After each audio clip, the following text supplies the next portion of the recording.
Right, hello everyone. We are here today to watch the Season 26 Bucket of Clown Shit Round of 32 match between Wreckless's Dwarfs and Hesdoorn's Skaven. It is live. I believe that they have started-ish. As in, this has happened, so there's no actual start, no blocks have been made.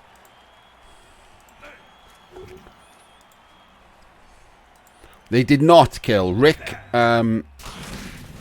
did not qualify under any version of the rules whatsoever and was given someone else's ticket.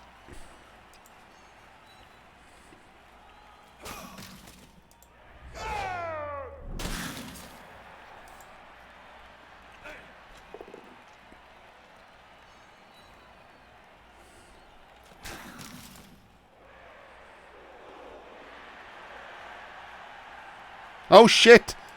Both of these teams. I forgot that Hesdoorn. Both of these teams did not qualify. I guess the correct saying is neither of these teams qualified under any version of the rules posted. They were just given people who did qualify's tickets to save some time.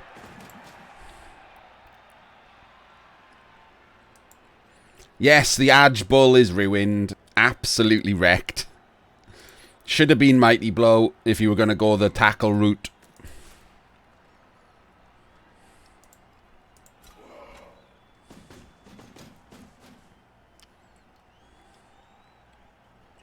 So just a KO on a loner.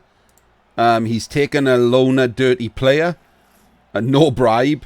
2 babes and a wizard. And also he doesn't have claw.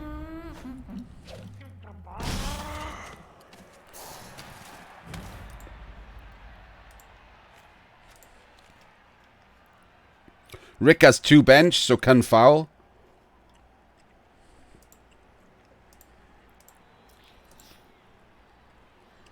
He has completely exposed this bull to a foul.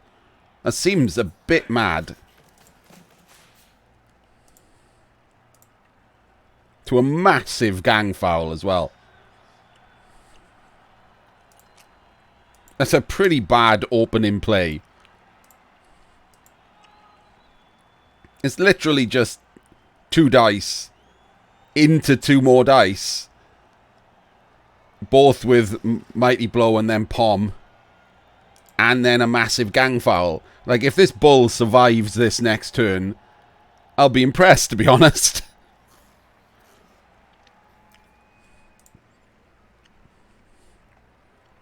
Yeah, it's what happens in this clown shit tournament. There's a bunch of teams that are mediocre as fuck.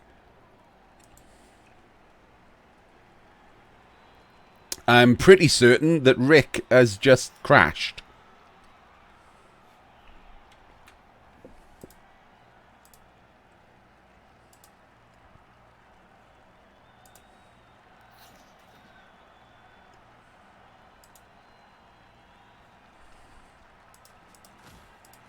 Yep. When that happens, it means one of the players is no longer in the game. It's either a pause or he's disconnected.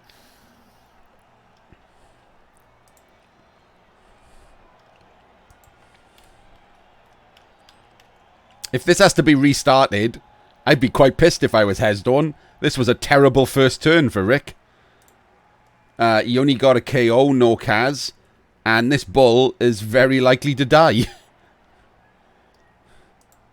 Well, not die, but at the very least get put down and possibly removed with a massive gang foul.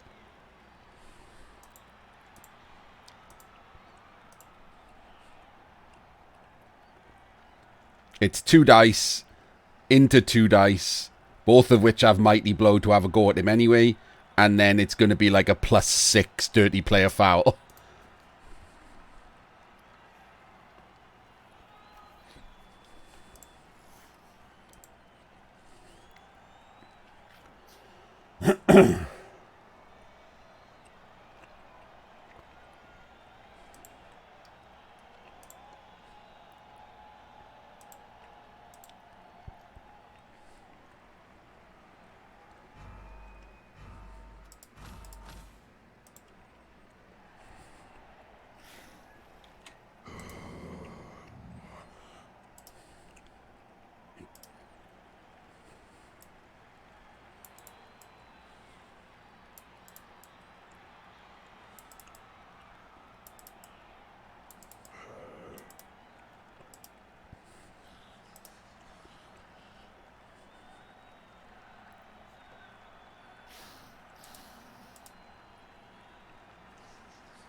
Well, this is happening. Has anyone got a timer on them? Because if it goes more than 6 minutes...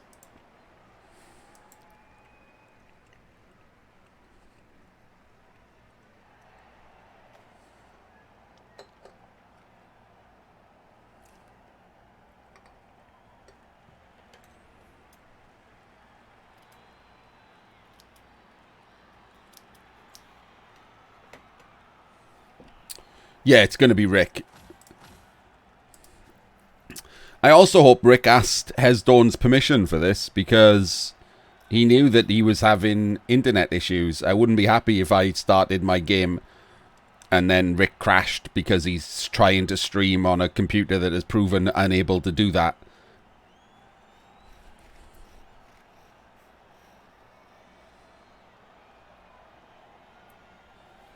Hello, Baz.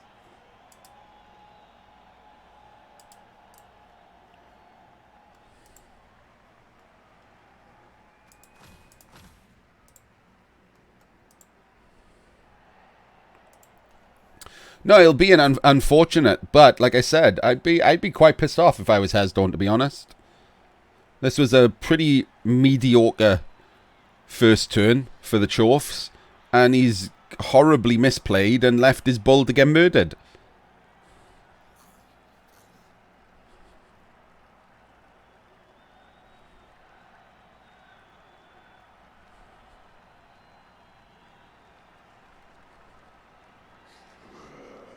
Rick literally just took turn 1, that was it.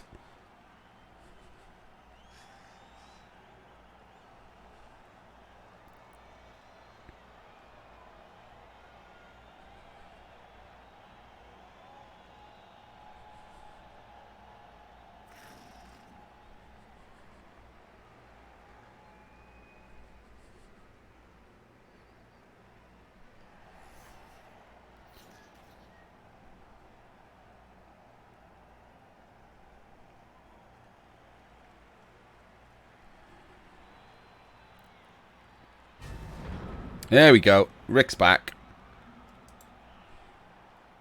Right, let's see if this bull survives.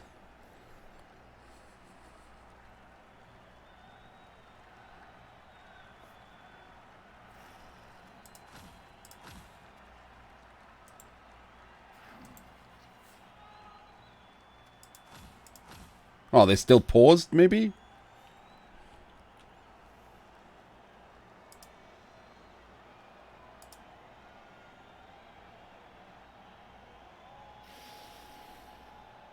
The rats don't have a bribe, no. They've just taken a dirty player as an inducement. Oh, here we go. Right. Oh, I don't like what's happening here. Oh, I really hate what's happening here. That guy's got stand firm.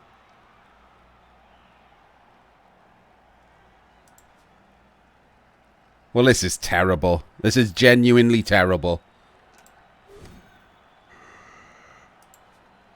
Oh, he's got Juggernaut. You're right. Alright, it's less terrible. It's still silly.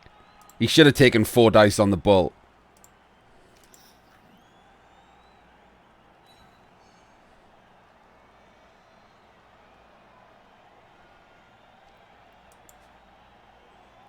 Now, I assume he's going to try and dauntless the bull with the gutter runner. I hope this doesn't work, because it's a shit way of doing it. He had 4 dice on the bull. Like, what if he gets the pow here? It's going in one of these 2 squares. It's a very shit foul. And the dirty player is tagged by this chorf. Like, this is just fucking shit.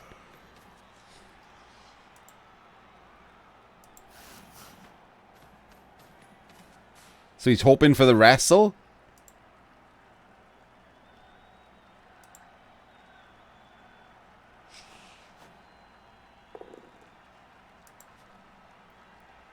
Well, he gets the wrestle.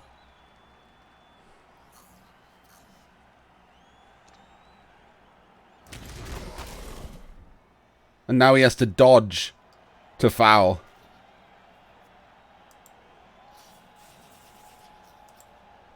was so crap.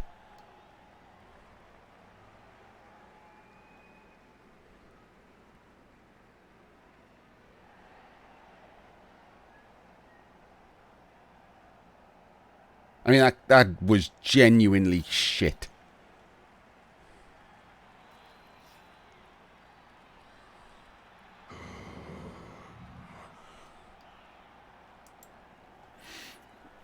Because I think Rick was like 6th Dwarfs and Hesdoorn was like 8th Skaven or something. They're two quite contested races, Skaven and Dwarfs.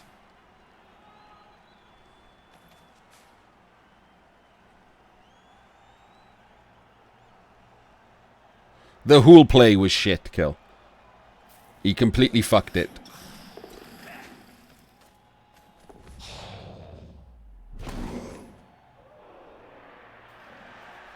And rolled a 3 anyway for that, so that was shit as well.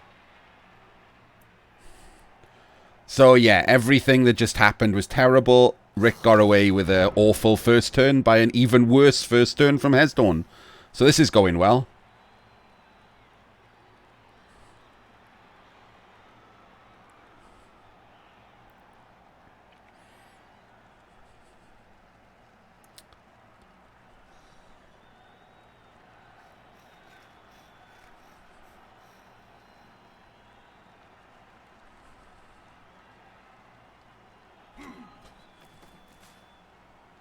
Is he going to GFI to hit the mighty blow with the claw palm? Seems like he might by putting that guard in there. Unless he's just going to move the other strength 4 guard in there to just guard lock those two. Nope, he's not doing that. Oh shit, yeah. Thank you, FD. This Chorf has got jump up. Wow. In that case, then this was even worse. Retroactively, the Hesdoorn's first turn has become even worse. Because I couldn't see jump up on this guy. We didn't get a chance to look at the teams before, because I was watching Jim's game.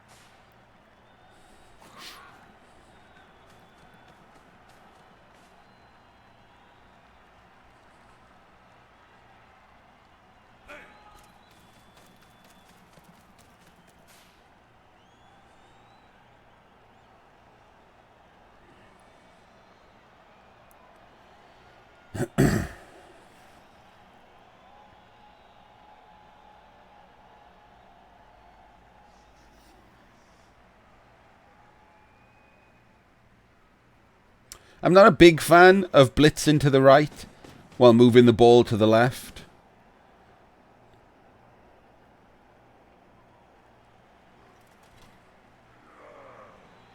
I'm not a big fan of standing that ball up either.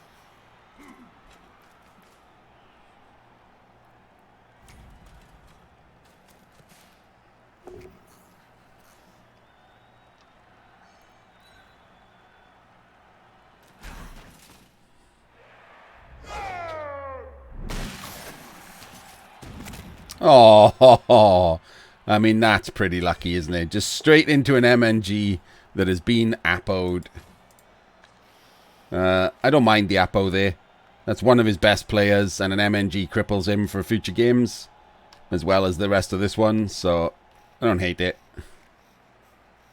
I probably would have appoed there. But that was pretty lucky.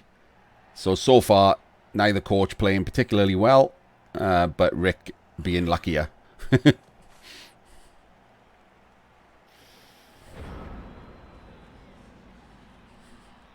That's an interesting looking fireball right there.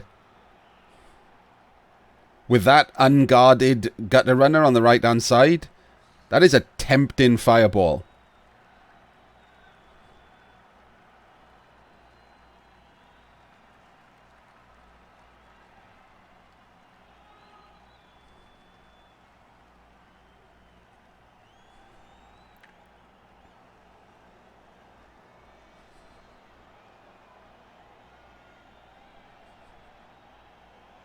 It is an Aryan, yes. And you should be happy that you missed the first 2 turns, because both sides were awful. Well, Rick was a bit crap, whereas Hesdoorn's was straight up shit.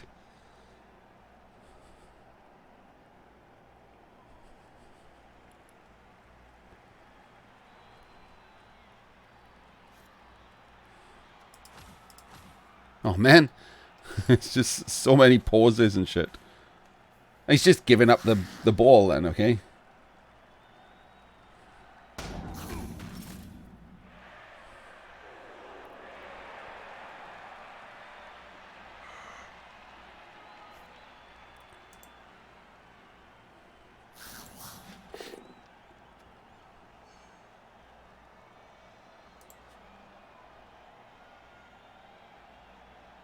So the dirty player is taking a block there.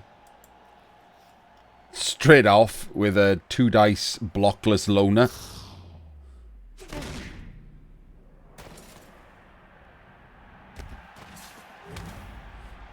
And therefore he can't foul.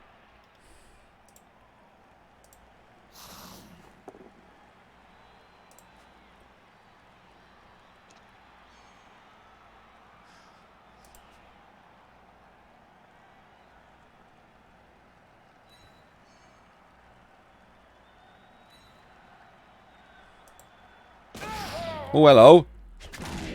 Oh, man. Two AV9 breaks. Just stuns on both of them. That's pretty sad. So I think this guy's getting palmed. That's who I would palm. The dirty player. Because it's the best chance of killing something. And it also removes his only dirty player. Which Rick has already fouled with. And he has 2 bench. So you know it'll keep happening. That wasn't the Pommer FD. That was just the standard line rat. I'm assuming he's going to blitz with the Pommer.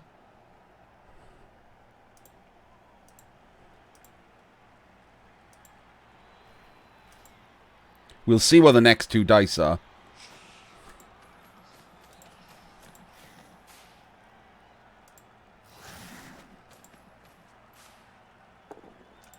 It would have been a 3, so the pylon would have been useless.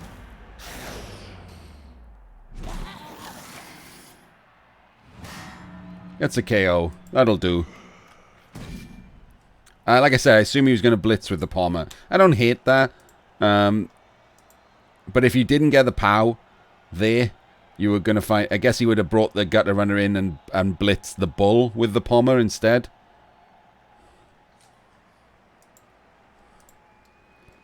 Maybe he's going to gang foul this Chorf with this rookie line rat. Or maybe he's not. In that case, why use this guy as the assist instead of the rookie? I don't know what's going on here. Like, he's just giving up the score, basically, hasn't he? But it is only turn 2, so like it's not like Rick wants to score. So he's just giving up a free route. But Rick now is going to have to be careful this next turn because he's missing 3 players for the next turn. He's down to only 8 players for his next turn, which is interesting.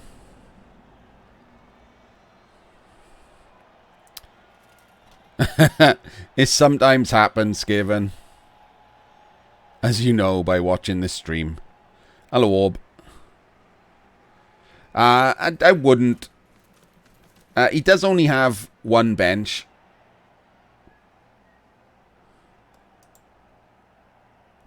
Which apparently is a niggled dirty player. Survives. Would not have survived if that bull had Mighty Blow instead of the shitty plus Edge.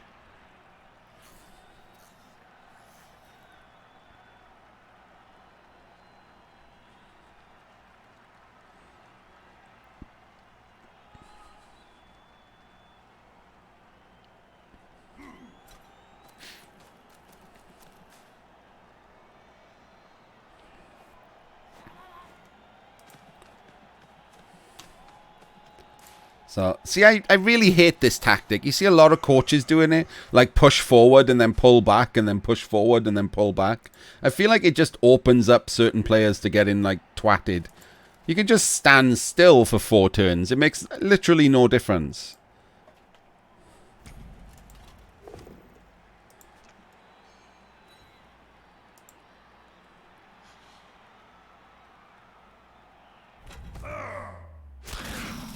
Didn't follow up. Interesting. Very interesting. So this is a wrestle on this guy with a Dauntless. I'd probably take that.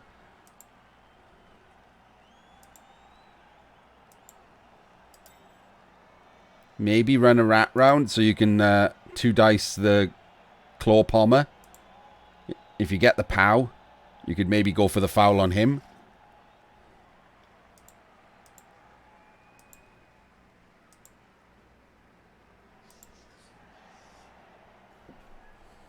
If you don't get the POW, you can go for the foul on one of these two.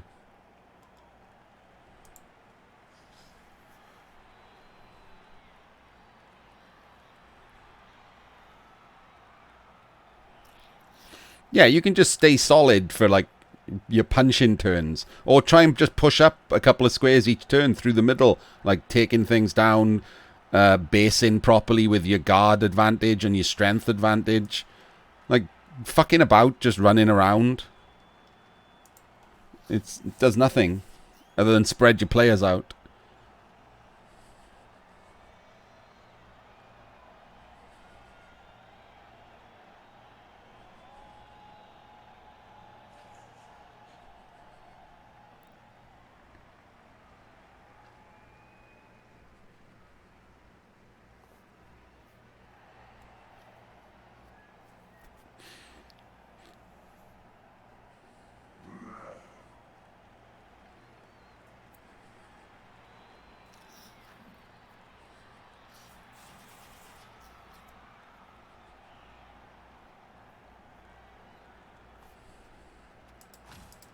Yep, that's what I thought. No, there's no thinking. Someone had paused again.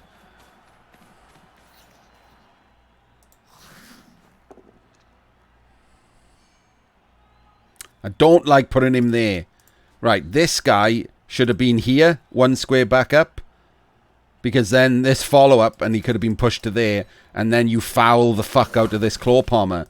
Now this guy's not an assist anymore.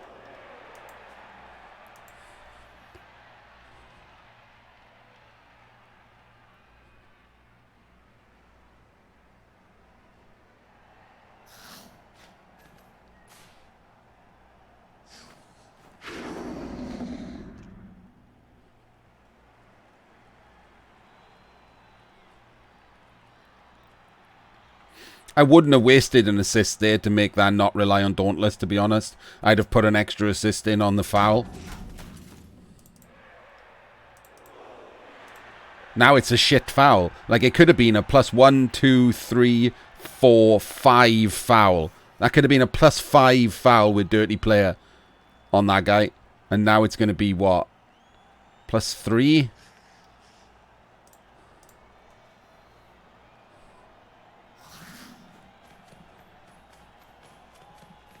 Oh, he's not even going for it.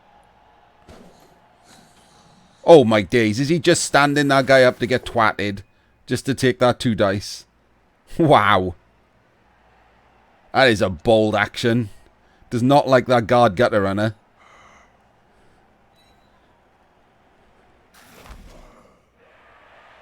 I guess he's fouling the stand firm then, yeah. Well, okay, now I don't know if he is or not. Because he's moved that guy away. There we go, he's come back.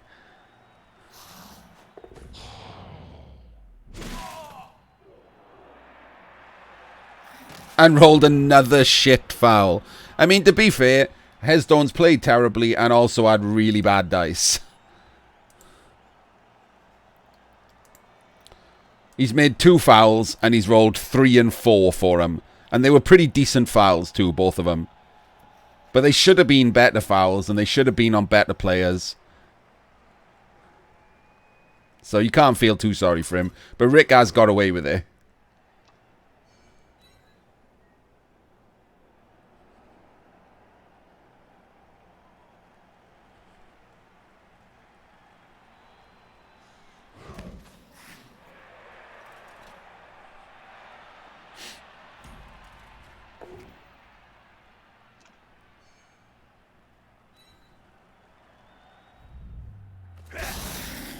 That guy should have died.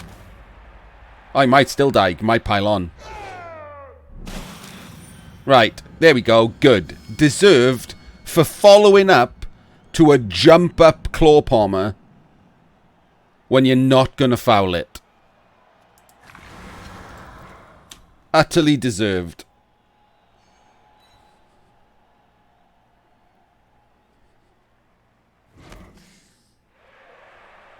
I don't know what's going on in this game.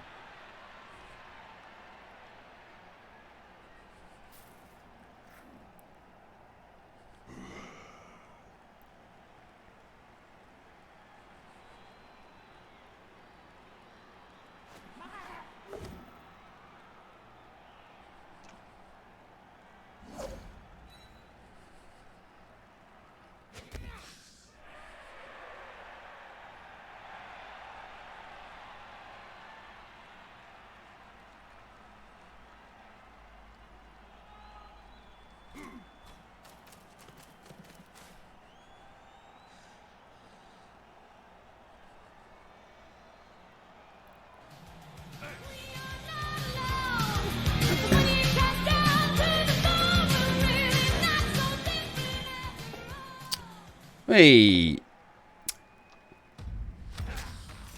Thank you for the follow, Doctor. I'm going to go with Veldwee. Let's go with that.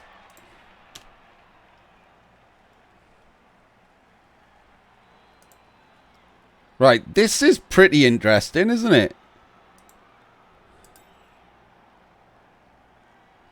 Just these two here.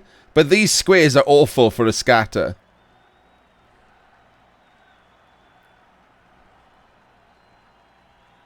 Is it pronounced Veldhaus?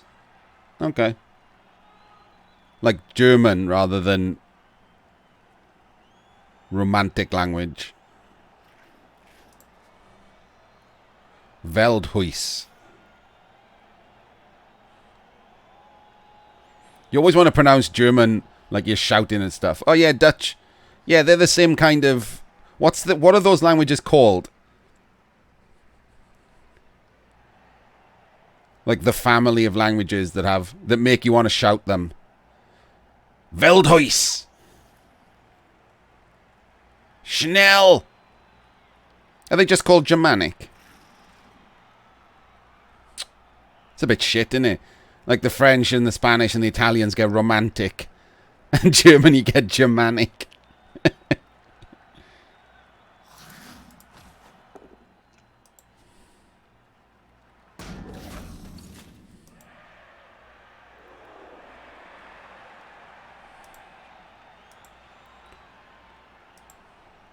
So this is a pretty easy 4+ with wrestle here.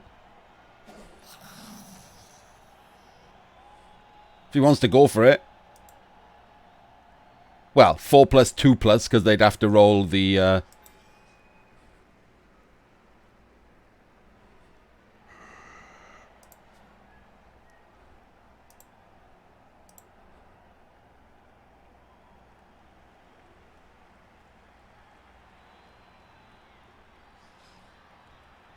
Yeah, English is like a bastard language.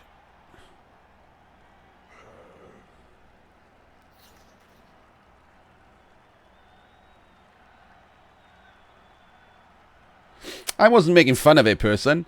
It's just one of those things, isn't it? It is a truism that in Western culture, probably because we see most Germany-based things are in war films, it makes you want to shout the German language.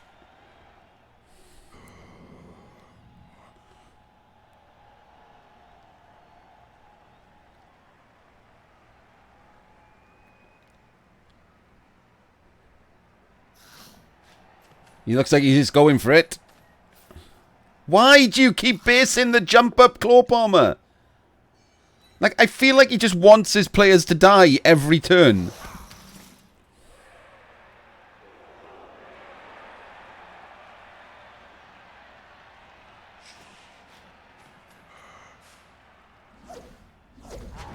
Fails the 4+ dodge.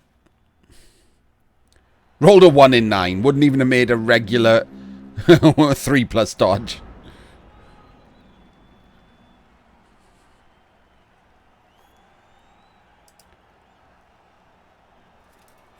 Would have made it if he'd not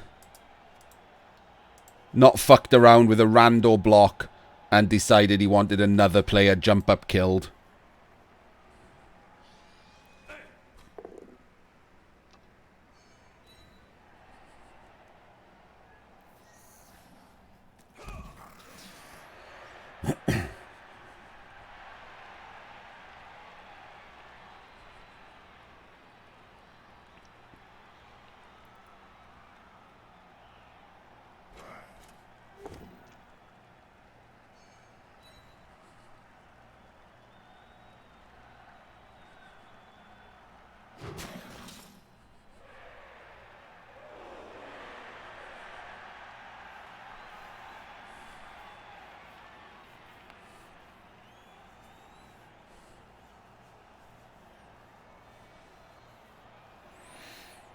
Yeah, it was crap, Coffee Monster. This should never have been allowed. Like, if that was a 75% dodge, like, Hesdoorn was unlucky there. Like I said, Hesdoorn's played badly, but he's had bad dice. Rick has got away with a lot of bad positioning by just virtue of Hesdoorn having shit dice. Whereas Hesdoorn has not got away with his crap play.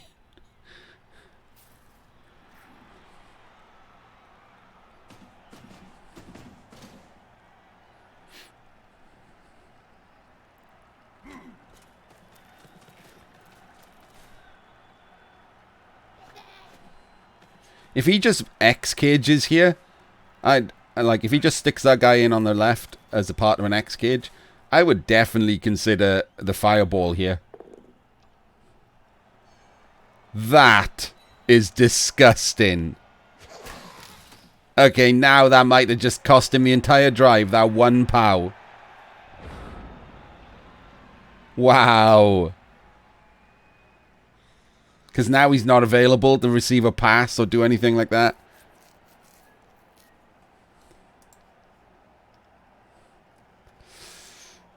I mean, Hesdoorn hasn't taken much damage. He's only taken 1 death. So he might just feel like he's not going to bother with the...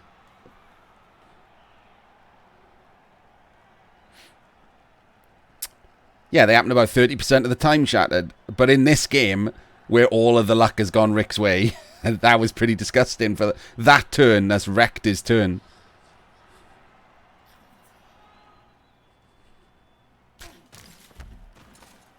And an absolute garbage fireball. So I'm pretty certain that that means Rick has won this game now.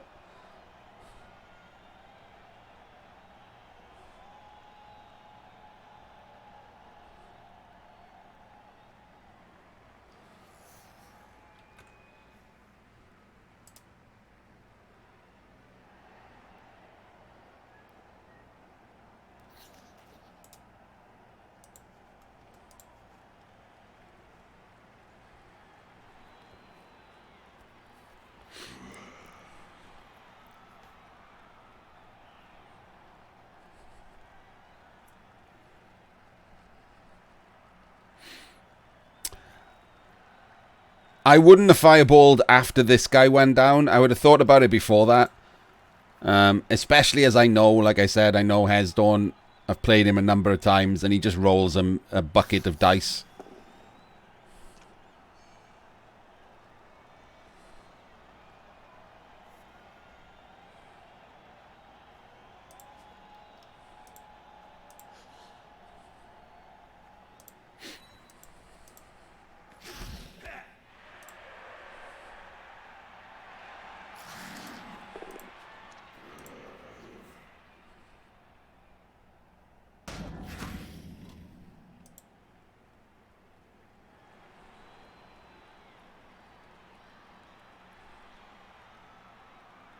Well, an average fireball here would have been alright for him. It would have taken down either the ball or one of these corners as well. He had a below average fireball. That's why it was okay. Like an average fireball takes down 2 out of 4. And any 2 out of 4 there really gives him a hit on the ball.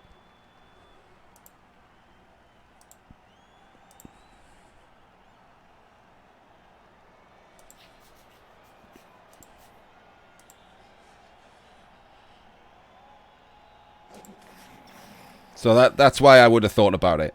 Yeah, I mean, a below average fireball sucks. Getting 1 out of 4 is almost the same as rolling a 1 on the bolt.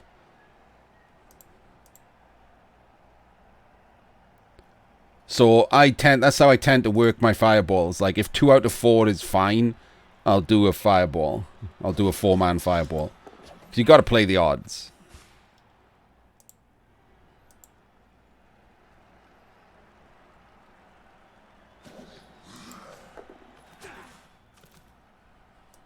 I would have gone in as an extra assist. I wouldn't have. Well, I don't know what this guy's doing over here. Why are you even making these GFIs and stuff? This is madness. Shit, he's going for the hit on the ball. He's got it as well. What did that guy go over there for? I'm so confused. Why did this guy dodge and go over that direction? And then he snaked to dodge. Oh my god. Right, again. The sack play is fine. Why have you moved this guy over there? You can't though. You can't move a player and then decide to have a different turn. Especially as Hesdoorn takes like 7 minutes to make a turn anyway.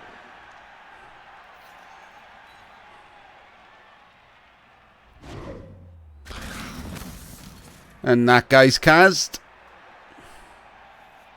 MNG'd as well.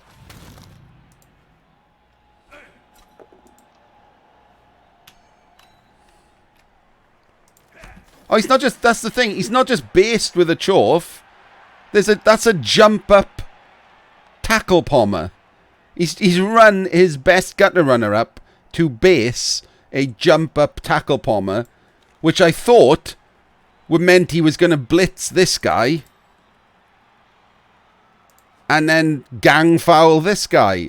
And then he went for the ball sack.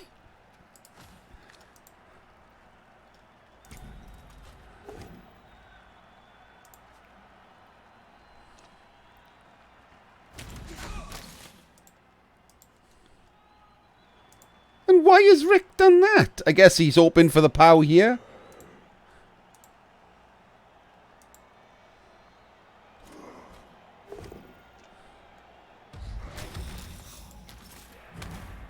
So a Kaz and a stun and a wrestle and a ball pickup. I mean, that's a 1 in 36 pickup, but still. Whoa, whoa, whoa, whoa, whoa.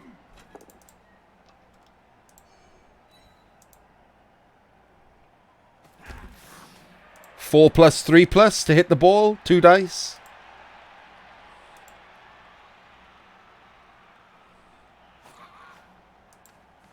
Oh, he's going for the foul on this guy. You better get it. That was a post reroll. No, it wasn't a reroll. He didn't reroll, did he? Of course it breaks armor. So now it's just a 1 dice then. I mean, again, Rick with the luck, and that's how it goes.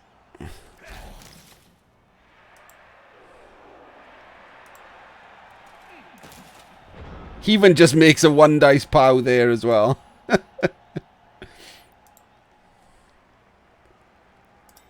It's still a 4 plus, 3 plus to 1 dice the ball. I think you still got to go for that as your blitz.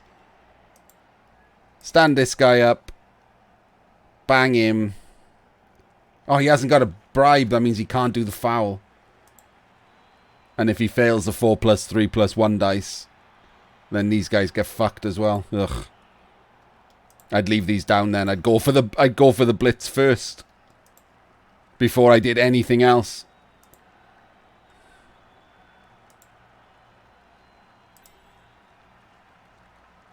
Oh, hang on. This guy can 3 plus to get over there.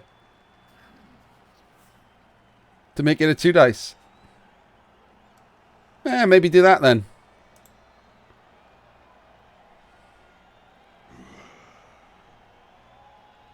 Three plus, 2 plus, sorry. Can't count. Oh well, never mind. He's just doing the opposite thing. It's not even... He's just standing him up. He's not even going to foul with him again. Oh, what's happening? I don't know why I bother trying to guess these games.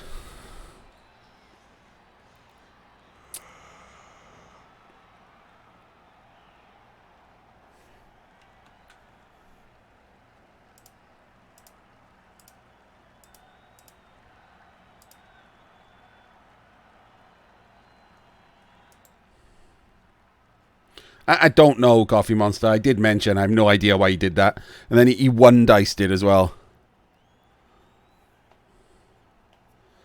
It was pretty shit. Like, he should have just stayed standing and two-diced him with Tackle Mighty.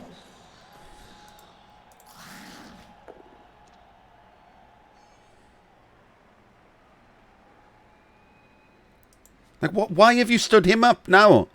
Like, that was a two-dice already. So, why would you stand this gutter runner up?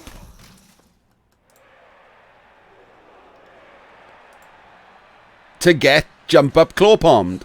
Well, tackle palmed. No claw.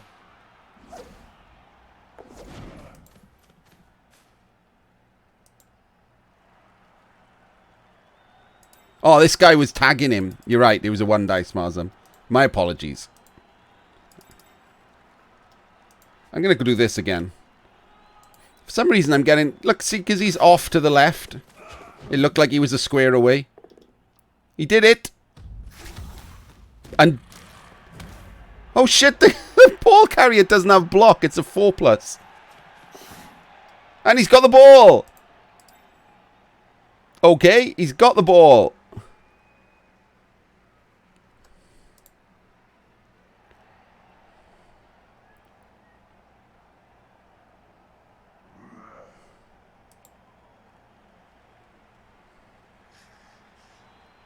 Wouldn't this guy having a 3+ to come round here and like get in the way and stuff be great right about now? I mean, he did stun this guy though, so that's Rick's ball pickup guy gone. But he has got another Hobgoblin and an Edge 3, and he's like, go on, surf me, you fucker.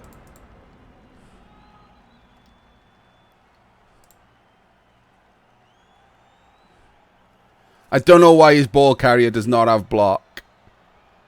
I don't hate it, by the way. I genuinely don't hate it.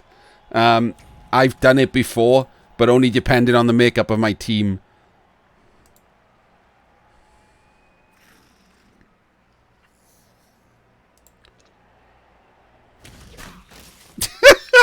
He just keeps wrestling him.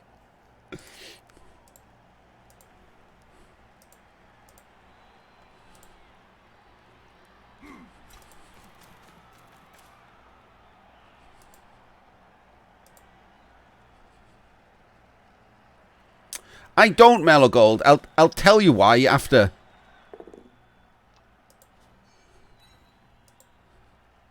So he gets the POW straight away. He doesn't need a reroll. Good scatter. Everything's nice and simple. You might as well pick up on the bull at this point, because both of these have Edge 3. Although you might want to level the Hobgoblin. So this is a 1 in 9 pickup here.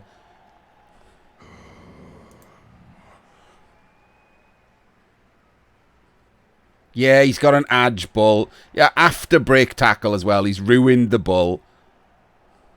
Should have been Mighty Blow.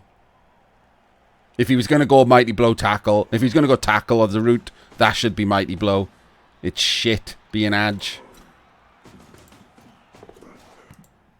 Rolled a 6 anyway. The Edge did nothing.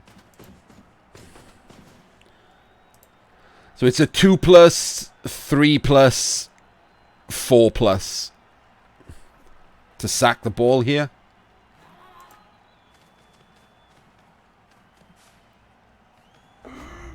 This guy's just sent off for nothing. He's opened the route. And he doesn't. He once again doesn't get sent off and gets a stun.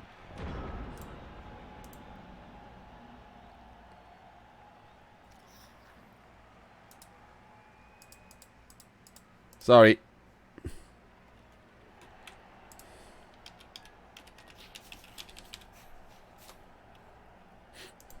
think that's right. 2 plus, 3 plus, 4 plus. So with a reroll, 50-50 sack. But he's got no recovery. So if he gets to 5 plus, he does have recovery. Himself. Which is still shit. Well, he could reach the corner, actually, with a good scatter. Force the surf into a throw-in. So I think that's the play. 1, 2, 3, 4, 5, 6. Hit. Hopefully get the 5 plus. Hopefully scatters in these squares. And then he hides in the corner of the... Yeah, I mean, but it's much tougher. It's 25%, isn't it, if he fails the Dauntless? Just for the block.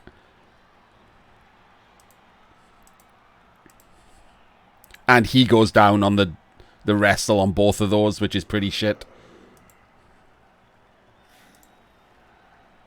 I don't know what he's thinking about. Like, there's nothing to think about. I guess he's thinking about this down here. But you don't want to roll any other dice.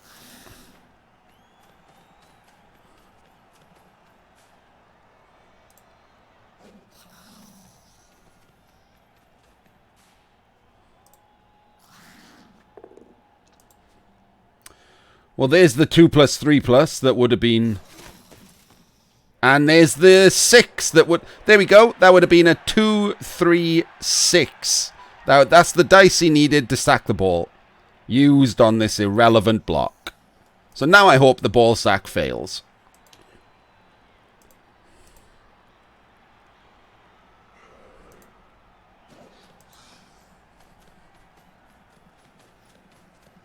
That is how dice work.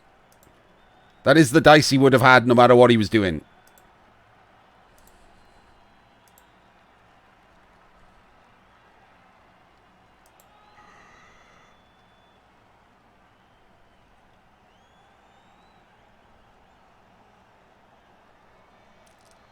Hesdoorn's next 3 dice were 2, 6, 6, 3. Well, next 4 dice. Didn't need the 4th one. No, he's doing it that way, so he can't hide in the corner. And there's a 1 for the Dauntless fail that he's re-rolled into a skull. Good. That's for making an irrelevant block first.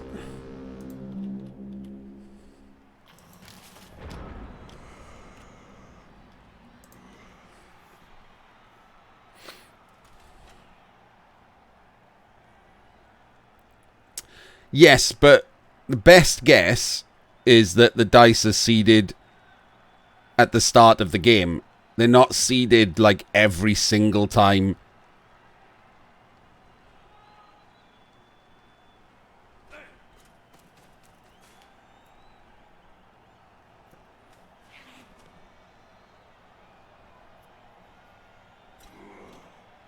A scoring threat is irrelevant if he doesn't sack the ball.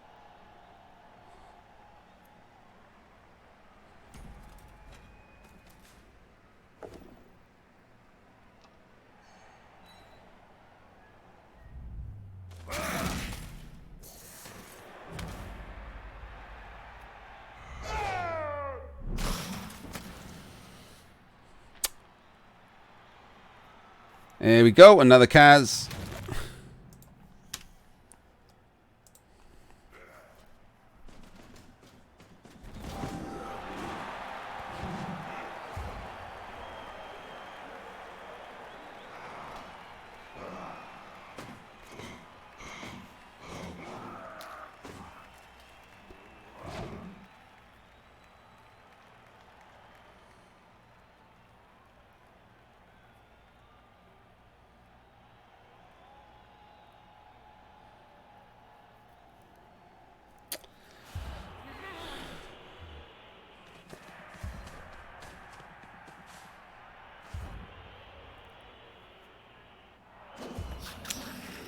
So, how to describe that first drive? Rick didn't play very well. Hesdoorn played worse. Rick had all the luck. I think that's probably a good sum up.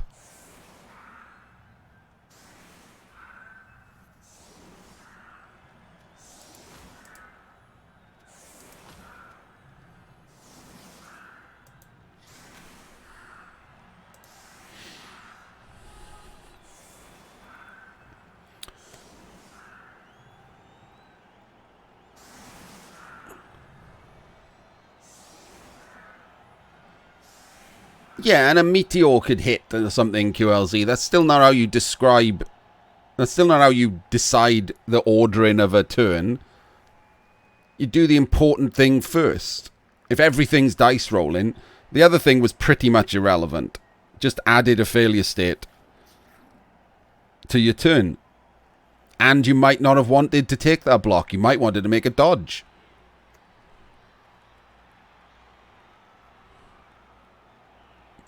I believe Anarion is being sarcastic, Coffee Monster, in which case you completely agree with him. Yeah, and they happen.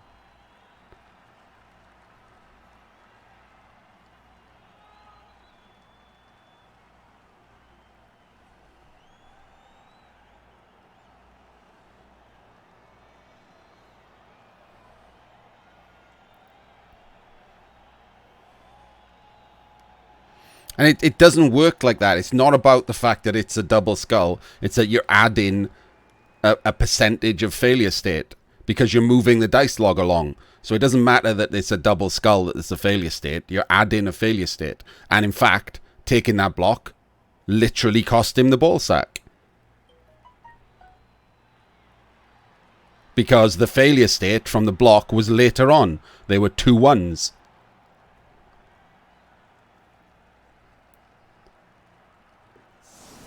That's how probabilities works.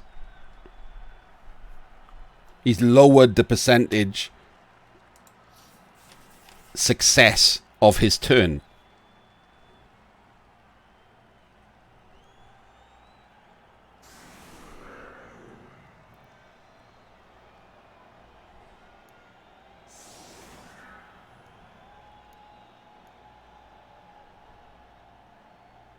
To put in a pretty shitty scoring threat. Now imagine, I don't know, I'd have to go back and check. Imagine he gets the full POW. He picks up the ball. He hasn't used his reroll.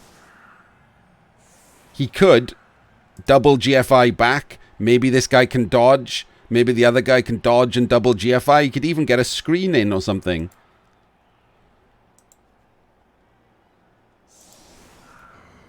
Yeah, one of them's definitely not going very far.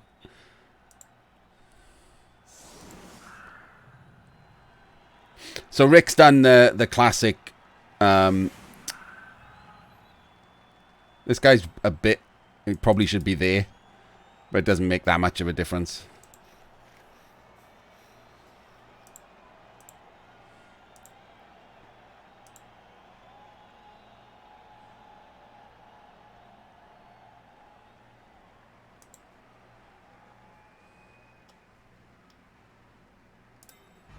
Wait. What's he doing here?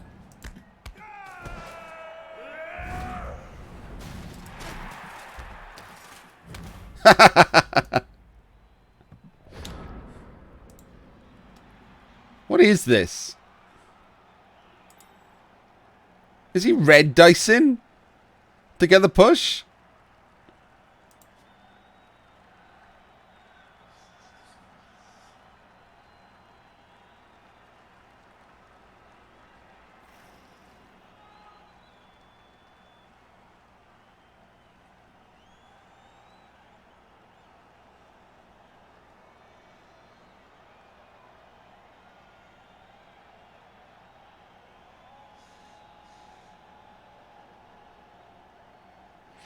He could have done it the other way round.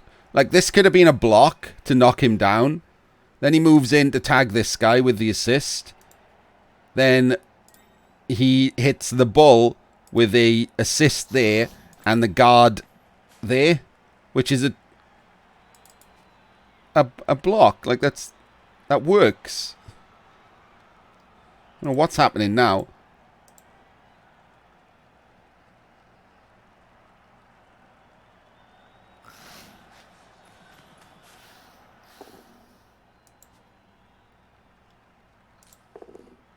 He re-rolled it. Why? Why? Oh, come on. Just take that you weren't scoring there.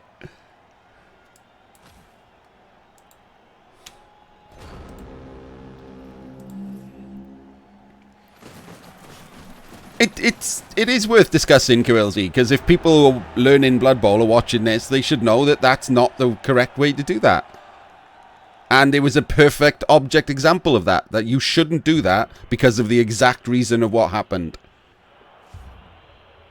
Taking that block lowered the failure state of his turn, and it did cost him the sack. It 100% was the cause of him not sacking the ball.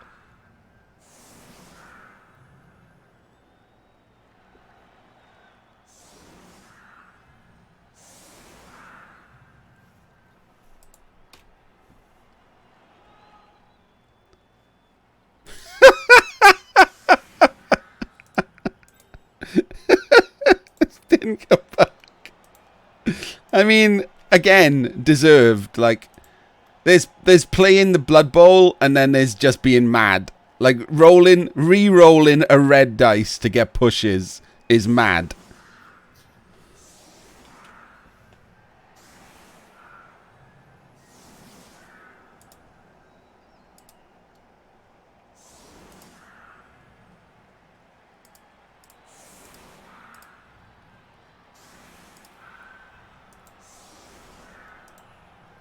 But that's not how it works, though, QLZ. That's not how the probability of the turn works. You are misunderstanding probabilities.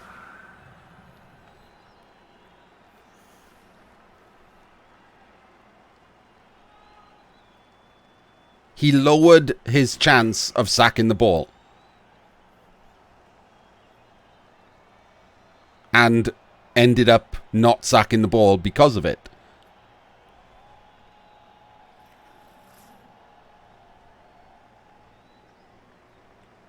That's what happened. That's a fact for that turn. It doesn't matter if it was only a few percent. That few percent cost him the ball sack.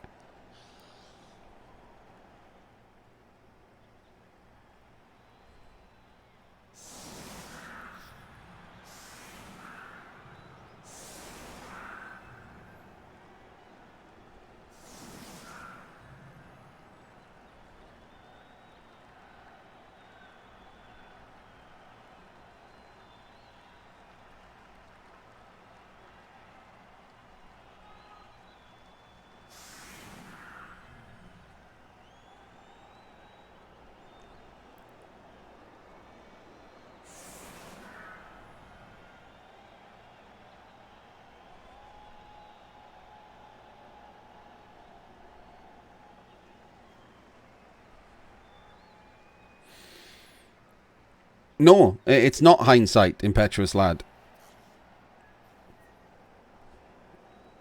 It's the correct order of a turn.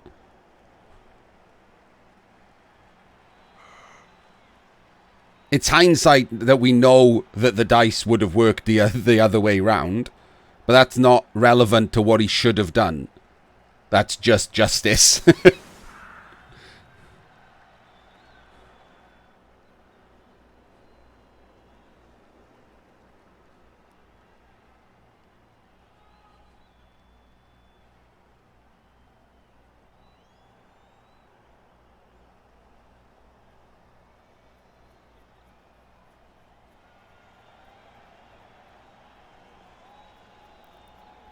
I mean, the dice could have proven this the correct way wrong, right? The first dice could have been 1 and 1, in which case that's a 2 dice block, so we can re-roll it, and then the other dice all went correctly. But the dice don't change. No, that's not how to look at it, Kurusu. He's not right. You are incorrect. It's not about what the dice were. It's about the percentage of the turn. You are both misunderstanding the percentages of a turn.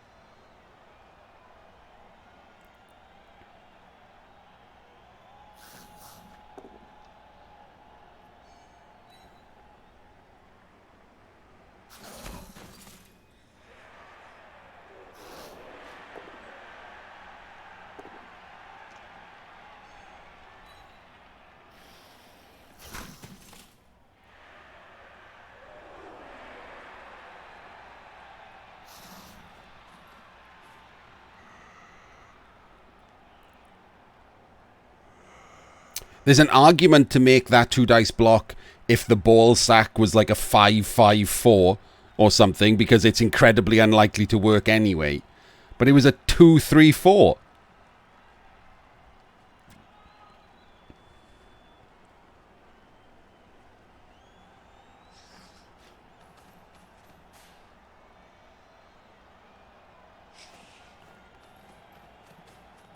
Yet it didn't matter as in afterwards, Kurisu, but that doesn't make it irrelevant to say that it was the wrong thing to do.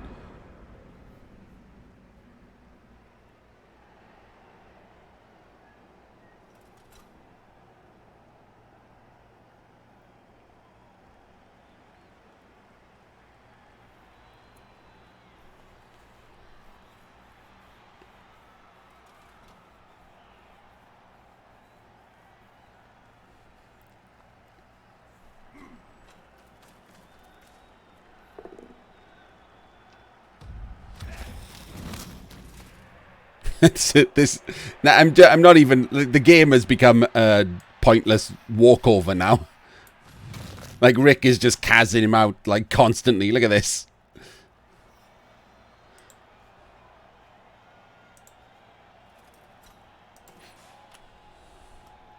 Yes, exactly, SCP. Like I say, in that turn, if the first dice were double 1 and then the next 12 dice were 6s, then taking a 2-dice block first worked out better for him. But that doesn't mean that it was the right thing to do. It was the wrong thing to do, and he just got lucky.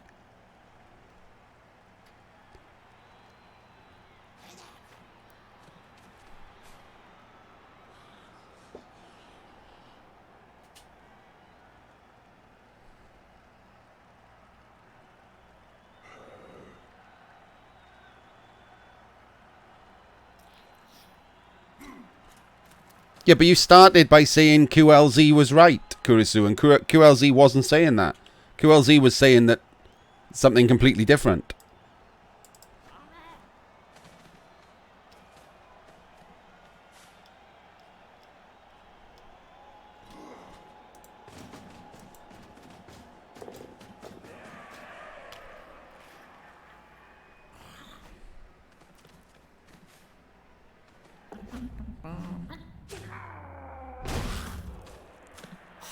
And no, he didn't get lucky, by the way.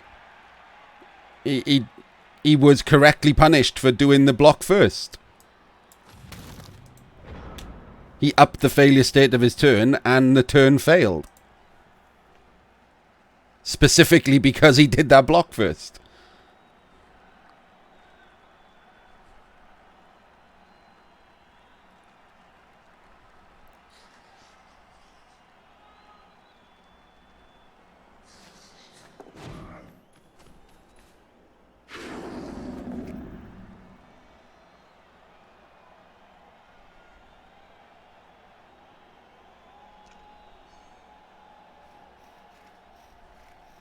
Yes, once the block was made and behind him, then obviously rolling the same dice would be the same chance.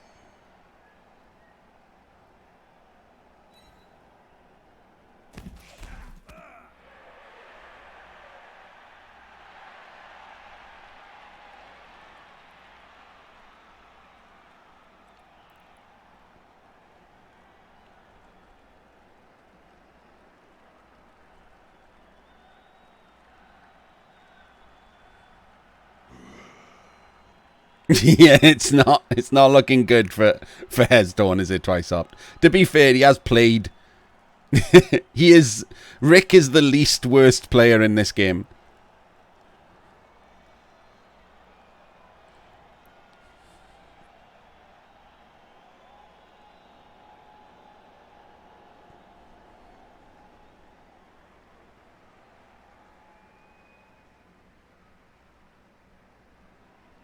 Which is why we're all talking about something else.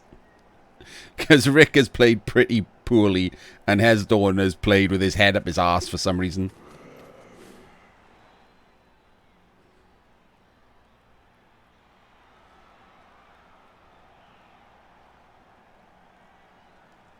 Alright, you two get a room.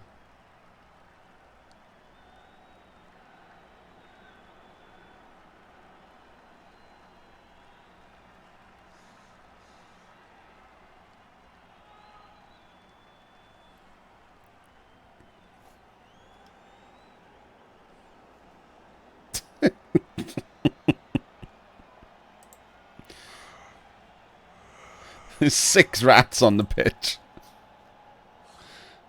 Pretty shit.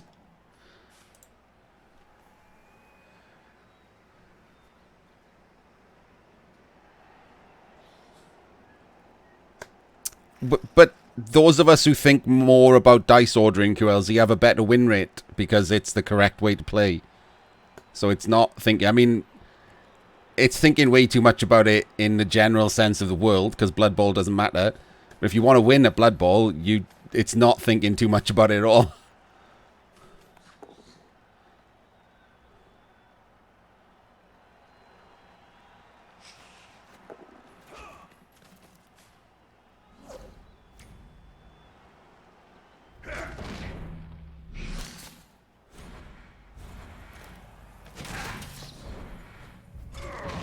And that's game.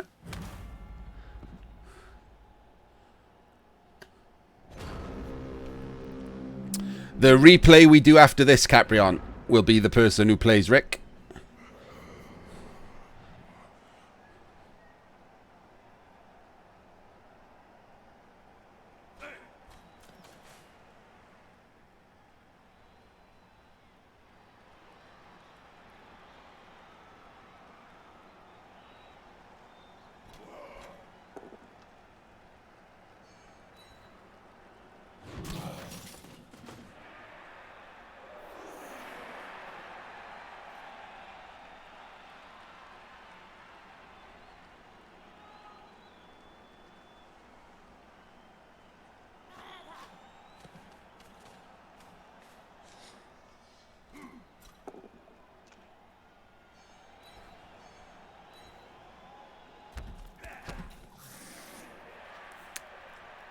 Maybe, Pubble.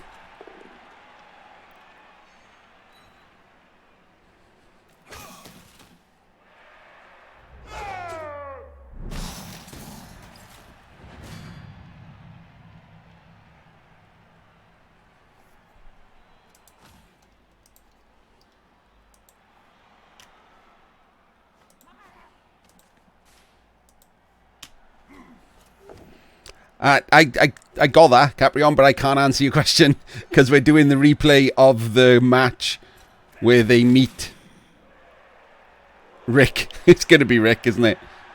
After this match. So I'll tell you who Rick is definitely going to play in about an hour.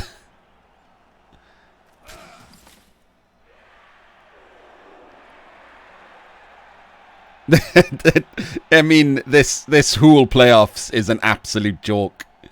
This is 2 players who shouldn't even be in the cup. They didn't qualify at all. They've got like some poor Nurgle player and some poor High Elf player's tickets who weren't even asked. It wasn't that they didn't accept their ticket. They just weren't asked. To save time, their tickets were just given to people who Geryon knew.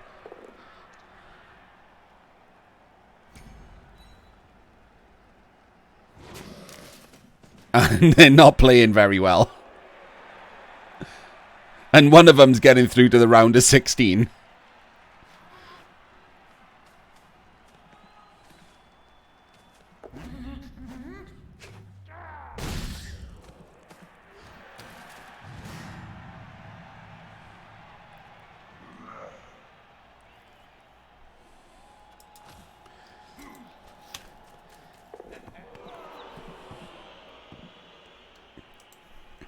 I am still in Ewiwa, yeah.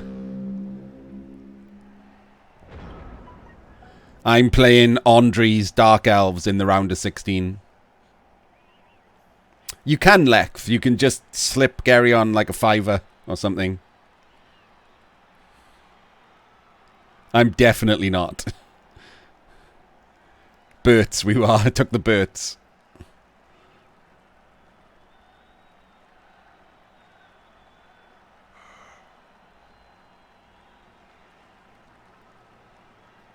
Yeah, I guess I could just dice 3 people in a row now.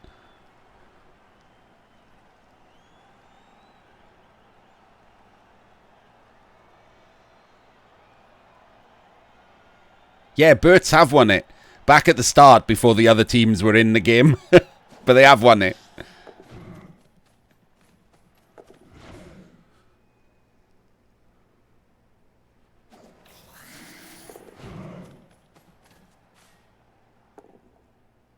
don't know what's happening.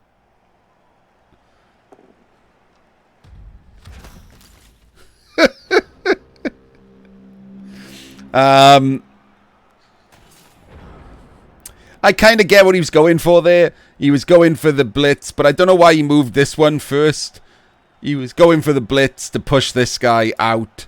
4, 5, 6, 7, 8, 9, and maybe whatever. But like, I don't know.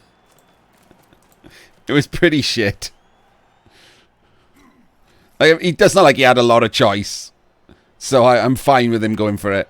Like, he's lost. Like, this is just a mess of a game that the Dwarfs have just casually removed and murdered his entire team.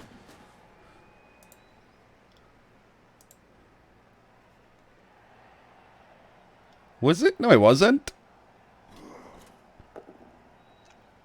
That would have made him strength 5.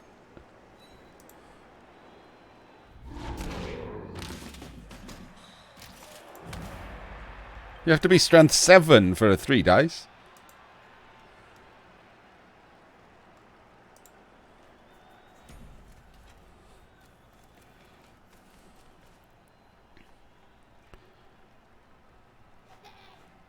Yeah, maybe ADEV, yeah. Maybe. I mean, I have got broken Dark Elves next. But I'd be amazed if I get past them. It's Dark Elves with a wizard versus Berts without any mighty blow. And 1 tackle.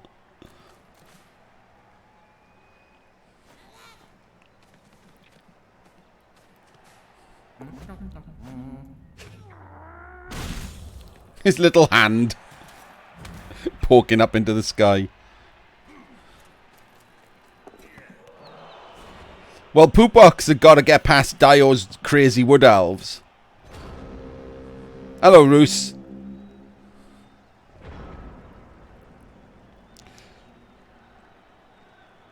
I am going to wait until I know who the players after my game are, Marzum. If they turn out to be elves, then I'm going to take tackle.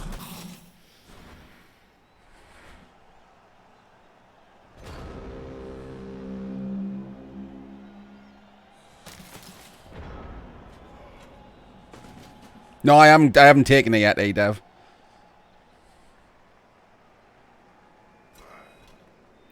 If it turns out to be like an entire bracket of fucking elves and Skaven, then I'm taking tackle. We've already got movement 9, and movement 8 is fine.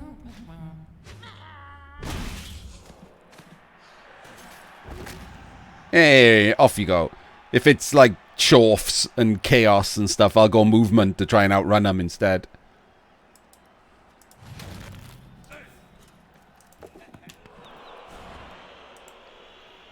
It could be Rick.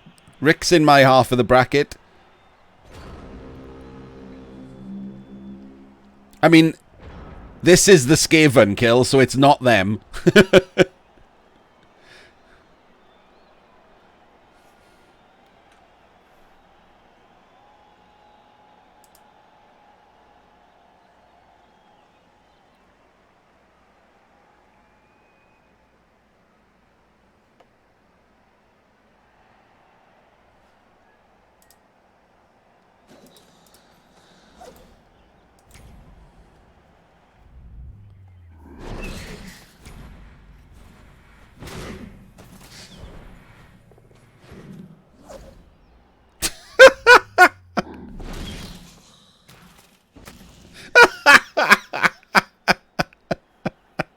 Get out.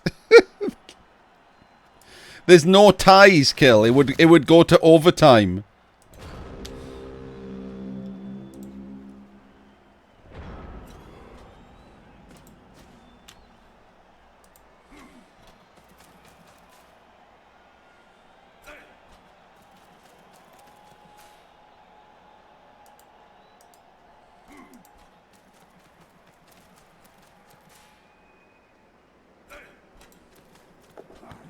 Hey!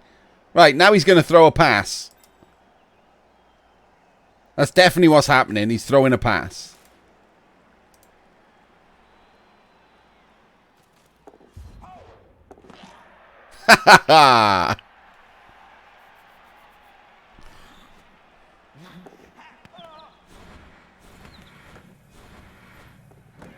And he's got it back, and now he can level a Chorf. Sort of. He has to make some GFIs.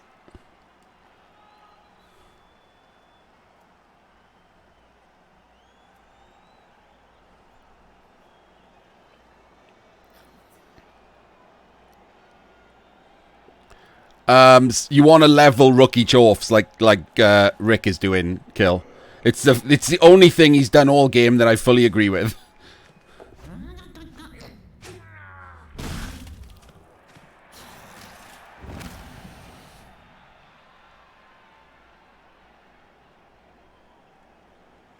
Yeah, he's 14 squares away, Seffi baby, and he can only move 12.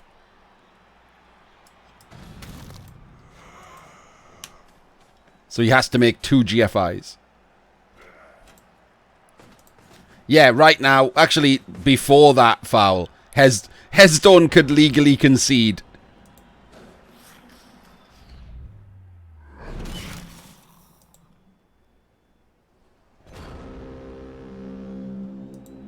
Well, no, this is the Skaven side. You could see he was running this way, surely.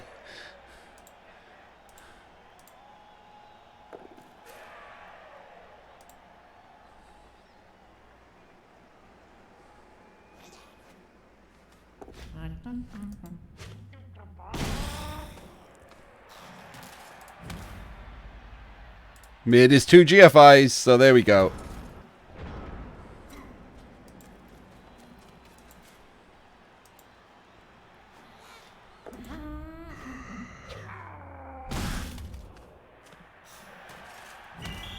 Haha! Finally sent off. No pitch clear.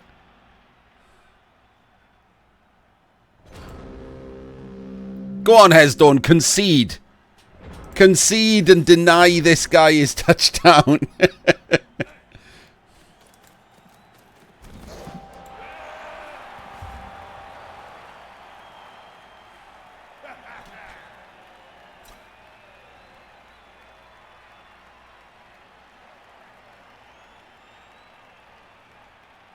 No, not in Blood Bowl 2, Tony. It's any time.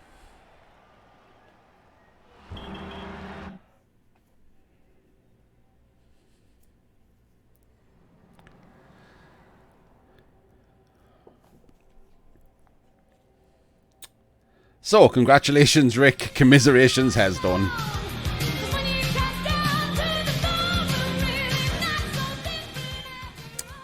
Thank you for the follow, Jetfire. So that was a game of Blood Bowl that happened. There's not really much point in looking at the dice. However, that's pretty telling right there, isn't it?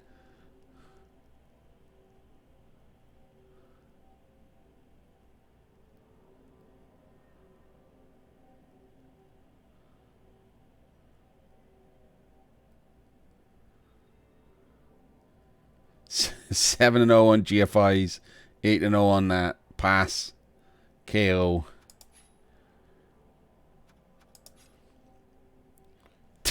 Four pows. 21, 14, 17. Shitty block dice. Bad armor, bad injuries, bad casualties. Bad dodges, bad GFIs.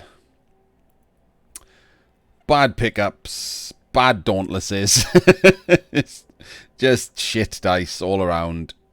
Hope you enjoyed that game, Hesdoorn. Yeah, but not enough to make that reasonable.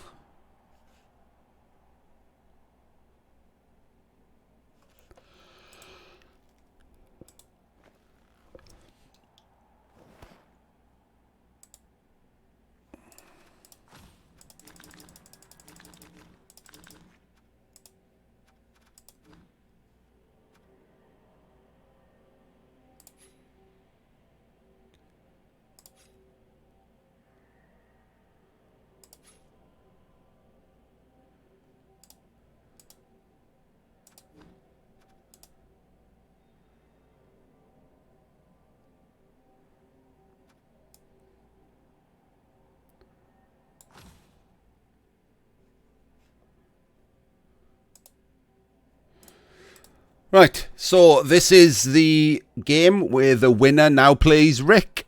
It is Arzawain's Chaos versus Shurgant's Wood Elves. Pretty classic battle of Bash versus Adge. Can the Wood Elves score while they still got enough players left to matter?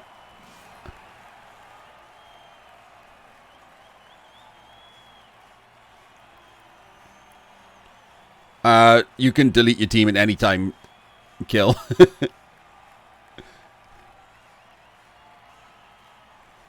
Some woodies for you in Arian.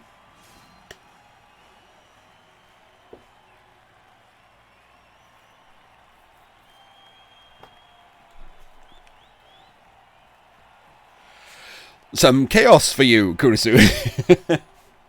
Some pink-themed chaos.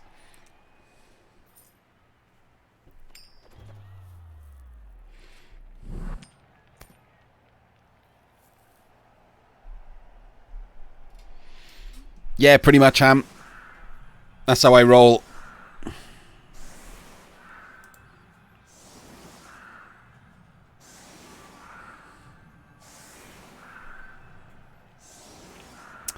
If you get put on offense as woodies here, Kill, you probably go for the 2-turn score and then go on defense because you play better on defense than offense in this matchup, and try to turn them over. And yes, they did. Shurgant was second woodies and Arzawain was second chaos. So this is two people who qualified correctly. I think they even would have qualified if it was the regular playoff rules. I think both of them were in wildcard spots. It's not a very good Wood Elf team. Doesn't have any bench. It's mostly about this movement 9, strength 4 dancer.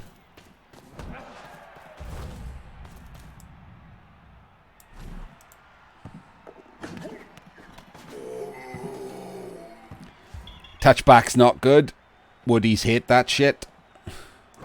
Especially as there's no sure hands. We've got a strip war dancer here.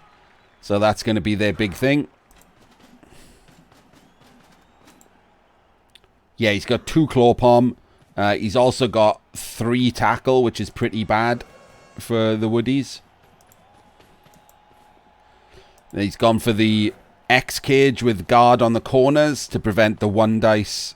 But if you're going for the strip, you don't normally mind the red dice attempt anyway.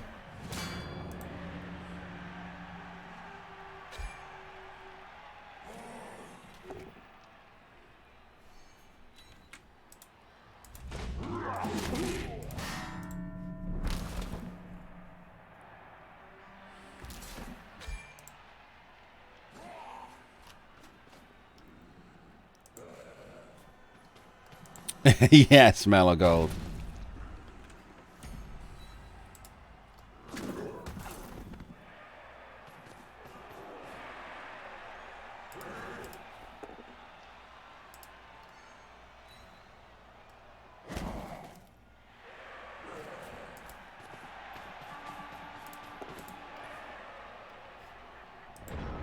Hang on. Yeah, it's not... If you have wrestle, it's 25%. But he doesn't have wrestle, he just has strip. So it's not better. It's 40-something% a minus. It's like a weighted coin flip in the opponent's favor if you've just got strip and you red dice it. If you had wrestle as well, it would make a difference, a big difference.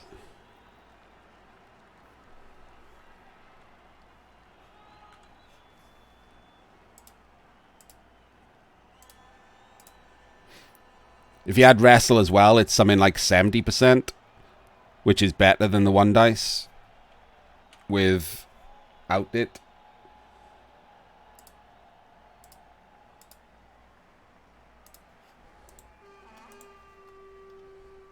But if you have wrestle and you 1 dice, if you have wrestle, strip, tackle and you 1 dice, That's still better than the negative. I don't know why. In what circumstances are red dice better than a 1 dice?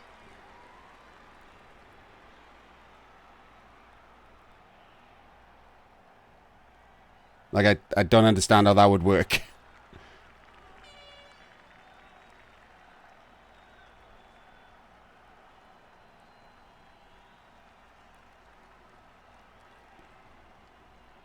Yeah, it just doesn't work, does it?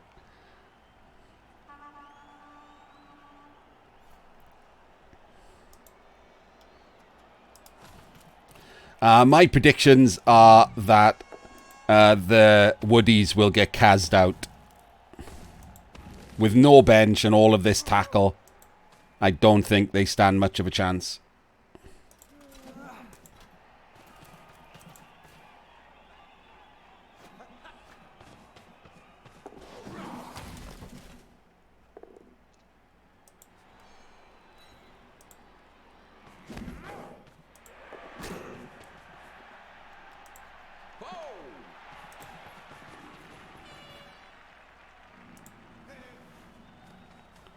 That is a bold opening action, isn't it? Doesn't have Mighty Blow or anything. He just went straight in for the tackle pommer. He's given up a hit on, well, anyone that he so chooses.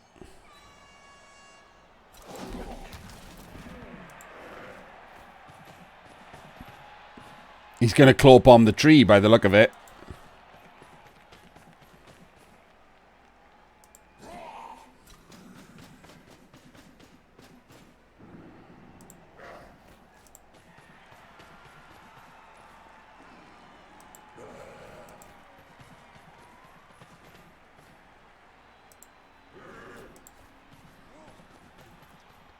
Maintains his X cage with the guard corners. And yeah, for the people out there wondering why I'm mentioning the guard corners, the reason you put diagonal guard corners on an X cage, if you do an X cage, is so that against a cage dive, or in this case a leap, no matter which square they hit from, they're affected by a guard.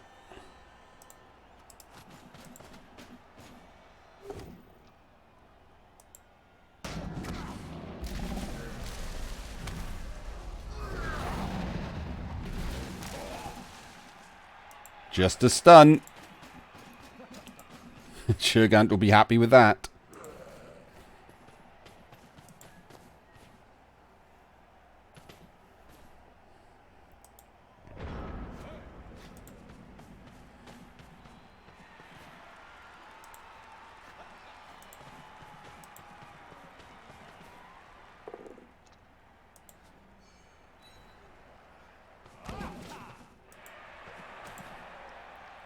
Both of these guys are good players. I would... I'm going to be a bit controversial, but not too controversial. I would say that Arzawain pads his win rate. He's probably about the same as Tschir in reality. For those of you who play during the European daytime, you will notice Arzawain and Sergal and the guys from the old PS4 cheating ring are online and not playing a lot. And I would bet quite a lot of money that they just sit in on Cabal TV trying to make sure that they don't run into good players.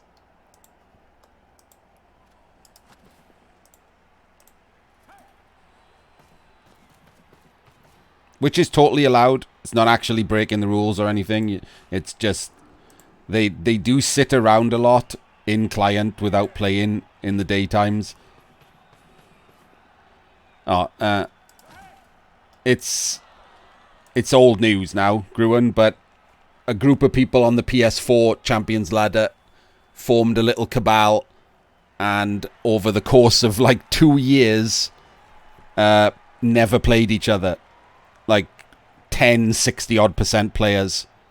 Just, I don't know, I assume used a Discord or whatever and made sure that they would let each other know when they were spinning so they couldn't accidentally spin into each other. And on the PS4, like, it only has about 10% of the coach numbers of PC. And all of these guys were the level of player that could get to playoffs. So it very, very much fucked the entire PS4 Champions Ladder for all of the seasons that they were doing it. Like 20 seasons or something. No, they don't do it anymore. In fact, I don't even know if they play anymore. Arzawain is the leader of the Skulls and Ones. He was also a PS4 admin while doing it.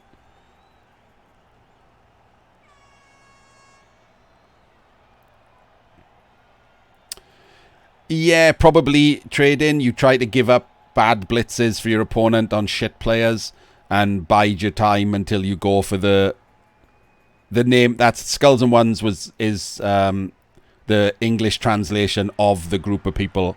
It's a Spanish league, and they were all members of the league and in the same group.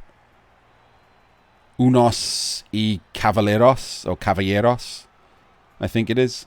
Ones and Skulls.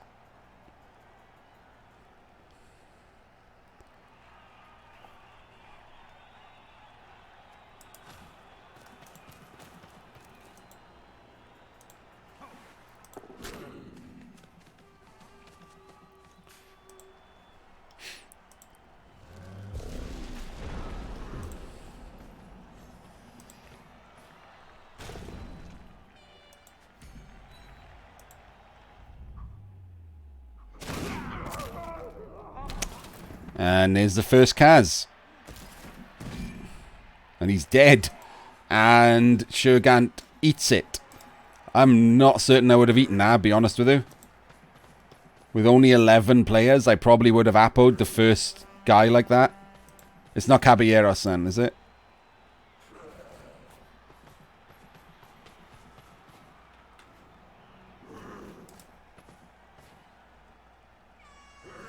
Calaveros?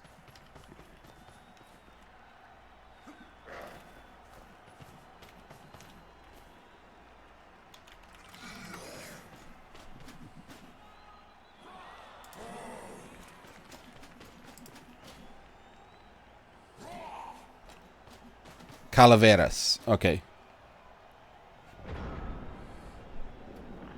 I'm not. No, we are. It is actually. So it's Calaveras. Not Caballeros. Whatever the fuck I said. Yeah, he probably is, but that's a little bit. Yeah, it wouldn't be the tree. It's the dancer. It's a little bit pixel huggy. I think in this case, letting this guy go, he's already got 2 removals over here. He's going to be in some trouble here.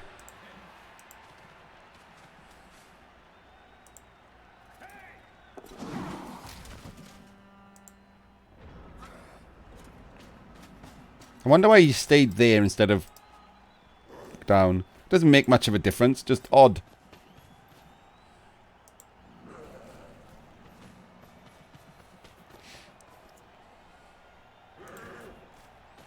Look at this player. Leader first on a Chaos Warrior.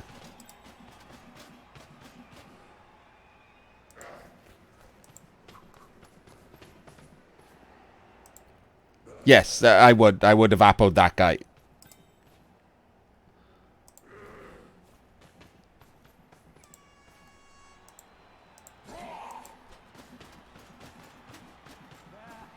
Yeah, but a rookie tree is almost as good as a skill tree kill.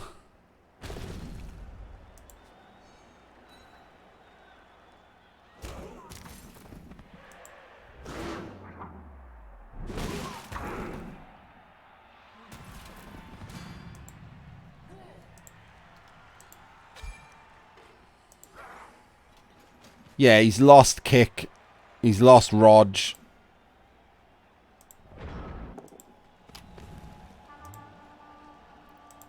This player's better than the tree for the team, I think.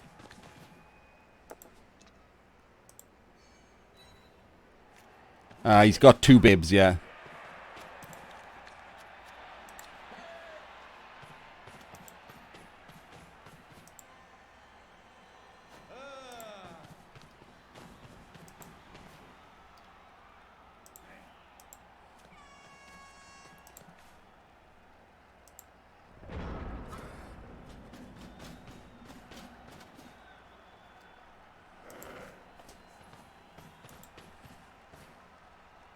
He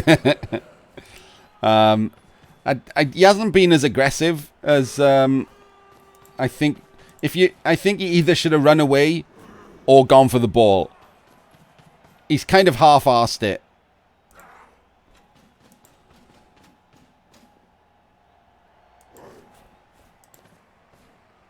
Half-arsing is how you get a player removed every turn.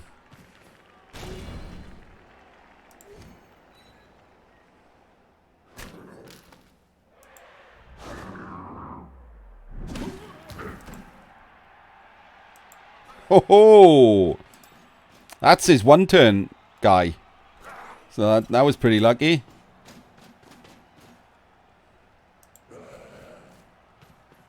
Exactly, Kurisu, yeah.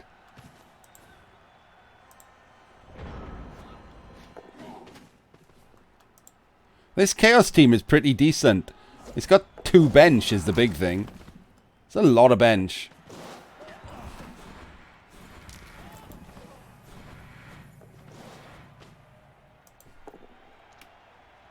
And he's sculled out.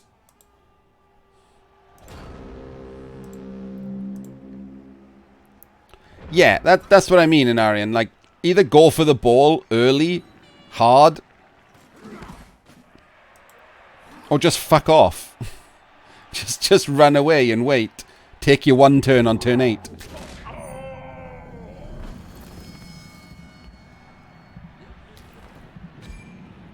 Well, that guy was dead. It's like that guy's armor 6. Why was he even on the front line? Like, too many of these players are allowed to be punched here. So now this guy's getting tackle palmed with no Apo. Ooh.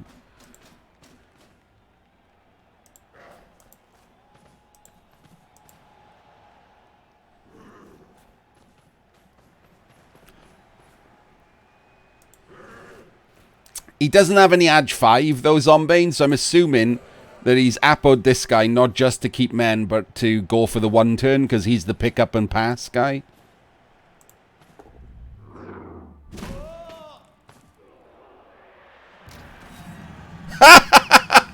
Okay, well, that happened.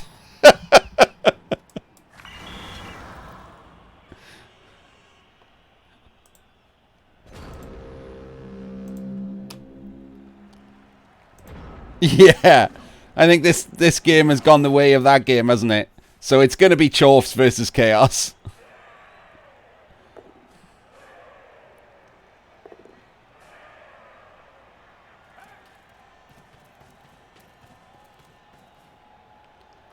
And now look, like this guy's getting fouled, right? This guy's 100% getting gang fouled.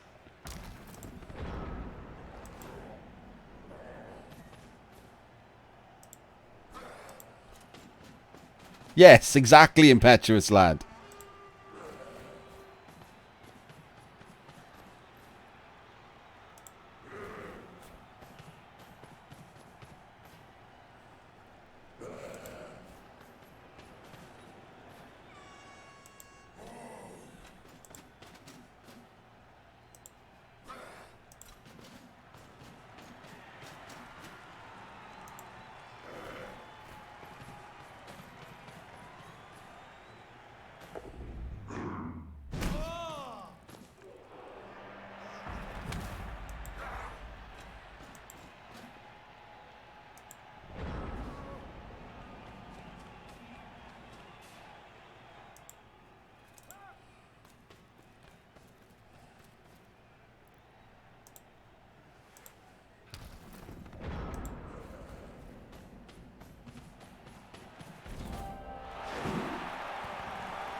Yeah, he didn't do anything, did he? he just pissed about and then went for 1 turn 7 red dice sack. Could have done that on turn 2.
Some do, it's just hard.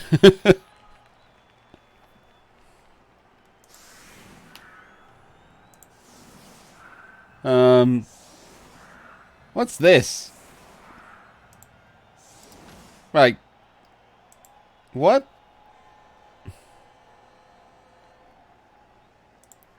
What's this?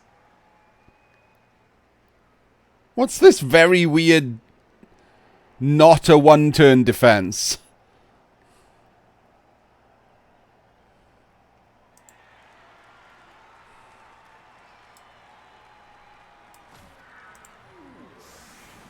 To be fair, even if it wasn't grab, like, the tree could still blitz this guy into the same square.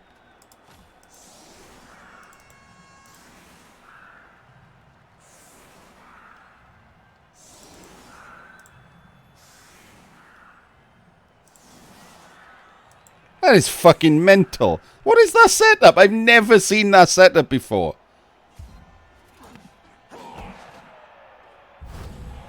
Fuck off. Absolutely fuck you.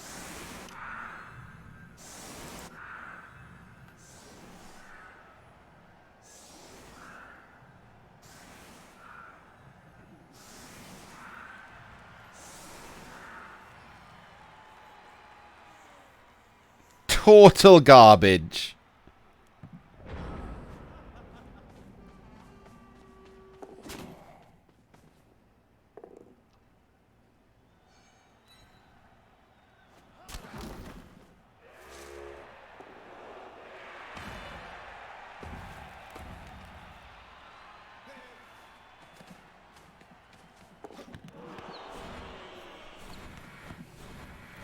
I don't even think that was a gimmick. That was just stupid.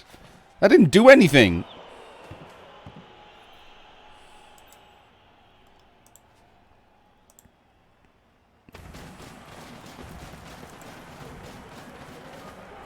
That was just nonsense. Even his, like, perfect defense was shit. Because it allowed the Woodies to hit his tackle pommer. It was just rubbish. Like, everything about that was rubbish.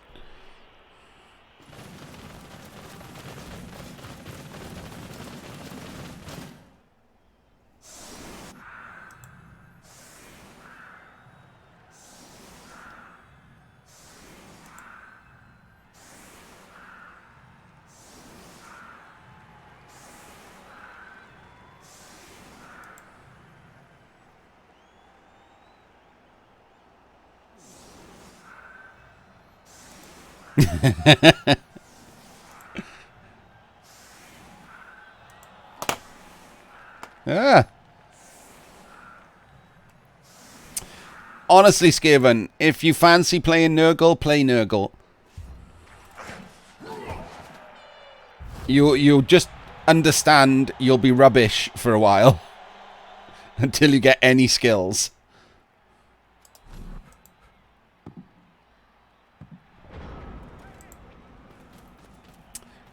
Classic end zone kick.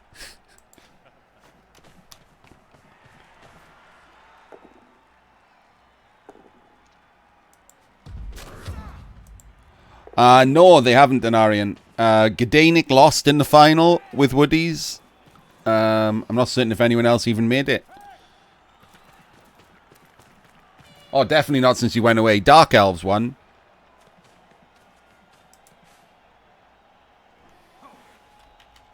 Norse won. And Kemri won.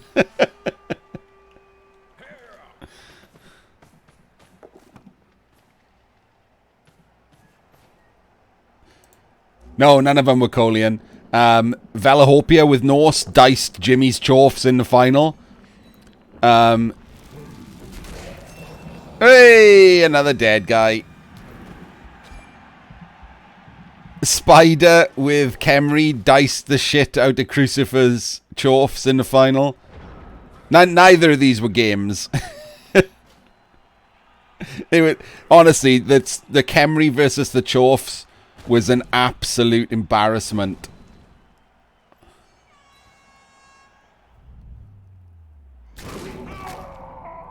Look at this. Just getting cast out. Spider's okay.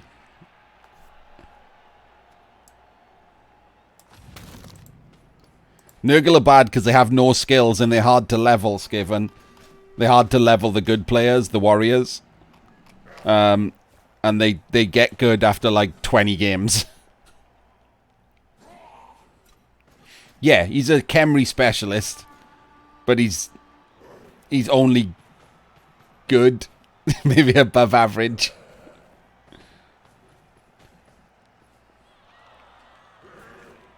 Yeah, too many dice rolled. GFI blitzes.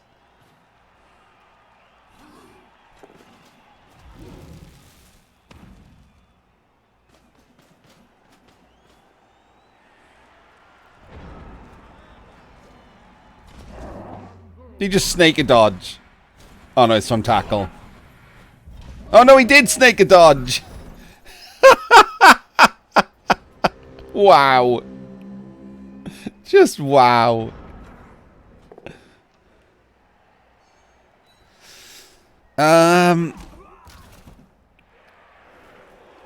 Elyod, Dio.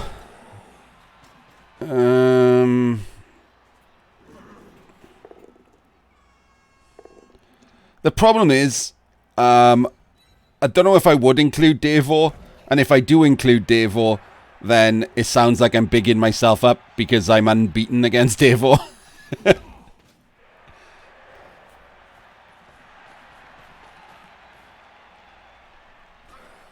Mike the Machine.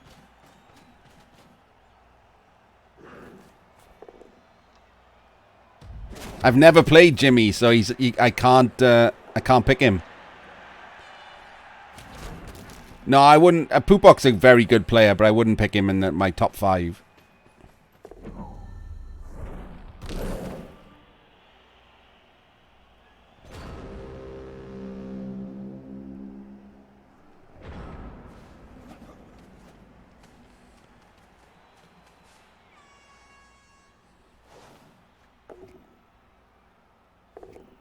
Jesus Christ. He can't catch a break, Shergant.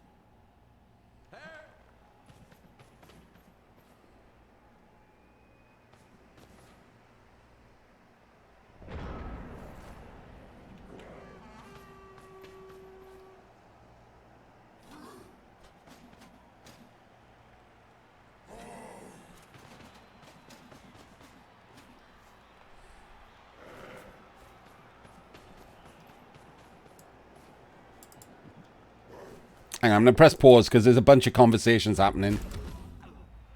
Right. How many games must a team play before entering the cup? No, it doesn't matter. You just have to be top of your race or one of the wildcard spots. Doesn't matter how many games you played. And a coach can join with any team of the race. Yes, you get to pick. The coach, if you qualify with multiple teams, you get to pick.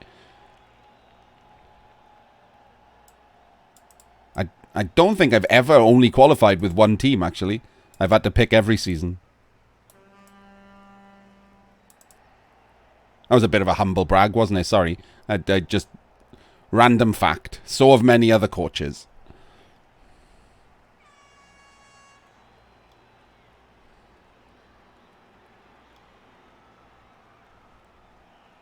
And yeah, Khemri require dice, but that's why you don't add a shit ton more that are unnecessary.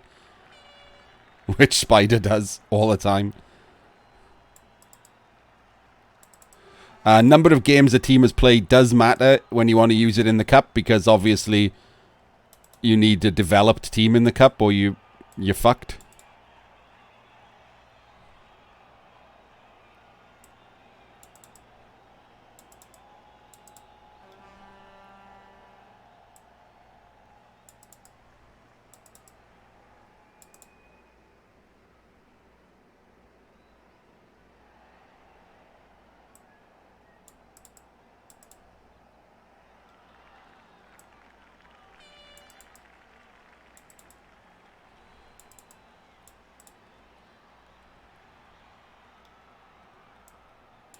There's no minimum amount of games.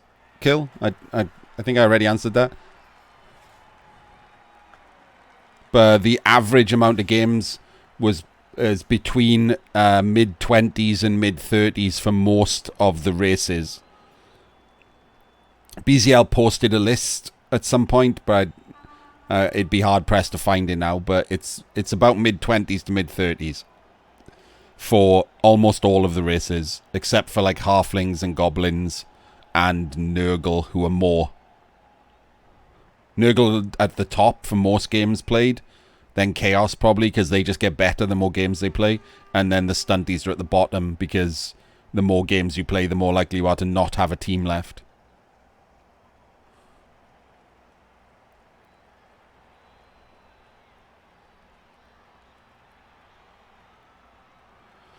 Yeah, you're not supposed to base up Strength 4 players with Dwarves, Skaven. Don't give up 2 dice blocks for no reason. Even Armor 9 breaks. And also, when Dwarves get knocked down, they can only stand up and move one square, so... you just screen against Strength 4. Because they're normally only going to get 55% knockdown on you. They're probably not going to break armor. Yeah, where is the ball? It's all the way down here. There we go. Ball's on the thrower that he appoed. You can scream as well.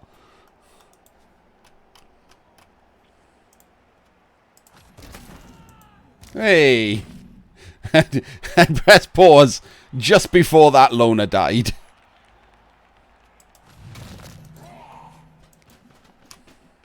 Yeah, once you get some guard, you can screen against Strength 4 even. Because you can guard lock them, unless they've also got guard. But hang on, let me press pause. So ignore the skills that these Chaos Warriors have got, right? Just ignore that. If there were 2 unskilled Chaos Warriors there, and you had 4 guard dwarves, if you just put 4 guard dwarves in a line here, none of these Chaos Warriors have 2 dice blocks. They're completely guard locked.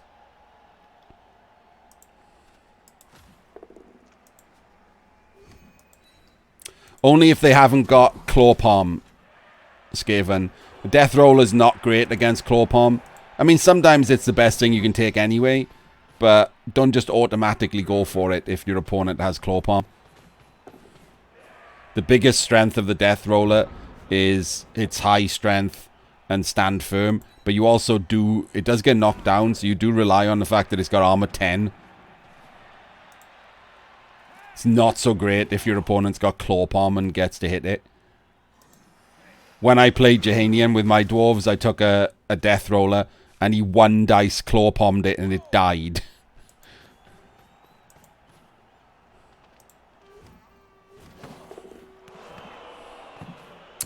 And he 1 in 9 the pass. So once again, Shurgant gets terrible dice. No, they don't kill. They can take, what's his name? Puggy? They can take the star player Puggy. He can be thrown, can't he?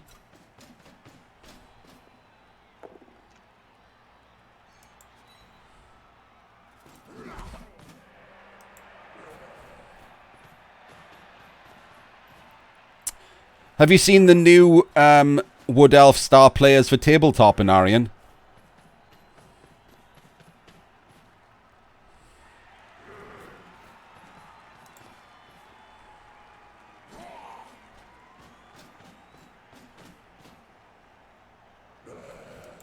There's some interesting ones. There's like a strength 5 tree with tentacles.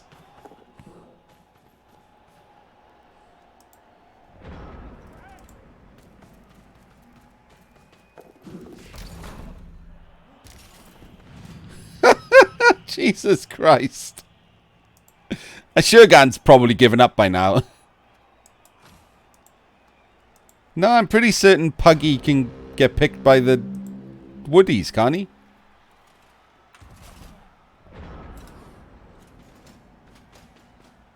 If he can't, then fair enough. Oh, it's humans then, is it? Alright, then no, I guess they don't have anyone he can throw. Getting him mixed up with humans, I guess. The ogre can throw him for humans, right? So that's probably what I was thinking of.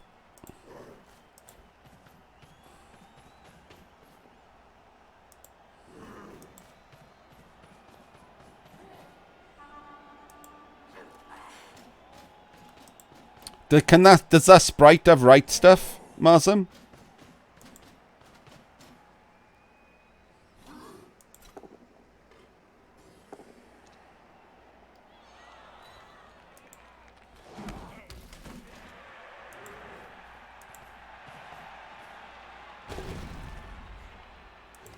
Can someone find me the link so that after this game we can have a look at the Woody Star players showing Arian?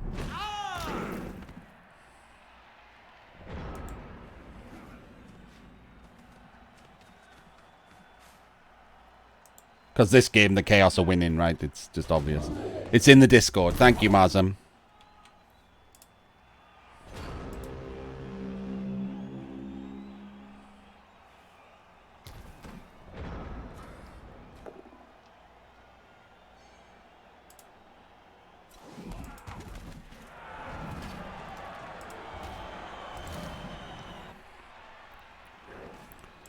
You punch things a lot, Skaven, and then you wait for him to get an MVP.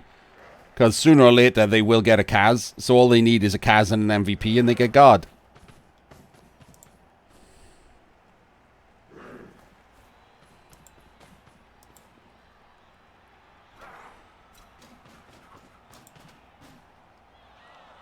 You do not take kick, no.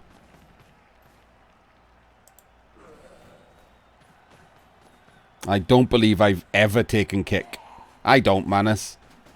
I mean, unless I'm in an Eternal League, which I never have been with Dwarves, and maybe I take kick like 4th skill on my backup runner after he's got leader, wrestle, tackle. I take 2 runners, Mushy, so my first runner is the ball carrier, and my second runner is a safety who starts with leader.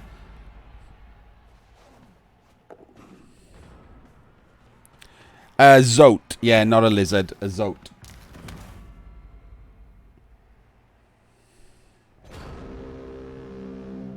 I don't even know if I'd do that, to be honest, Manus. I'd probably take Frenzy. Or Strip. Before I took Kick.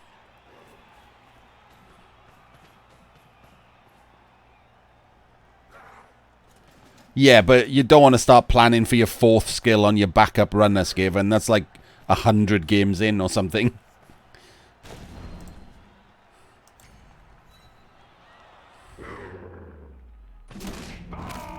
Yeah, this has turned into a dice in now, Corpax. I mean, the first half really wasn't. It was pretty... The second half, though, all of these Kaz have just been silly.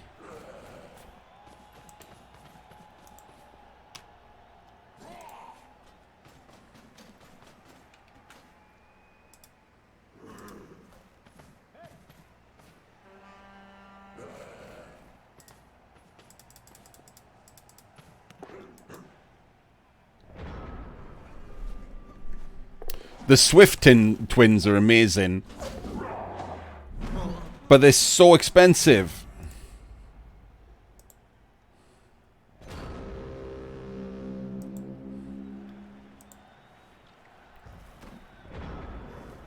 $400 TV down. Yeah, no, it's not that they're not worth it. They are. It's just you'd have to be 400 plus TV down. And would you take them instead of a wizard?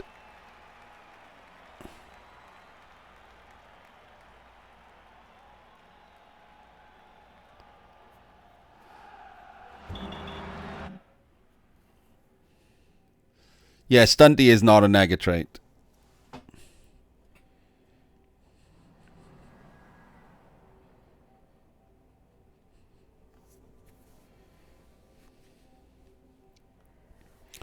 Criticize your dwarves. Let's have a look. Let's have a look at congratulations to Arzawain, commiserations to Shurgant. The second half was a joke. Hey, classic MVP on the dead Beastman.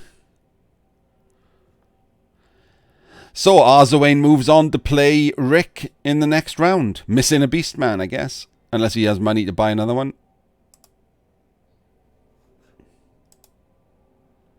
So let's have a look at these.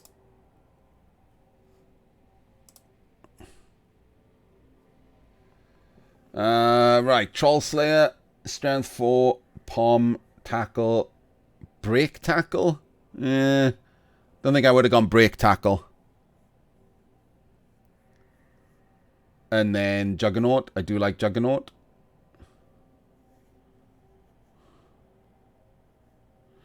I don't hate Break Tackle. And then I guess the other Troll Slayer died. Blitzer, Strength 5, Mighty Blow, Stand Firm, Guard First. I don't like Guard First on the Blitzers. On both of them. If you watch my Dwarf video, I explained why. Because you can't always blitz with Frenzy. So I always like one of the Blitzers because they're the guys who can dodge to be a killer with Tackle Pom.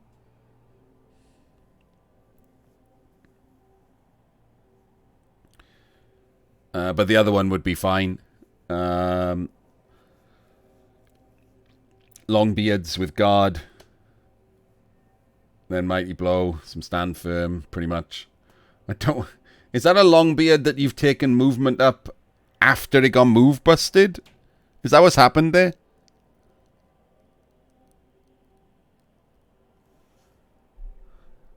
Yeah, I would never have done that, but I mean, leagues are different, aren't they? Leagues are bollocks. You can just take any old shit you want.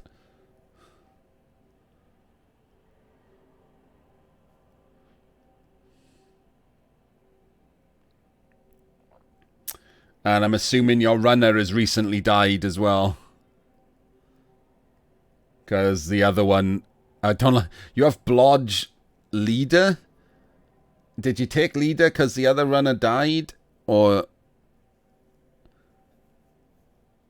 I don't like having Blodge Leader. I would 100% have Kickoff Return there.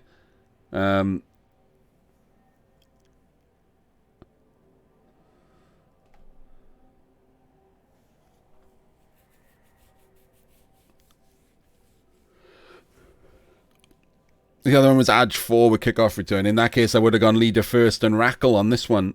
I don't like both runners being Blodge or Block.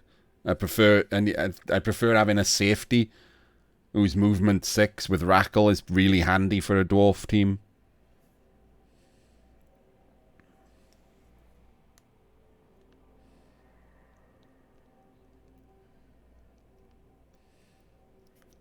Why are your runners getting hit so much?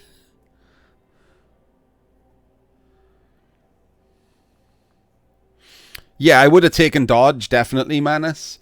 But I would have gone Leader first. So that one for me would have been Leader, Dodge, Wrestle. And I wouldn't have got Tackle yet.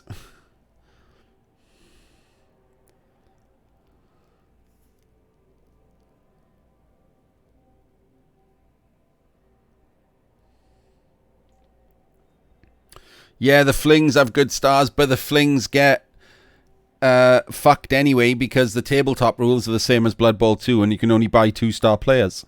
So it's silly, isn't it? Like, I've always thought that was an easy rule to relax for anyone. I don't understand why you're limited to 2-star players. Flings would be great with 3 or 4.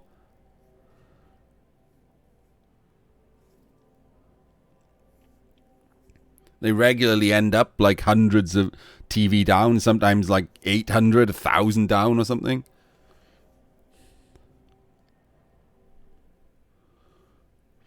What's the difference? Why Leader works when you're on the floor, Manus? Why wouldn't you care? Why would you care that Leader is on a wrestle piece?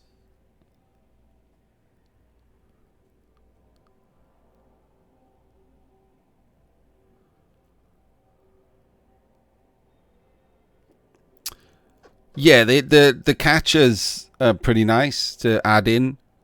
Cheap too. Nah. I mean, if your leader runner is in a position to get knocked down and fouled, you're either lost a lot of dwarves anyway, or you're bad. Because he shouldn't be.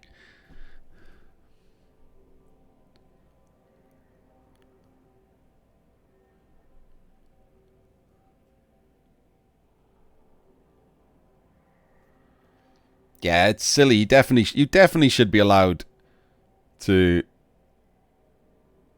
have more than 2-star players. I mean, if you're down TV, you're fucked anyway. Like, no amount of star players or inducements make up for being down TV. So, at least allowing. Yeah, but I mean, what are you going to use them for? Are you actually going to throw stunty passes? I guess you could just make one with, like, leader pass accurate or whatever.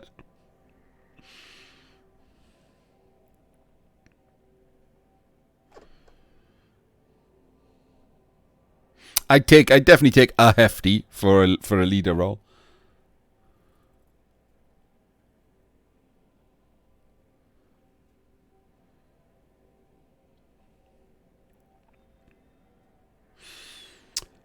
Yeah, it's fine. I don't know why you thought I would mock it. It's different to how I would build it, but it's fine. There's nothing horrendous about it or whatever.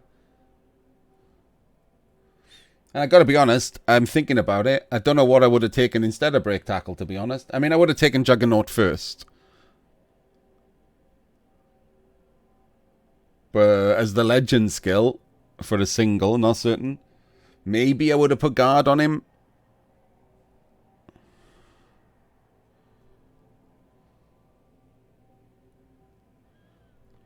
Yeah, but you want people to mark him a lot, right? Because then he just gets to freely punch the shit out of people.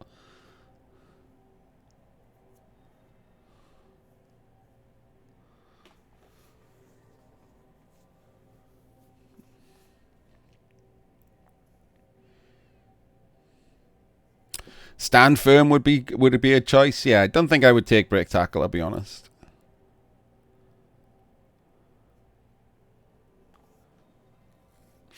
Well, I mean, above average is sort of synonymous with good. Like, there's not much line between those two. Yeah, they definitely. I think they've improved them. I mean, they're still going to be flings, right? They're still going to be the second worst team in the game. They're just going to be slightly better. I wouldn't go that far. They're still flings, like.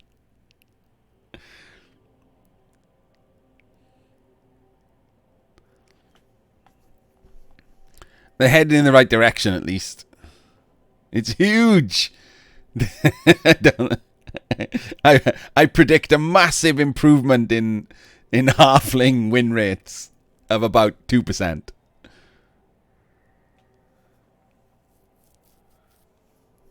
Nah, you're talking in single digits percentage win rate, to be fair, Manus, for me. Like, it's just one of those words, isn't it? It's like calling someone decent. Like, it could mean any of those two.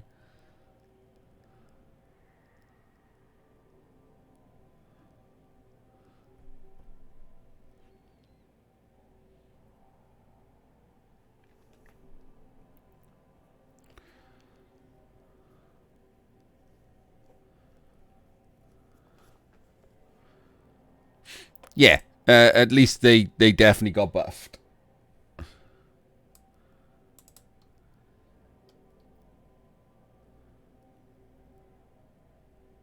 No, ogres are the worst. Kill. Goblins are better than halflings.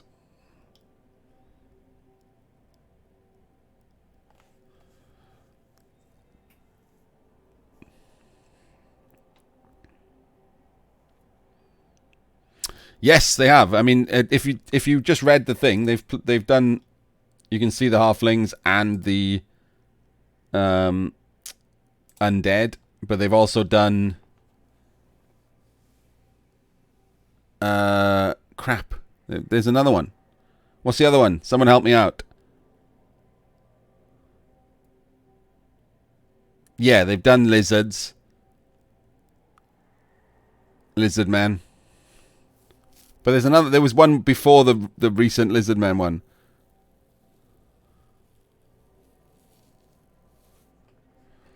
Someone said there was a website with new star players and stuff.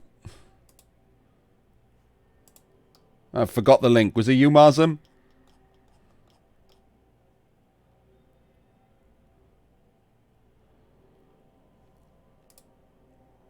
Yeah, have you seen the Lizard Men? And Arian, they've done Lizard Men and they've added chameleon skinks, which is shit.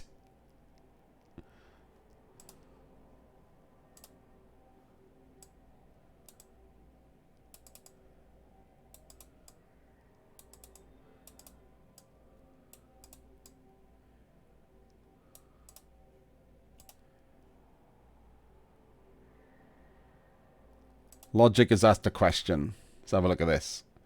So this guy, for Logic, the Gutter Runner, has rolled a double. Another guard or a two heads guy.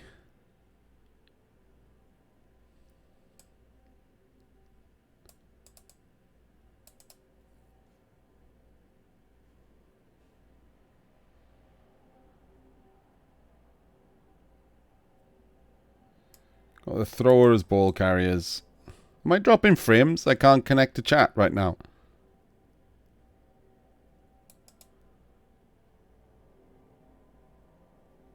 No, my chat's broken.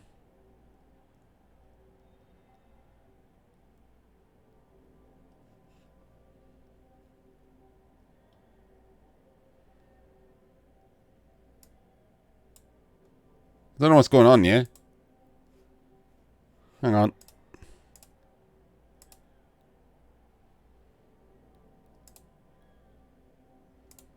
Let me refresh.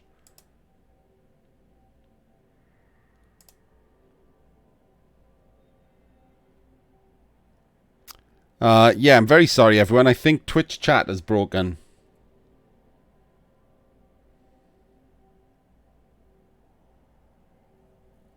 So, I don't think anyone can type in it. Yeah, if you are a member of my Discord, you can type in there to tell me that you can still hear me. Just use the general channel and just say I can hear you. Then I know I'm not talking into the void.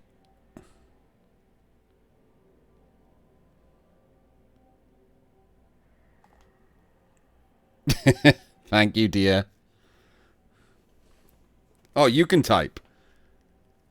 Oh wait, so only I'm not connected to chat. So you can all just chat to each other and I can't see it. Excellent. That seems reasonable.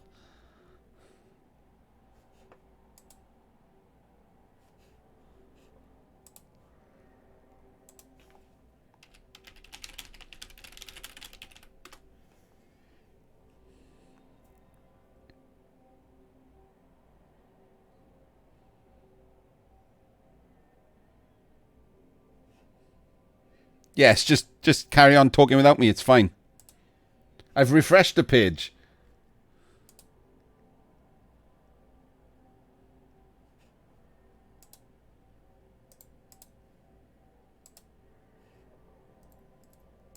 Hang on, I'll see if I can connect to someone else's chat.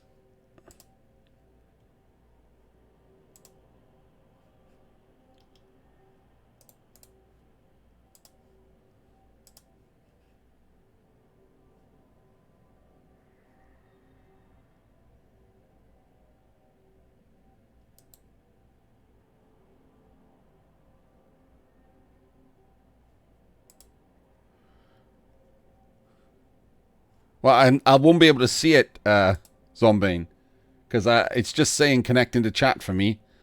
I just opened someone else's Blood Bowl channel, and it's saying the same thing there too. There we go. Someone else's chat has died. Oh, you asked in the Discord section. Haha, there we go. What skill to give this pest a go? Sorry if everyone... it's like I'm forcing people to come to the Discord. The Discord link is below this video window. If you want to join, we're all chatting in there now as well. That pest to go that's rolled a double. What is he? Is he just MNG'd, Zombine?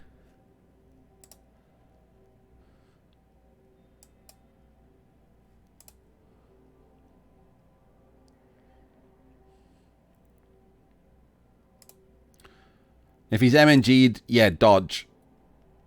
Because he's your safety, right? So even if he's based up, you can still do something with him.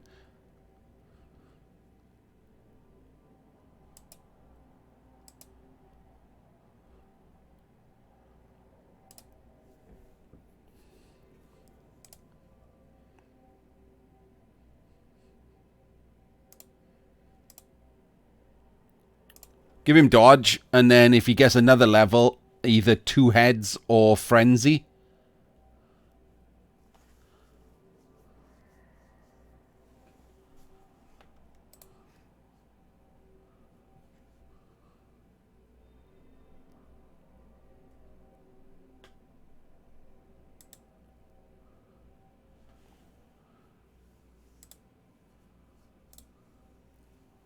I wouldn't hate giving him Mighty Blow, but I think the other two are better.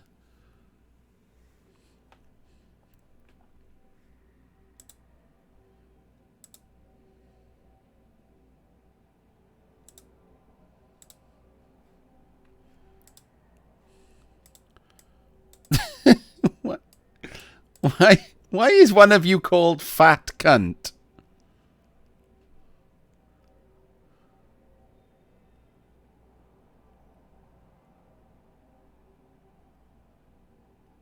If the answer is because I'm a fat cunt, I'm going to be disappointed.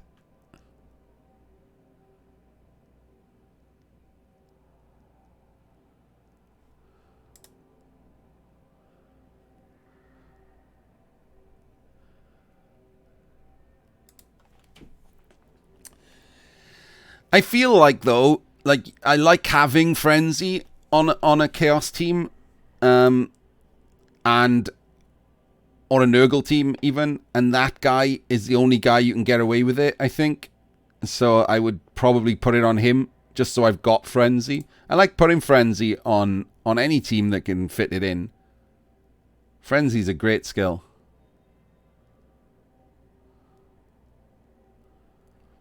Because it makes him useful as other than a sacker as well, and because he can also go for serfs. So he's useful in two different scenarios there. Whereas two heads just adds to his usefulness in the one scenario. But it gives you the free 4 dice normally, or even 5 dice if they're strength 2. 6 dice, I mean, sorry. Well, I guess strength 2 sometimes comes with sidestep, so that would be 3 into 2 usually.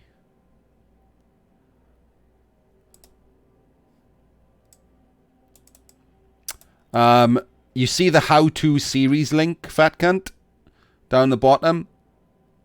There is a video in there called How to Dwarf. Go and watch that.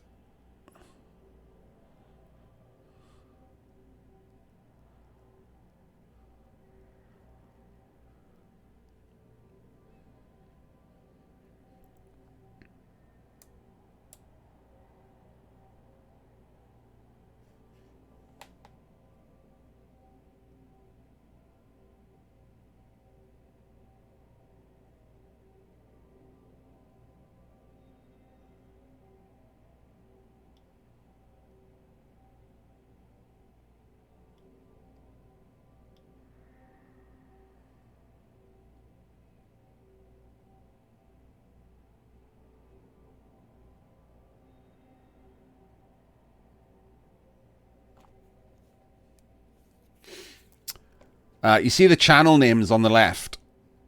Going live, you're currently in the general channel. Pre to Excellence, Blood Bowl questions. At the bottom, there's the how-to series links. If you click on that, it'll open it, and there's a how to Chorf and how to Dwarf video. And the how to Dwarf will give you all my advice on building dwarf teams.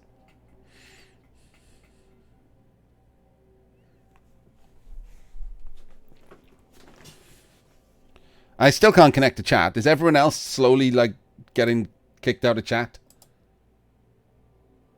Nobody is speaking.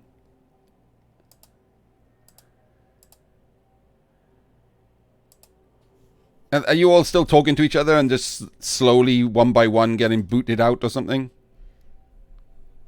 It's not fine for everyone, Zombie. 2 people have said they got kicked out.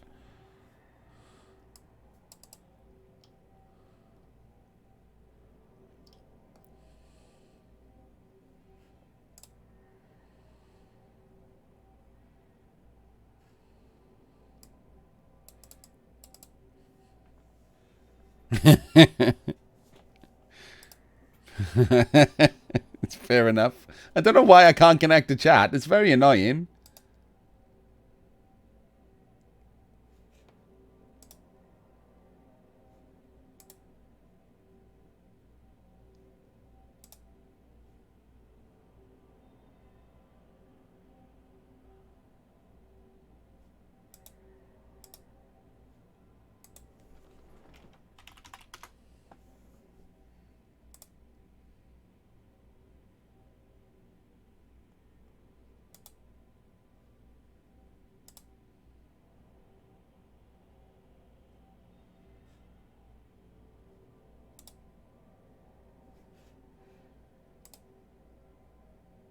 Nope, I'm back. I logged out of Twitter.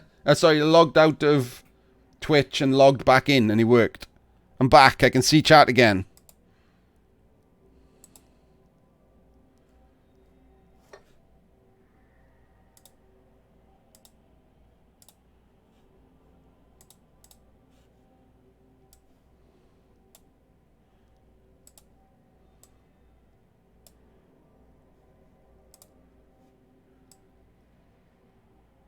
No, I can't. I can't read the old ones.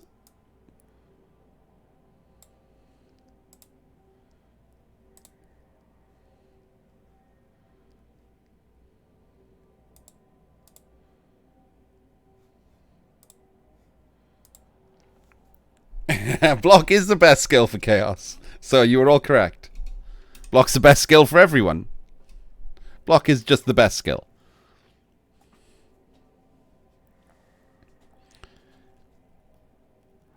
I like a troll for the orcs, Dobbler. Some people just don't like big guys in general. But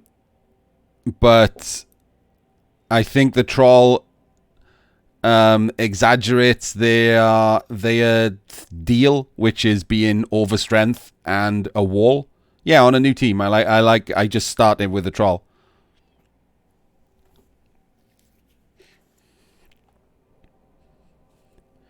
Gives you start in Mighty Blow, which is always nice. And he's the kind of player that you tend to keep, because he's a roadblock. Whereas if you do it with the Chaos and you start with the Minnow, you tend to just fire him or let him die.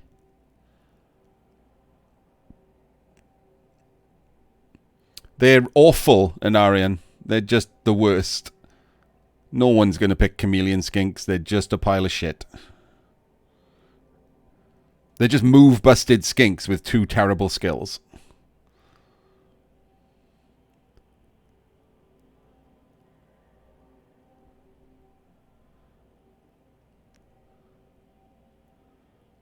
I take a thrower, Dobbler, but it is not optimal. But in my opinion, the suboptimality of taking an orc thrower is minimal. So I take him because I just like having a thrower.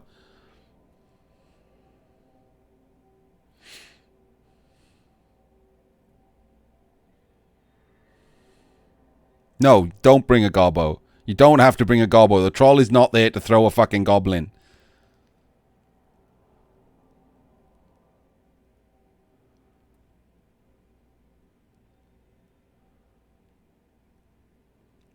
You can buy a goblin later if you want, but in the starting team you can afford a lino. So take an orc lino.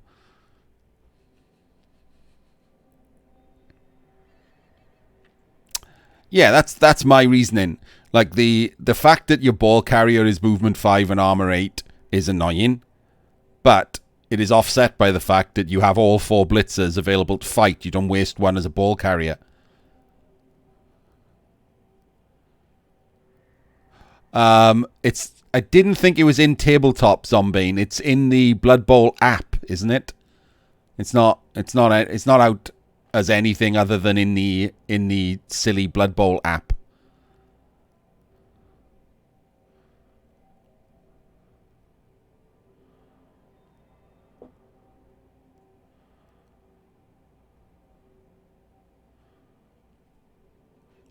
Along with the different Berts who are insane and have a star player that is completely broken.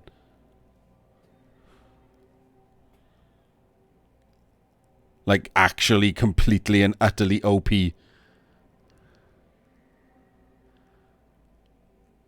Yeah, and Skaven that are all, like, bombardiers and shit. I like the idea of them, but the actual makeup of them are terrible. A Troll Slayer team would be interesting. Other Skaven clans would be interesting. But they suck. The team makeups they've done are shit. And yes, I had seen Grack and Cumbleberry. Yeah,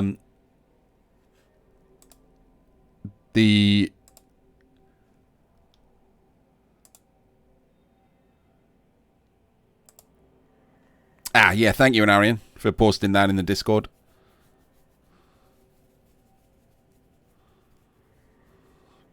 Pretty much, yeah, but they'd be different, wouldn't they? Like, I would use the same things. Like, it would be Dragon Slayers, Giant Slayers, Troll Slayers.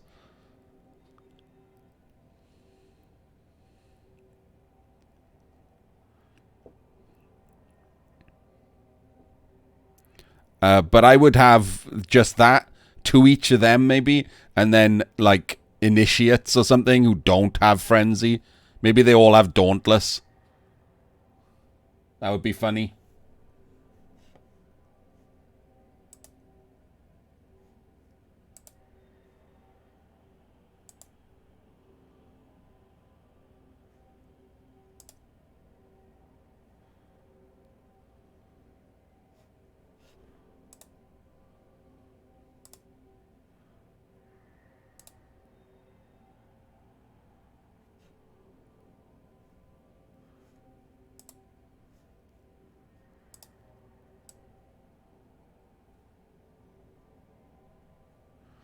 A Frenzy Death Roller. I don't think they go that big. I don't think they would go with a Frenzy Death Roller, but it would be pretty funny.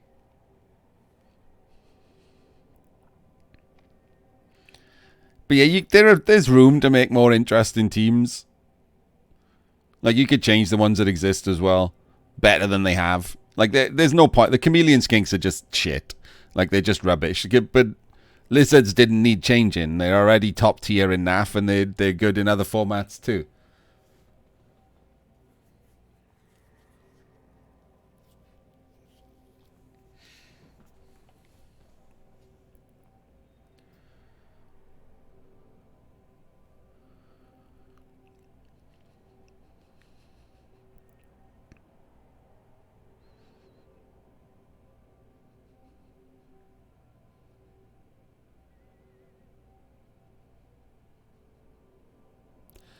Yes, they're all armor busted and being given Frenzy instead.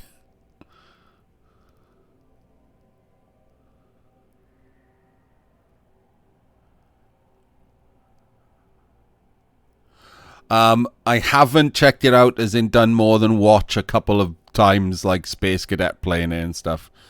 I'm not certain if it's my kind of thing. It does seem interesting to play, but it also seems dull to watch. So I don't know if I would bother playing it as like a stream game. Because I certainly didn't watch Space Cadet play it. It was just boring to watch. There was nothing really to talk about.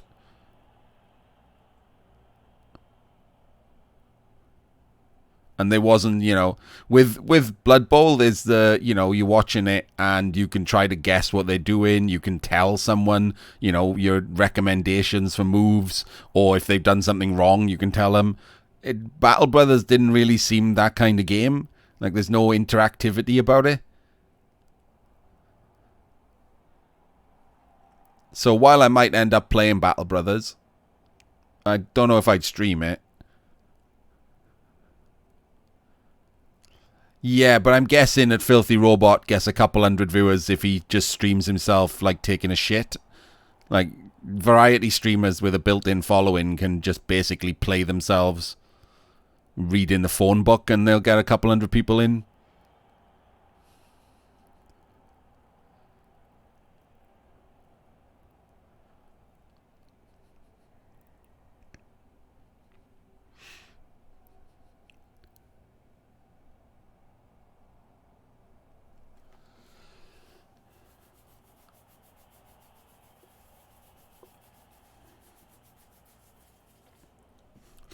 Yeah, if I get turned down for partner again, then I'm probably not going to get partner just by playing Blood Bowl anyway.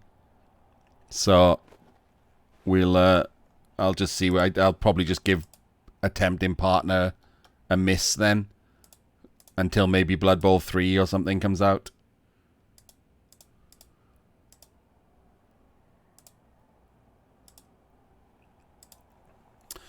It's not. No, they never tell you, Zug. They just say, you're free to try again next time or whatever. For partner, you need to have streamed a certain amount of time in the last month, certain amount of times for a certain amount of hours, and you need an average viewership of over 75, which I've had now for months. So but that only allows you to qualify. And this now in this environment of Twitch, because they're massive and they don't need us, then every partnership application is manually approved, and they're not just handing them out like sweets like they did when they started, when they wanted partners so much. Yeah, I don't use Facecam, which is going to be a negative against me. And I don't really do. I haven't got like a big pile of shit below my video and all of that stuff. And I don't know if I can be asked to do all of that. Maybe later, because I'm going to do work streams at some point, which requires the camera to be on, and will, so I can show things like in person that I'm holding in my hand. Then that might make a difference.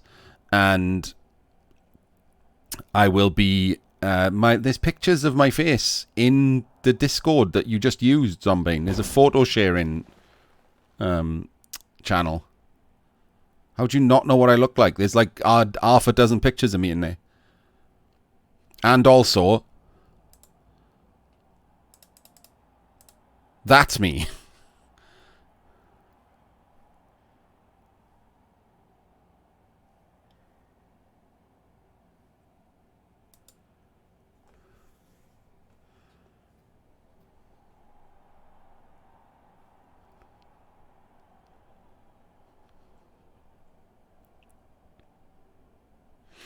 Yes, there's actually a few more, Manus.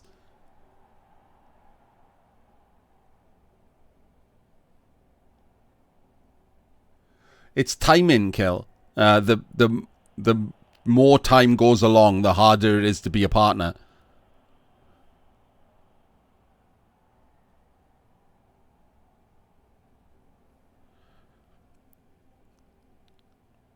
They don't need us anymore.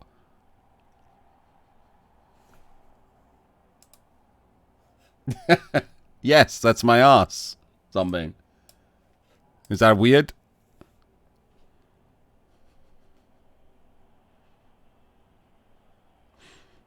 That's what I mean, though, Jim. Like it. Okay, well, maybe like early on it was horrible. When they changed the partner rules to what it is, then the manual like applications were being handed out like sweets for like a year, and then they just stopped because they've got a shit ton of partners now, and so many people got partner and then just abused the fact that they got partner and stopped streaming whatever they were doing before.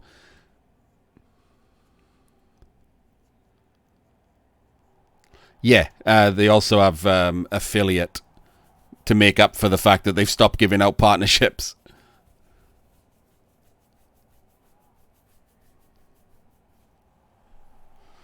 Cyanide are a coding house orb, so the people that should be in that sentence are called Big Ben. that what used to be Focus, like Focus made this game. Big Ben are going to be releasing the other one.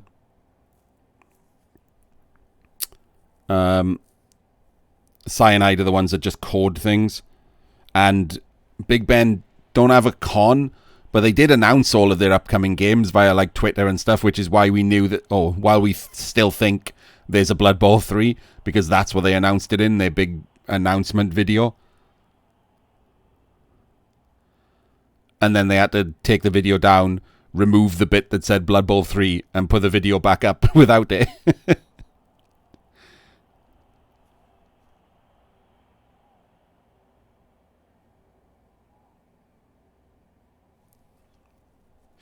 Yeah, but new big games kill is makes your numbers higher. It's not it doesn't matter that you're a new streamer, it matters what your numbers are. Like Sweet Anita, the chick with Tourette's, because her numbers were through the roof, she got like partner within like a couple of weeks of starting streaming.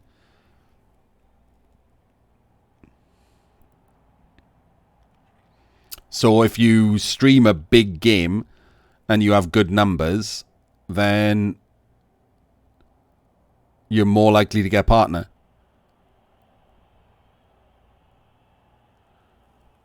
She's also hot, Dobler, that helps.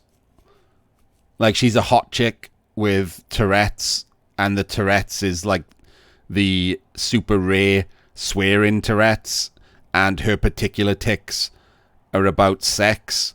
So it's like the perfect storm of of what to watch on Twitch. Just a hot chick swearing about sex and then being embarrassed. Like, it's just it's literally the perfect storm. You couldn't design her any better. Do you know, seriously, you don't know who Sweet Anita? It's Sweet Anita. No, she's really not, Dobler. Like, there's no. She deserves an Oscar if she's acting. People thought she was when she started, and then it's just too long now.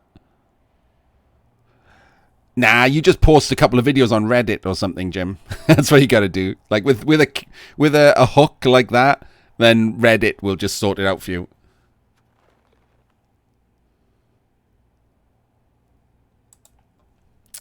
She kind of was, I think, Manus, and then Twitch, like, obviously manually checked, and she's got Tourette's, so they can't discriminate.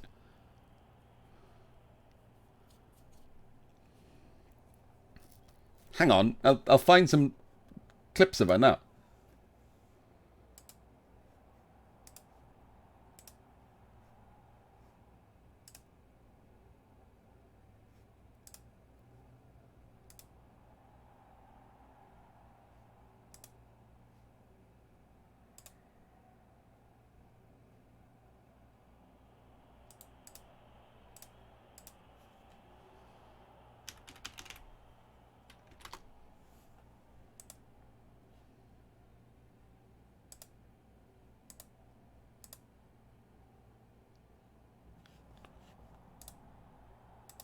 So this is her channel.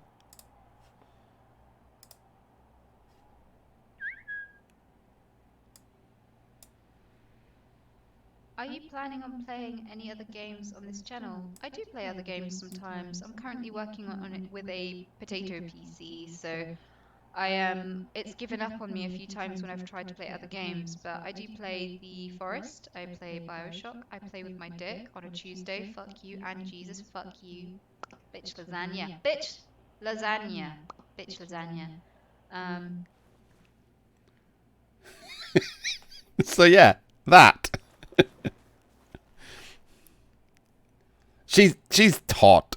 She's not like, you know, going to be like a supermodel hot, but she is like a well above average on the attractiveness level.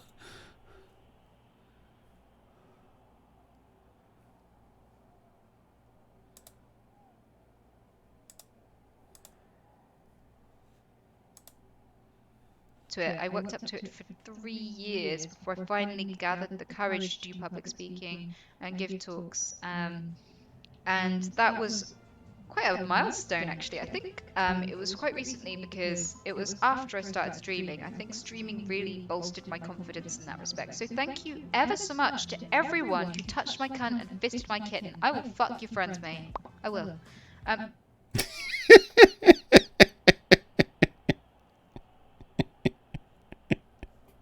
It's so good. It's really not, Dobler. Like, because it's so good. That is it. Everyone assumed it was an act when she first came out, but it's really not. I promise you. You can watch her for like 1,000 hours. It's definitely not an act. I thought it was. Everyone did. It's just not.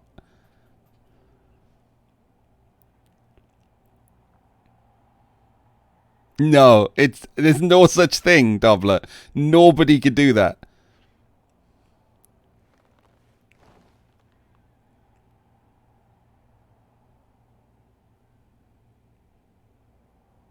Yeah, honestly, Pubble, if it was an act, she'd be even better.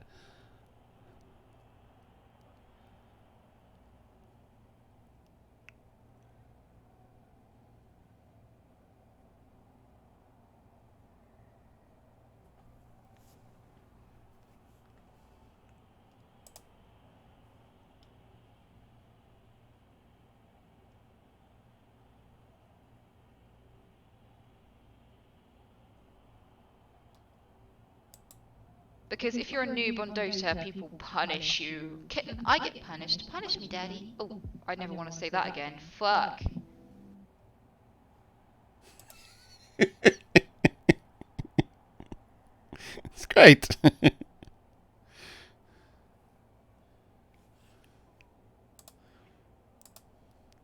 So there we go. That's Zug watching a million clips and videos for the next couple of weeks.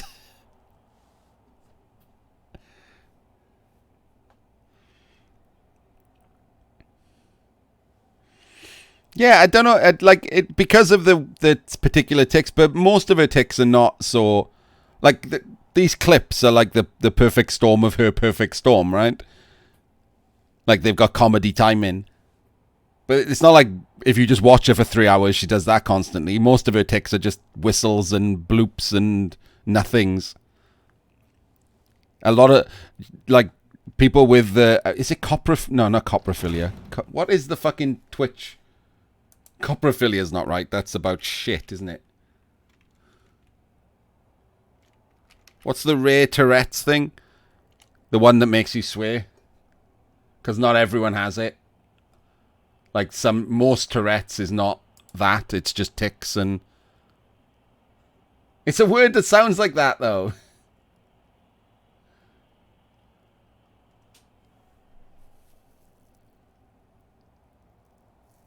What the fuck is the word?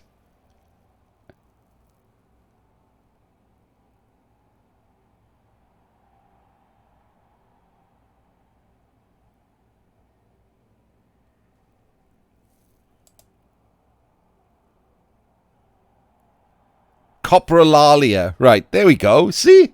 That's pretty fucking close, isn't it?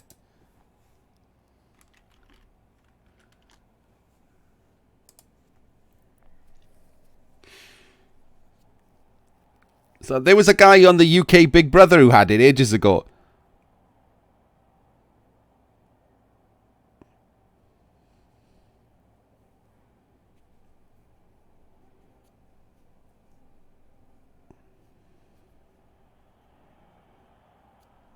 Sorry, Dobler. You're like a year behind the times or something. That's what people said ages ago, and now, yeah, Pete, Demi G.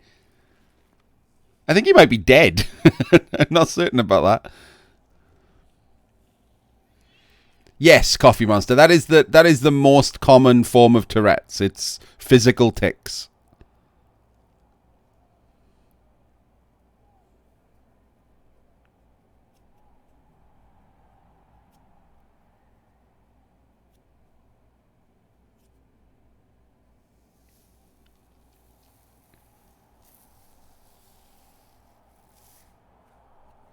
The physical tics that this chick has are the head movement and the pops and whistles.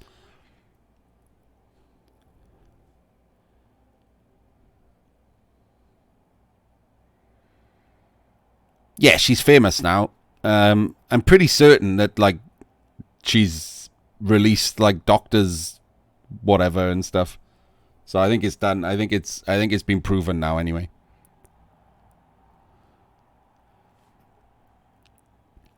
But she has a particularly appealing form of Tourette's, right? Because she's a hot chick. Her tics are cute for the most part. The tics and the whistles and pops and stuff. Yeah, that is me, Doubler. Yeah.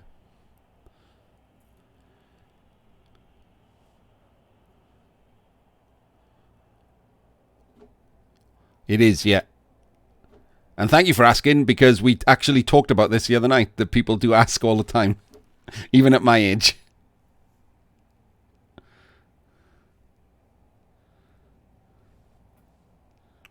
So thank you for proving that.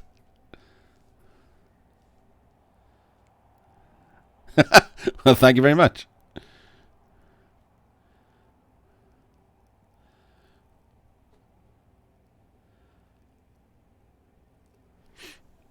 Yeah, I remember that, Pubble. But he was a big drug user, wasn't he? He used to use ketamine. Special K.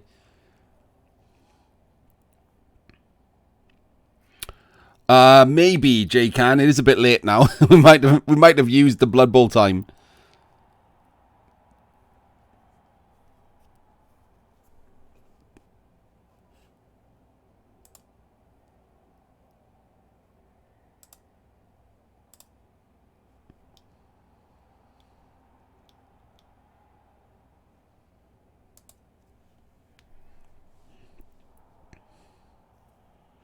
Apparently I am Ham, and also Sweet Anita is. And yeah, Ket is a disastrous drug. Don't do that.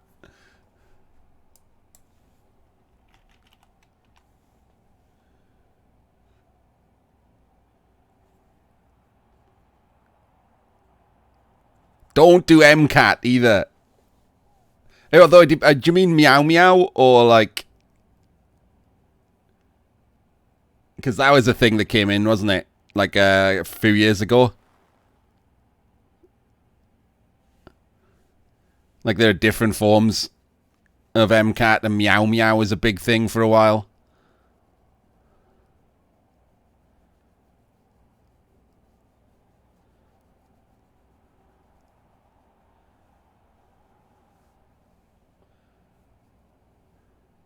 Because I don't know if they're all the same. Like Meow Meow is specific. Like bath salts is another variant.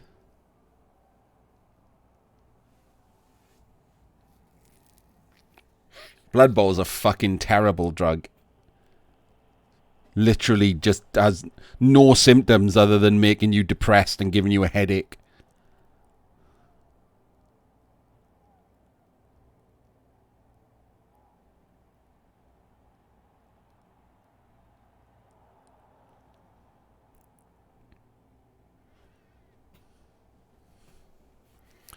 Probably Coffee Monster.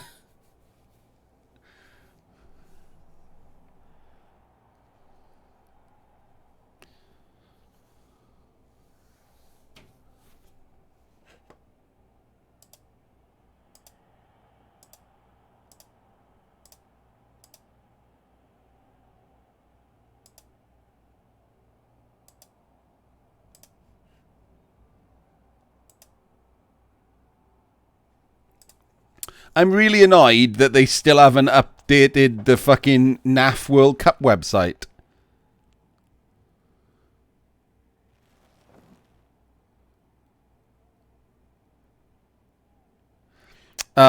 It doesn't really do anything anymore, Orb. It was the Wormwood that did something, which was a slight hallucinogenic.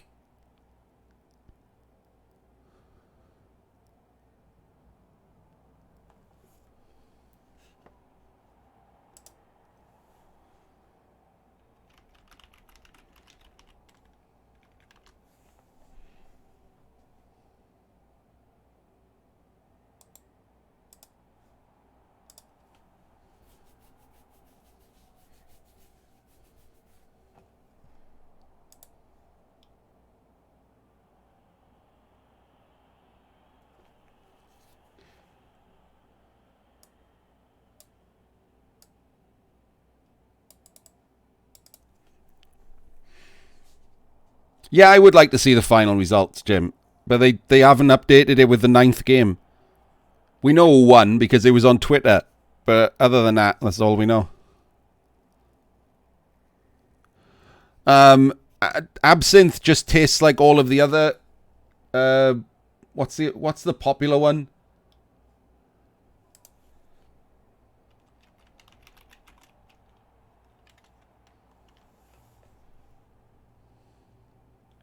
The aniseed drinks, but there's another one. What? No, it doesn't taste. What's the? There's a popular aniseed drink.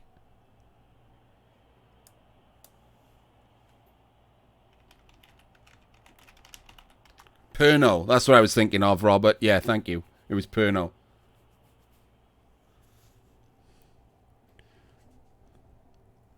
I hate them all. Jaeger tastes more like cough medicine than absinthe. Like just shit cough medicine.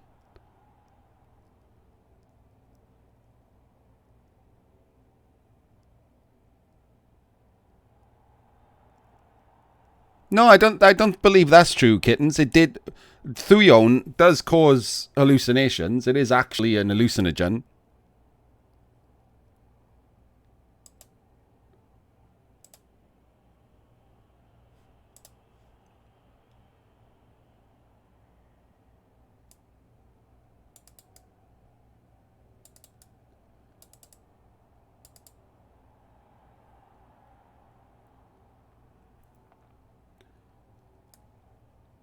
I mean, you would have to be a wormwood one, though.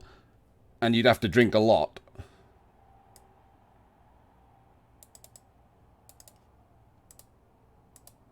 Like, the most likely explanation is that the fact that absinthe is insanely strong, or can be.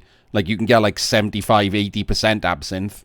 And because it's aniseed-based, it's not as horrendous to drink as, like, other 80% drinks. So if you were good to get full-on hallucinations from just the Thuyon and not from being absolutely hammered, as well as having a slight hallucinogenic effect, you'd probably die of alcohol poisoning. But the mix of the two, like, if you drink a lot of 75% alcohol that has a slight hallucinogen in it, you probably will have some weird fucking effects.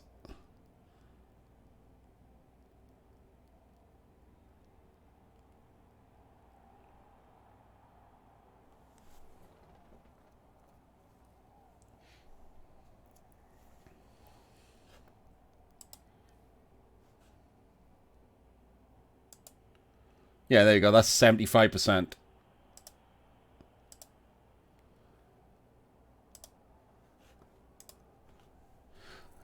I've had... there's an absinthe shop on... An absinthe pub on Bourbon Street. The famous Bourbon Street in the French Quarter in New Orleans. And I've had their, like, you know, top shelf absinthe.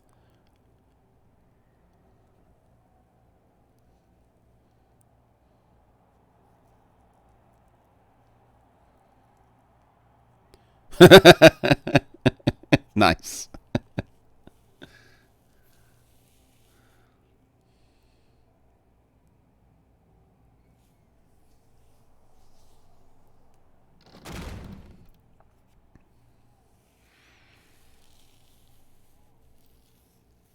Yeah, I got a video of it and stuff. They did the whole, like, set it on fire and shit.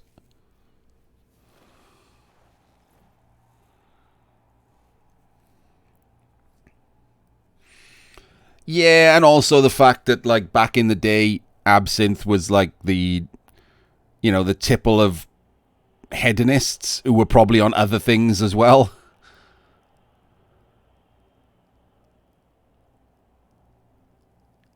Like, crazy people in fucking New Orleans and, you know, court fops and Oscar Wilde. People known for doing weird shit.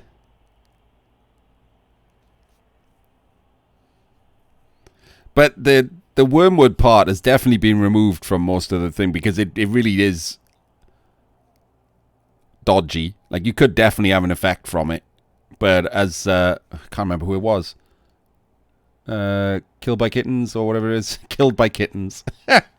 I just called kittens with fluffy mittens Killed by Kittens. I don't know why I thought your name was Killed by Kittens. You should change your name to Killed by Kittens. It's so good.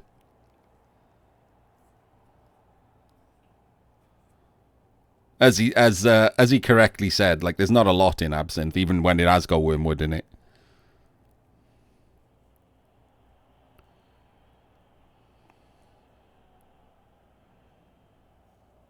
Yeah, but Killed by Kittens is a good name. Cedric the Entertainer is a dumb name.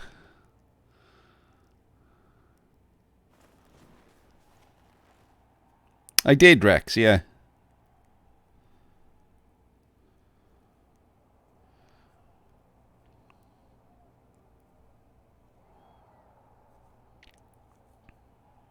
It's still a dumb name.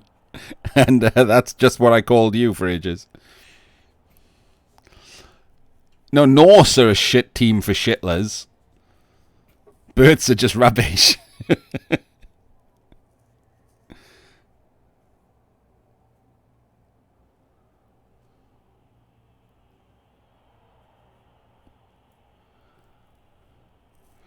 Yes, Space Cadet plays Norse.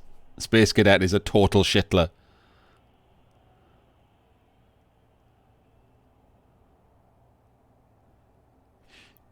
Space Cadet only grows the rest of his beard to hide his little mustache.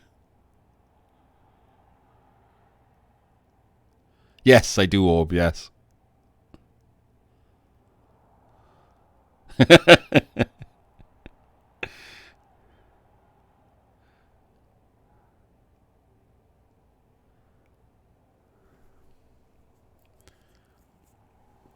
It only contains wormwood in some places, Little Baz. Wormwood is banned, for example, in the US. Or was. Maybe it's unbanned now.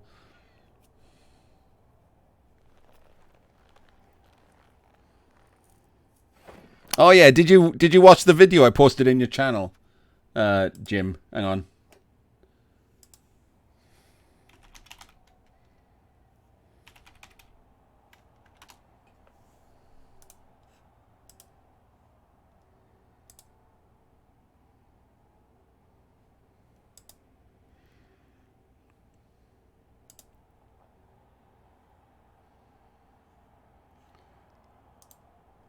So this happened earlier.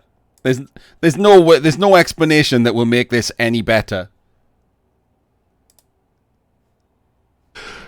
I'm going to wrap barbed wire around a baseball bat and shove it up your asshole.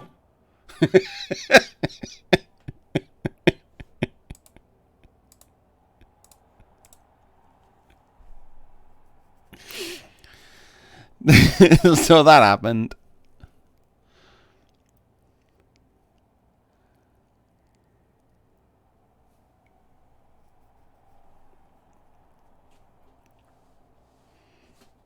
Yes, Space's version of ASMR.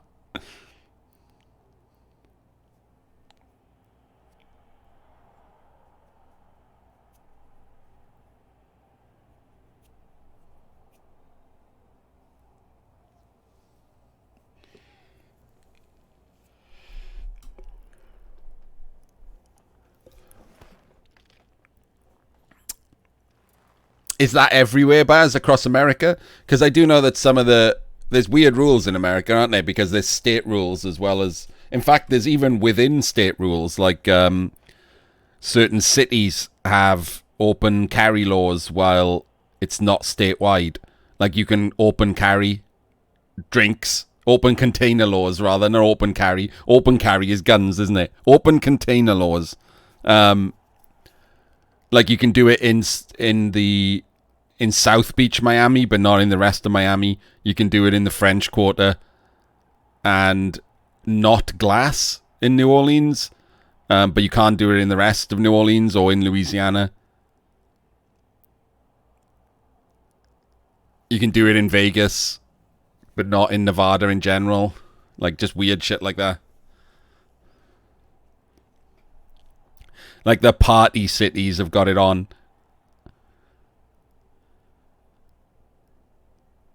Because it's a shock to British people because open containers is totally normal here. And we don't have different laws in general. We do now have no alcohol zones every now and again.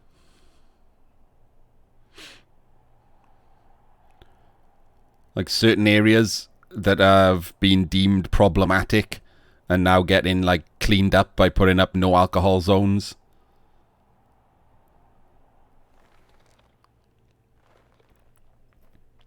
But in general, open container is the standard law across Britain.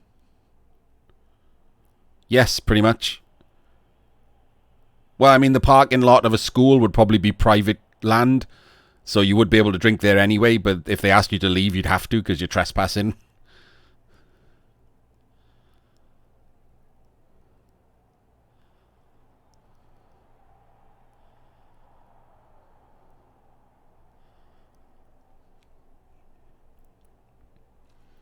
But the drinking part wouldn't be the issue. Yeah, we take bottles out of pubs, walk around. We drink on the way to the pub with open containers all the time. It's perfectly normal. I thought that Scotland has the same rules as us, which is not that it's drinking in public that's the problem. It's being drunk in public that's the problem. Really? Scotland has changed the law on open containers? Huh. Scotland is weird, by the way. For those of people who are outside Britain, Scotland just keeps trying to make itself not part of Britain.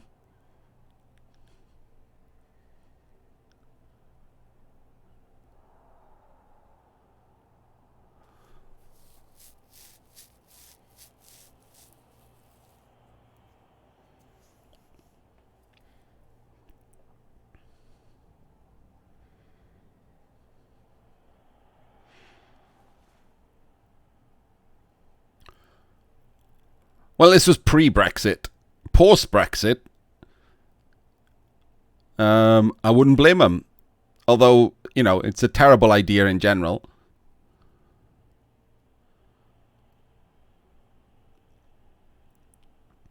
Yeah, the park in my local town has banned open containers.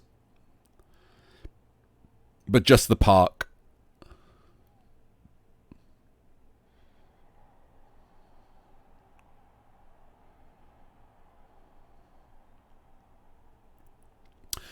I'm sure some people in Wales do LD trading. There are stupid people in every country.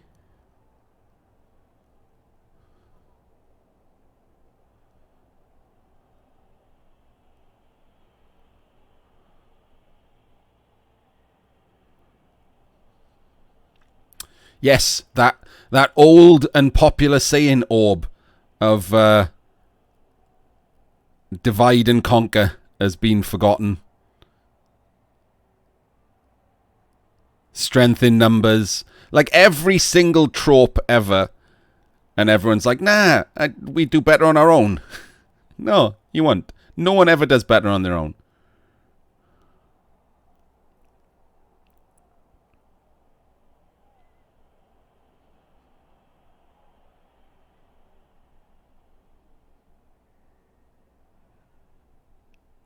Really, Pubble? Aw, that's sad.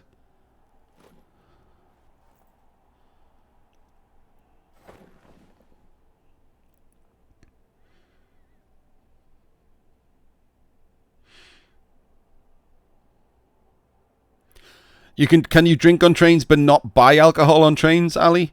Because that's like odd rules as well, isn't it?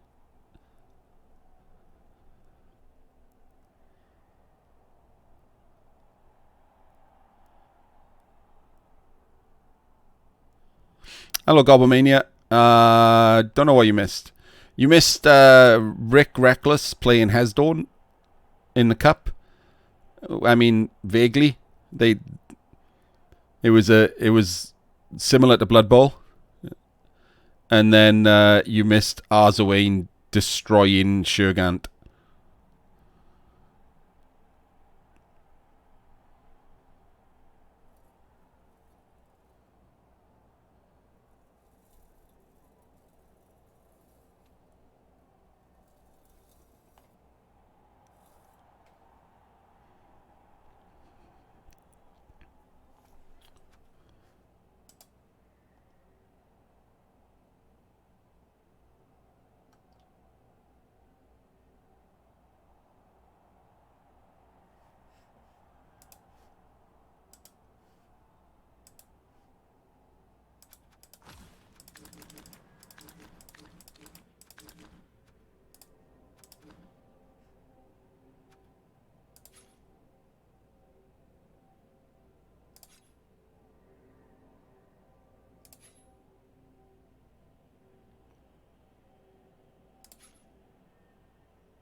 Hello, everyone.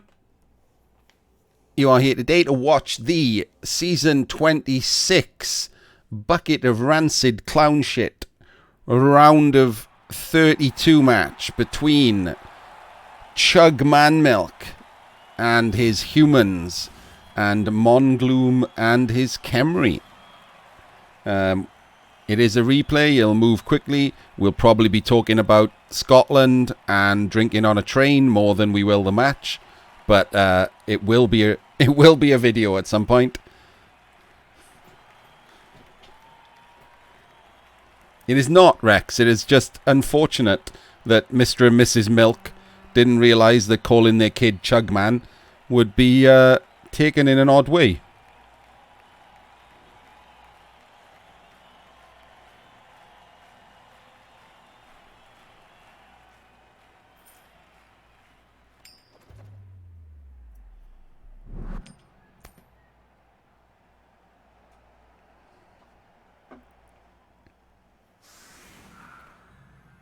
So what have we got going on here? So, the Khemri won the toss and chose to receive. The humans have a wizard and a babe. And that's it. Khemri have 12 men. A pretty impressive block, mighty blow, strength 6 Tomb Guardian. Block, mighty blow, break, tackle Tomb Guardian. And then 2 guard Tomb Guardians, one with break tackle, one with mighty blow. There's a dirty player, which will be the biggest issue. There's a tackle pommer with Adge 3 and stand firm. It's a very odd piece. And there's a Blitzra with strength 4 and mighty blow. We've got a blodge leader and a block thrower and a couple of block skeletons. So a good Khemri team. On the human side is no ogre, which is interesting.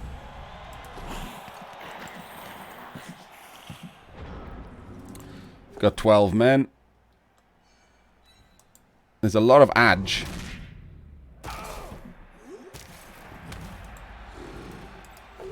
There is an Adge 5 catcher.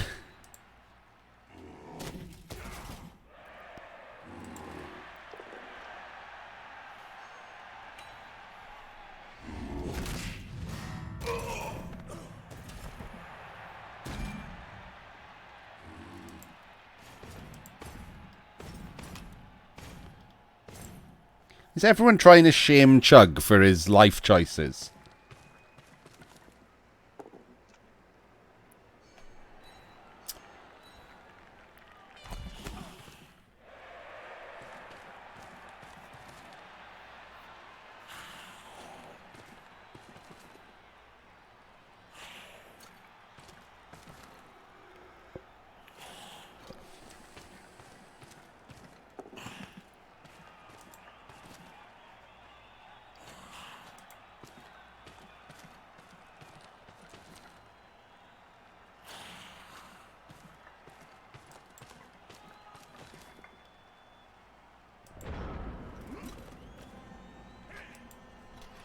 Yeah, there's a lot of, like, back and forth information on Absinthe. I did look it up once when I was going to go to New Orleans the last time, because I'd had it there and I wanted to know.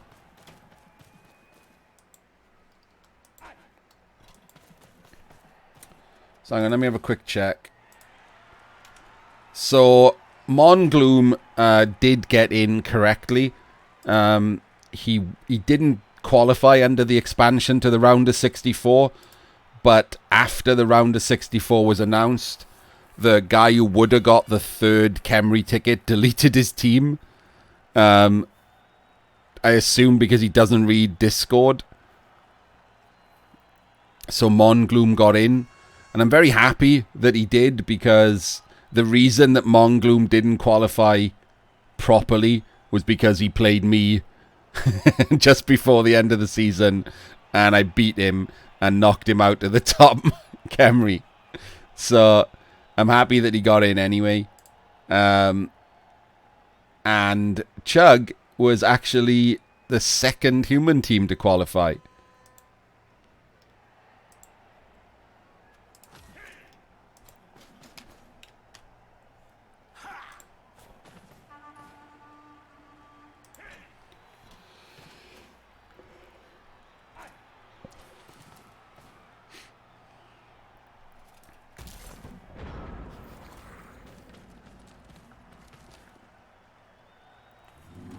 I don't really like this bunching up back here. I would have preferred a couple of them down to the right here to react to something.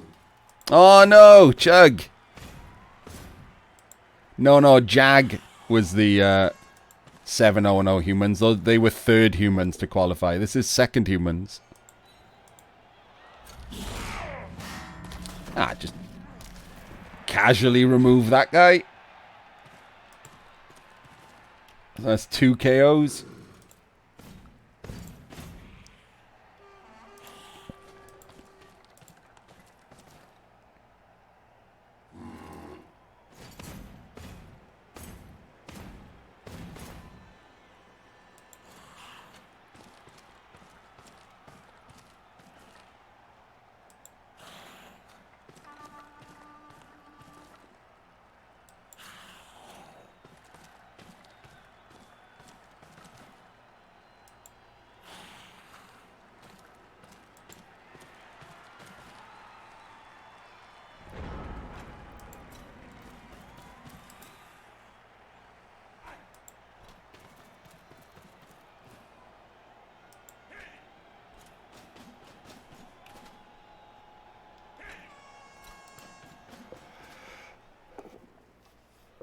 You didn't have to beat Ungern, though, did you? You just had to get into a wildcard spot.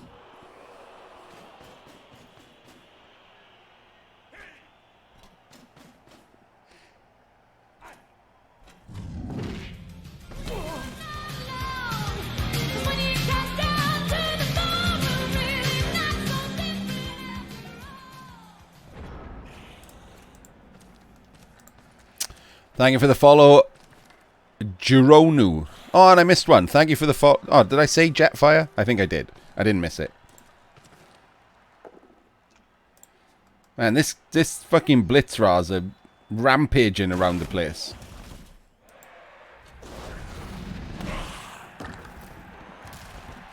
Oh, good lord.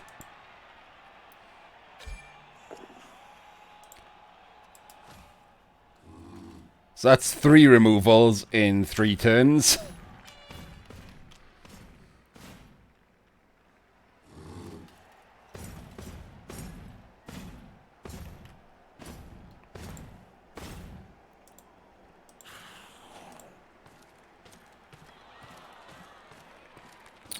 A wild card is normally around low 70s. So what's 15.55?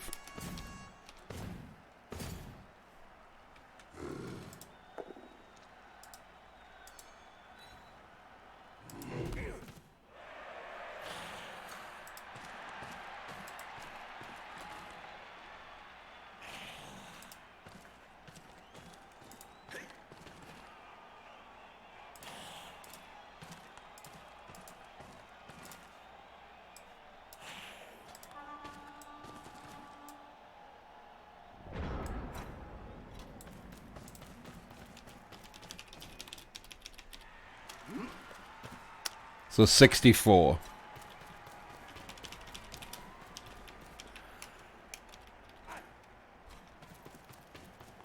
So 25.5 might have got you in. That would have been borderline.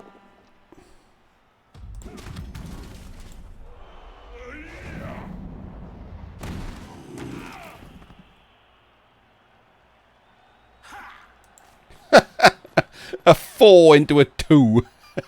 What a great pylon. The Blitzlars running round removing AV8 left and right. And then straight into... Holy shit, look at those dice. 2, 2, 1, 3, 1, 1, 2, 2, 2, 2. What an amazing set of dice. You weren't doing shit.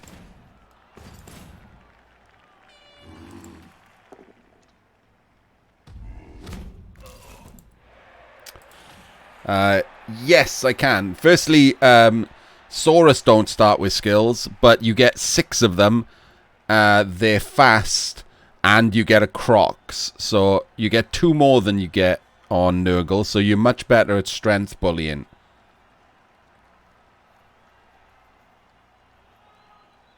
and skinks do start with skills. And no, don't get chameleon skinks. They're terrible. Use the models.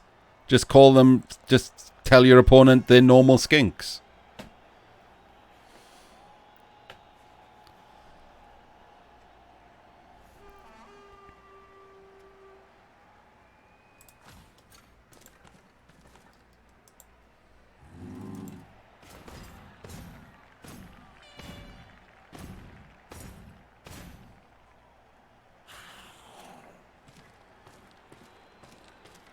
Yeah, I saw that, Jim, yeah. Classic Reddit advice.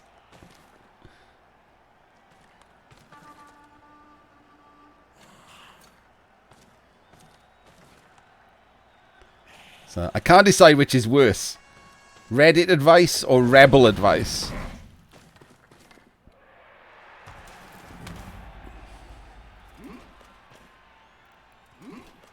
I saw your game earlier as well. I had it on in the background while I was casting. And how the fuck is Keji second in Division 1? That was some dubious play on his part.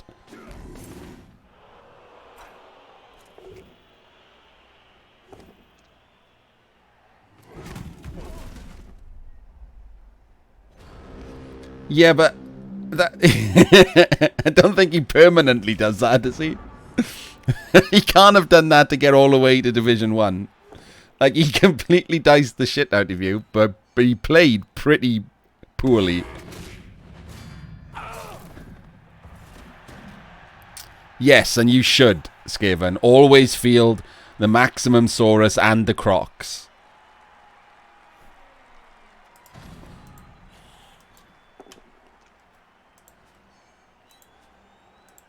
Your Crocs is a roadblock. The reason I don't recommend teams with big guys generally is because they're difficult to use correctly for new players.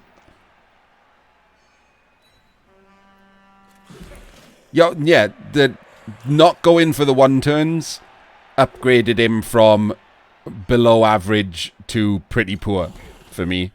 That was terrible.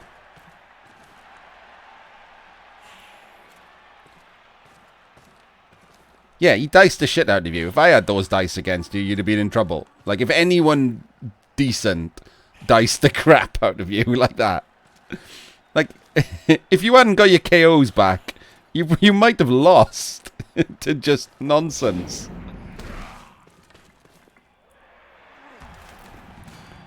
But he... Hang on, I'm going to press pause while Chug's just getting like horribly removed from the pitch.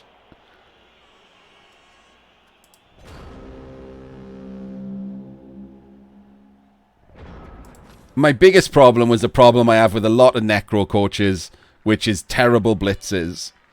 Like, not blitzing with Clawpom when he should, and blitzing with Clawpom when he shouldn't on bad targets, and then piling on when he shouldn't.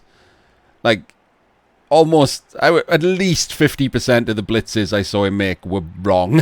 Just wrong. Not even, like, suboptimal. They were just shit. And now Wolf, like, regen from 2 career enders.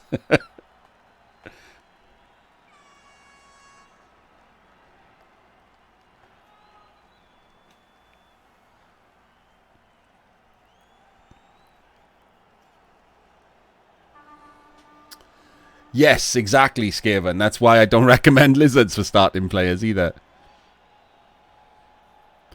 They're the team of 1 in 9s at the start. All the Saurus are 1 in 9 blocks, and all the Skinks are 1 in 9 dodges.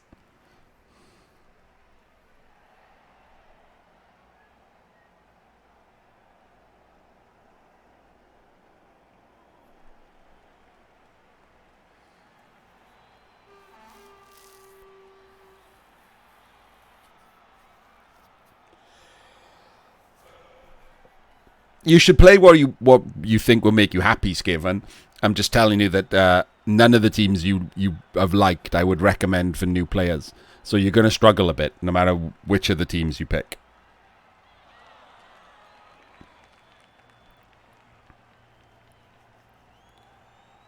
But that, that's fine. Just be aware of that in advance.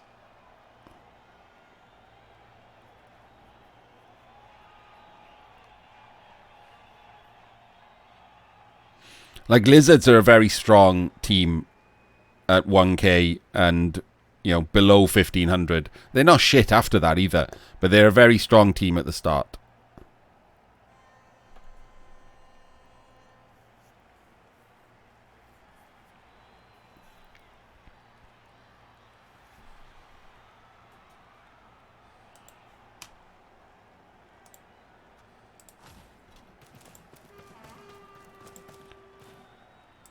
Yeah, Lizards are even better in NAF than in regular format because you get to choose the skills. So you just get to give all of your Saurus block or whatever.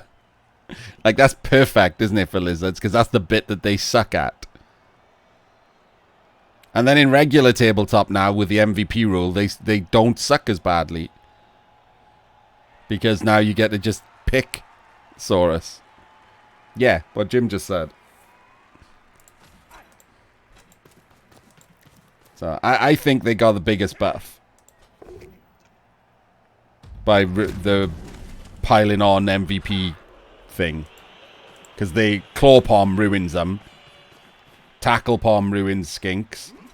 And they find it hard to level Saurus. So I think Lizards, even though they were already one of the top teams, got the biggest buff with the rule changes.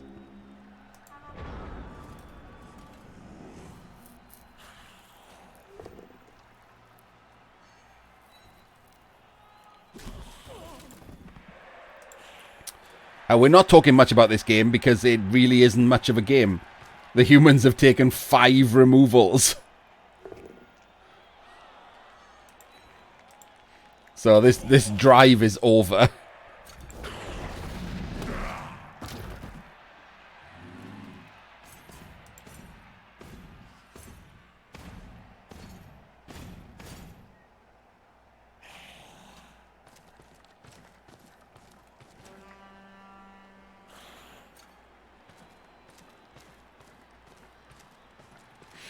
Hello, Lisa. I haven't seen you in a while.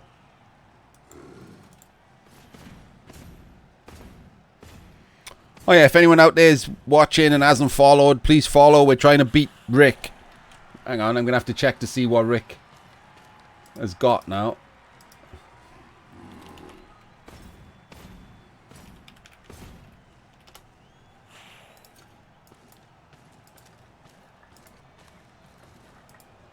Rick is on 1249 and we're on 1197. So we are 55 behind him.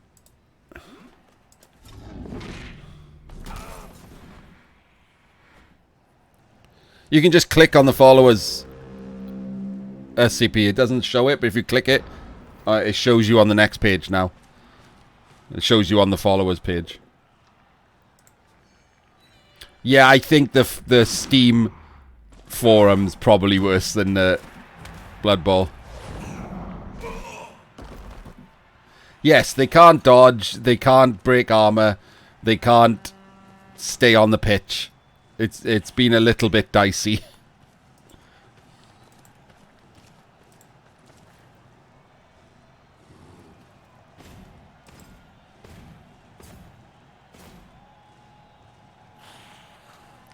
Reddit is bad.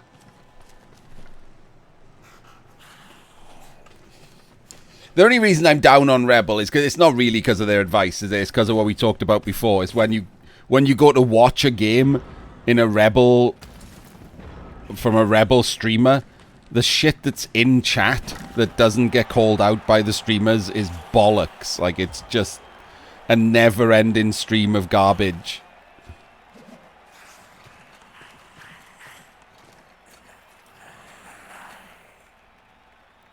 It's bad advice. It's constantly not bothering to notice that the players are usually shit. Like, if you say anything about the play not being good, which it regularly is not, everyone just jumps on you like you're slagging their mum off or something.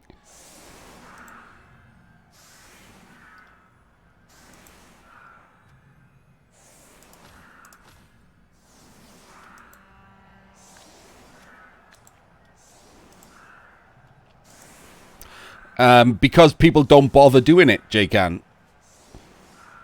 Like, that's because they don't do it, right? Yes, 1,000,000% too seriously.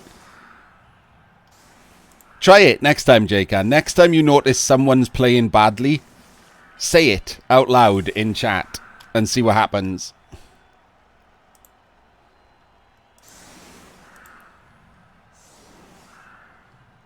It's worse if they're playing someone like Jim, someone who's seen for some reason as like not part of the rebel clique.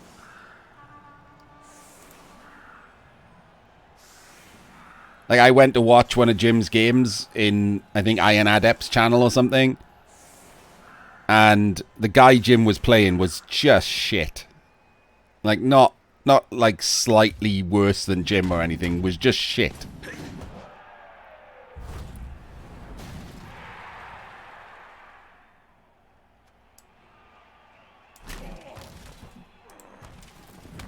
Just, and now the human gets rocked as well.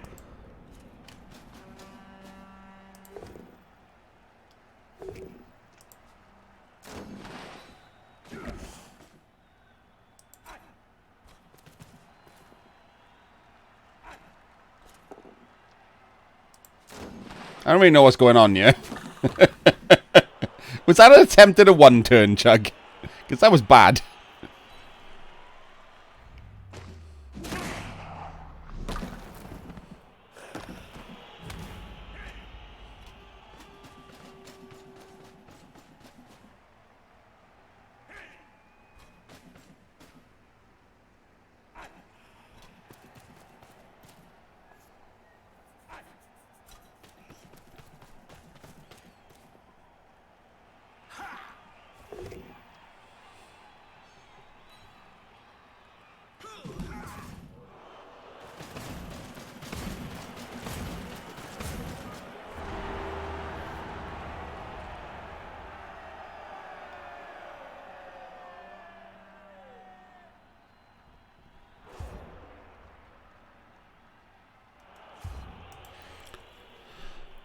So yeah, so people were saying shit about the game. Like, they were talking about the game and they were all wrong. And it annoyed me, so I popped up to try to set them right.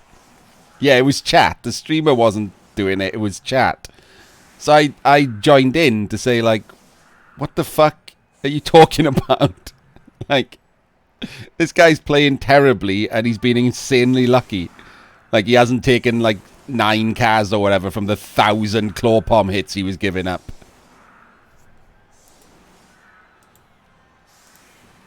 And chat just, like, you know, did the record scratch and everyone turned and looked at me.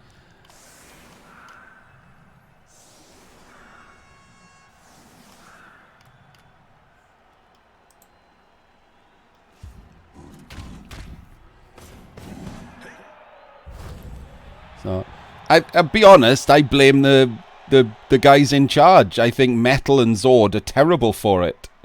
The other streamers are not so bad, but those two are like fucking clan leaders. Not with a K, just to be clear.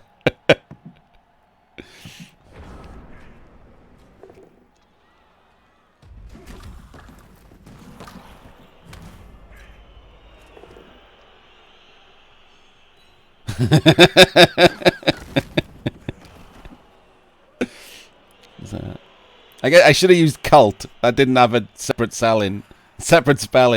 So yeah, alright, cult leaders. There we go.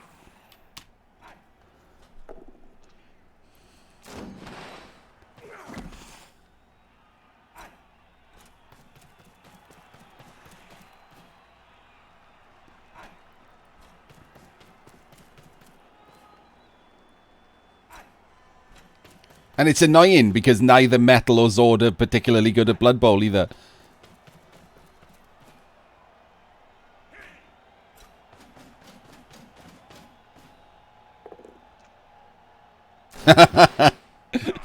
Yep. Nailed it, Dobler. You've learned from the master.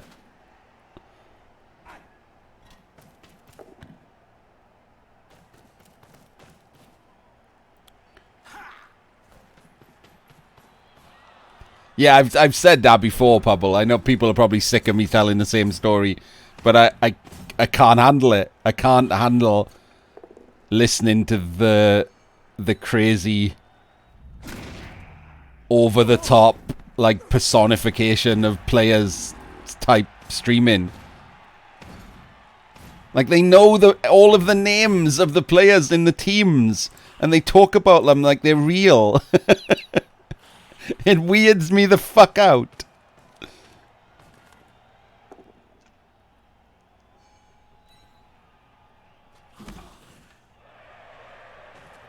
Exactly, Jim, yeah. It's shit like that. It's so weird.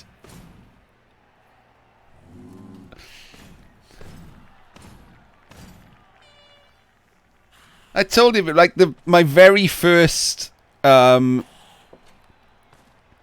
No, not their own ones, Anarian. I mean, the streamers know the names of the players in the teams that they're not a part of.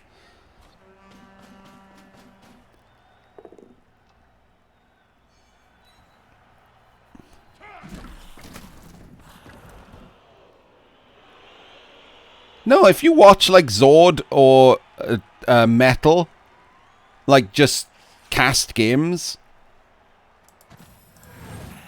Yeah, like, if I was casting, like, Jim's game, at no point in that game would I say, oh, that's just Flapfart doing what Flapfart does best, murdering people, like Flapfart is a real fucking person.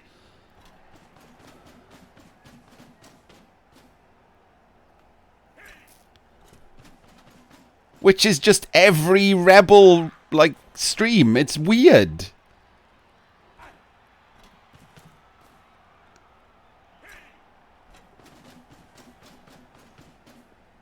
What Flapfart does best is whatever Jim tells him to do. 'Cause it's a fucking pile of pixels.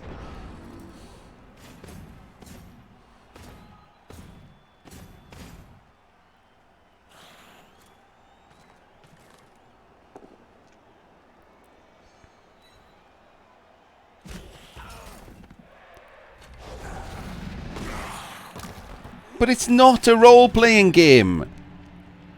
Like, if I was if I was commentating on a chess match, I wouldn't be all like, oh, there's the bishop doing what it does best, moving diagonally.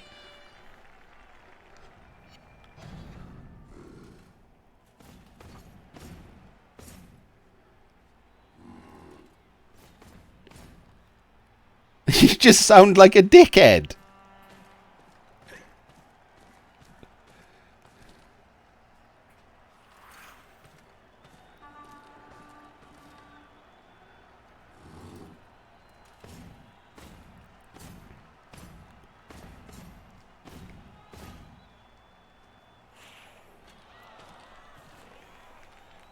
And yeah, it does get worse. Like Jim's quote just now, they do it about coaches as well.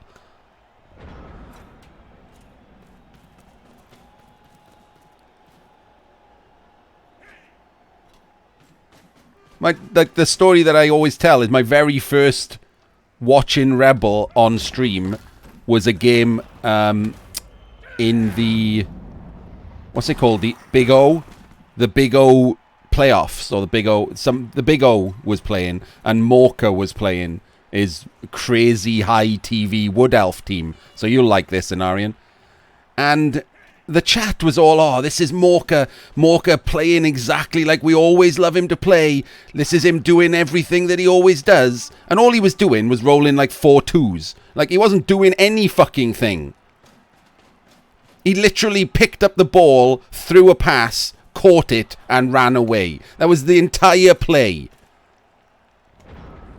And they were commentating like someone was taking a fucking 185 mile an hour bend in the Grand Prix or something. Like, he wasn't doing anything.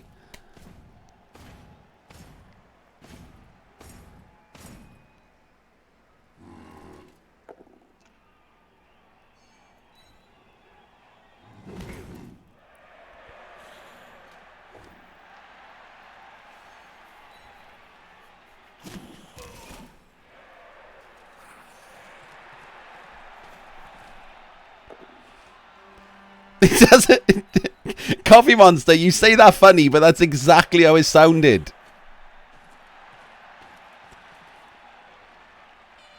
Like, he was like 5-0 up because he had like an Edge 6 thrower and an Edge 5 catcher, and he was playing like 400 TV down shitter team or whatever.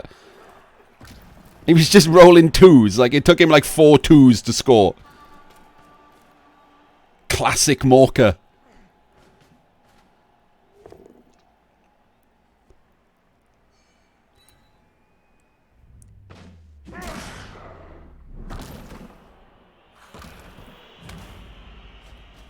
But they're not really role-playing. Like, if they were role-playing, that would also be fine. But they're not. That would also be weird, by the way, if they role-played in a tabletop game.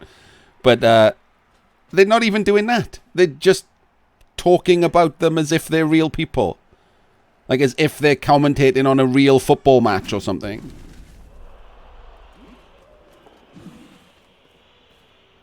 It's just weird. It's just weird. Like, it's too creepy.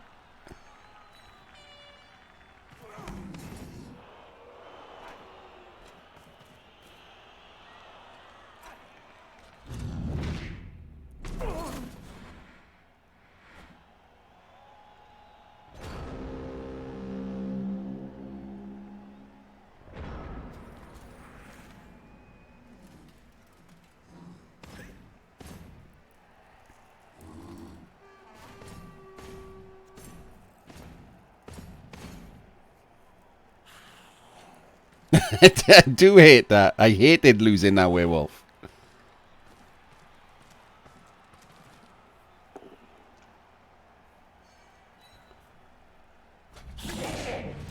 Jesus.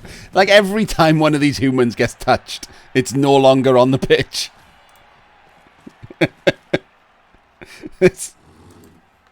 Chug must be, like, wondering what the fuck is going on with his team.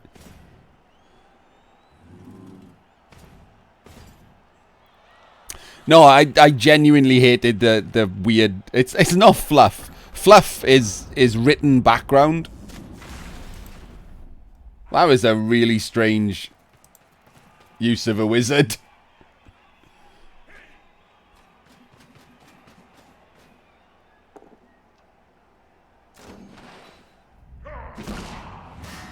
I mean, Mongloom's a better coach than you. No offense, Chug. He is.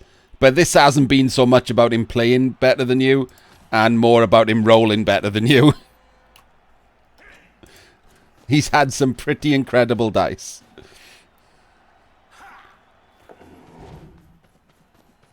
You wouldn't normally expect to lose so many players as you have.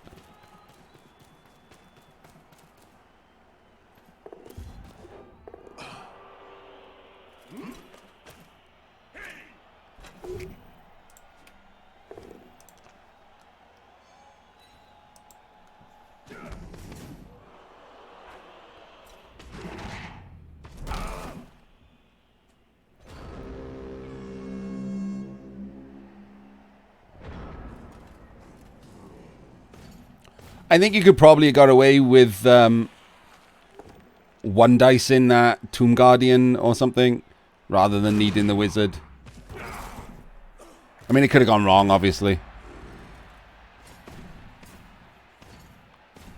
But yeah, letting him round the back was a bit silly.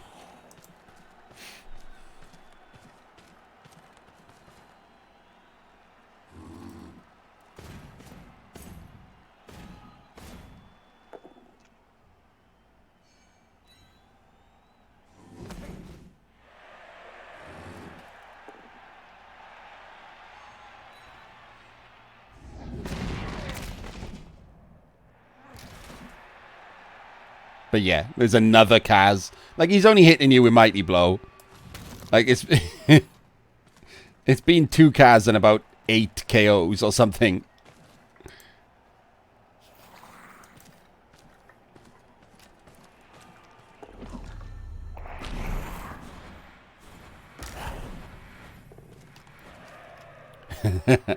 The whole Morka thing happened. I wasn't even part of Rebel. I almost didn't join Rebel because of that, like, weird stream.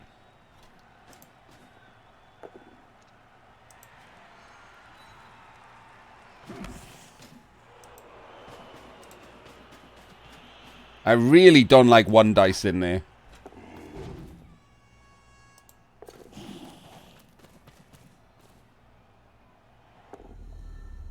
You didn't need that GFI, did you?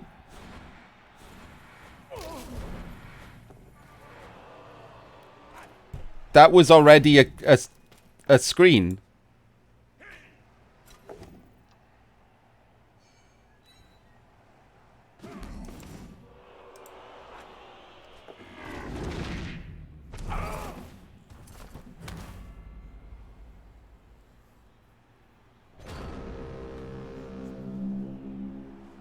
Wait, no, if he was standing here, that's still a screen.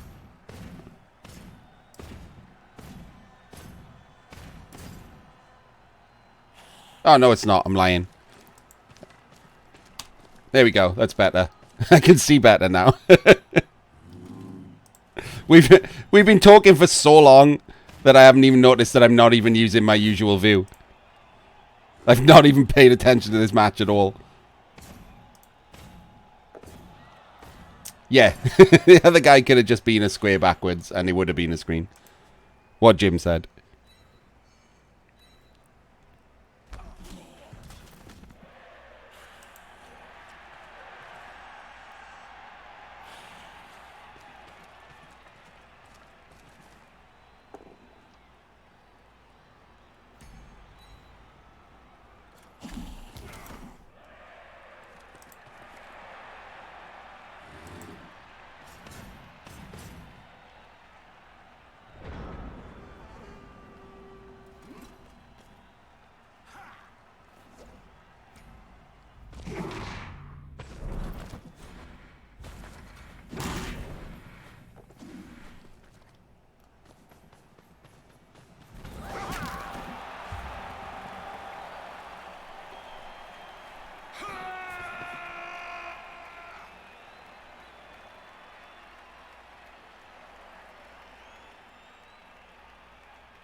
I'm pretty certain I've never met anyone who can roll dice like that. Is that a thing? I've never even seen like someone do it on a video or anything.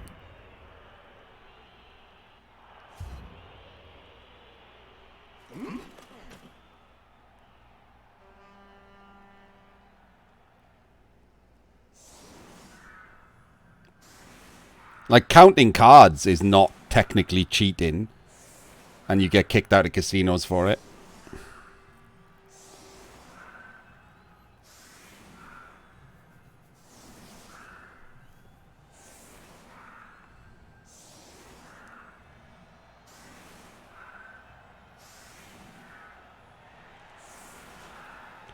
Yeah, but the dice have to hit the wall because you're not really rolling the dice in the way that you can do it, right? You can skim the dice or roll them so they flip once or whatever. Like it would be pretty obvious what you were doing. No one can roll dice like as in we consider rolling dice, like where they roll over like 10 times and get it to land on the right number.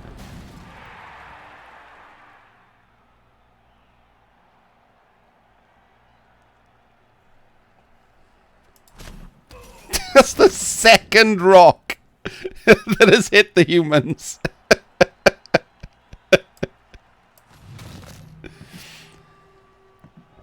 It's pretty funny. Every time I look back at the screen, like a human's getting rando-cased or hit by a rock.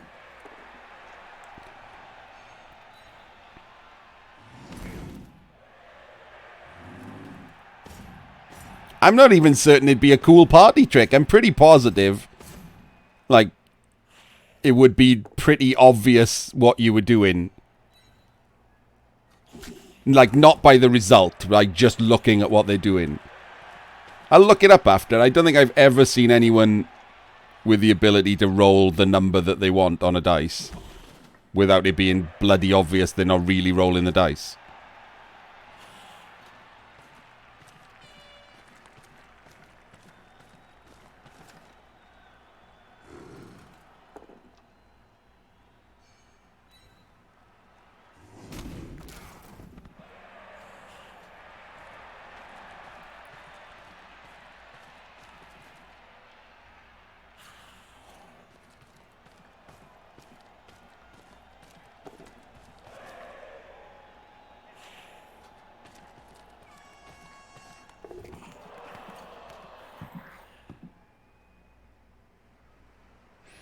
Yeah, but the only way I could think of that a human could even attempt that is like short rolling everything. Like having it like literally like roll over like 3 faces or something. Which is just painfully obvious to everyone looking what you're doing.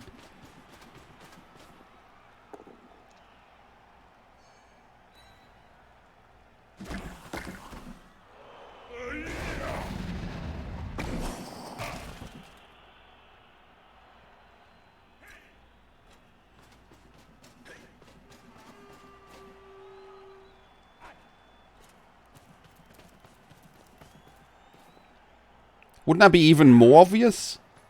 I'll have to look this up. I've never, like, I genuinely have never even seen it.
I'm actually reading stuff in the background about stuff. And the humans win the toss. Nice. It's on. It is on.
Ooh, super deep kick. That's unfortunate.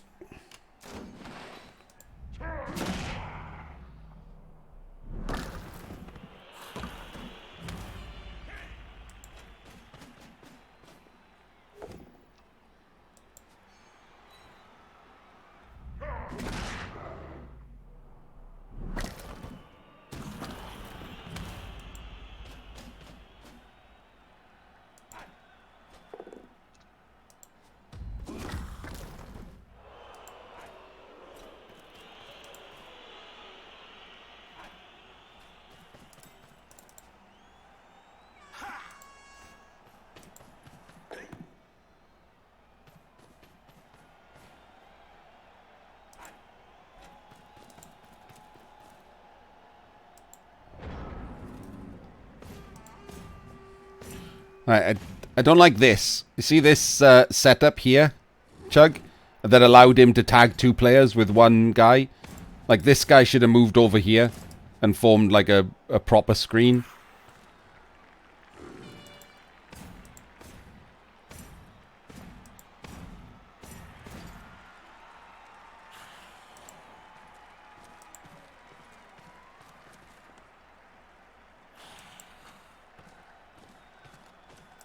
The fact he's still got a full team is your biggest problem.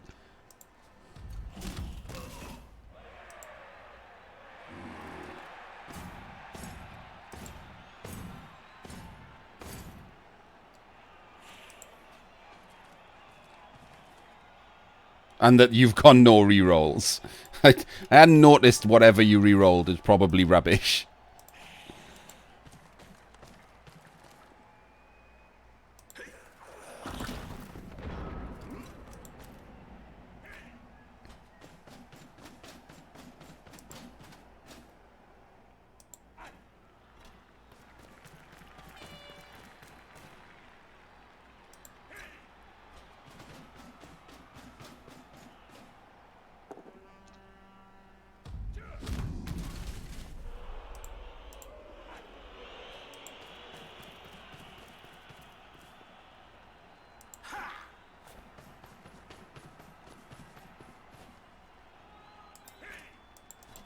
Could you go further forward than that? I don't know.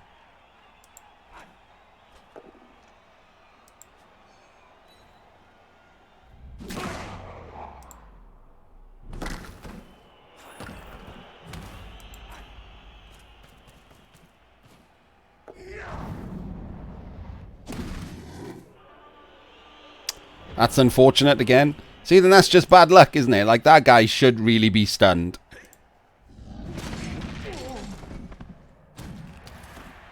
Like, an average roll there would have stunned him.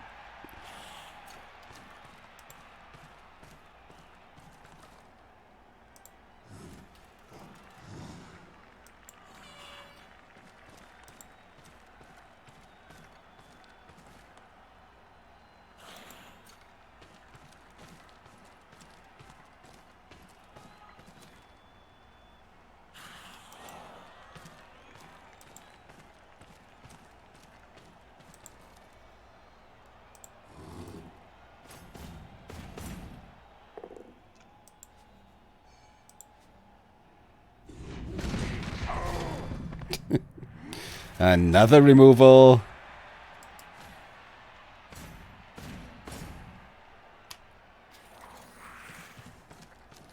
Sort of Gobblemania. Probably more so than Agi teams. But it's counteracted by the fact that sudden death benefits agility teams like crazy.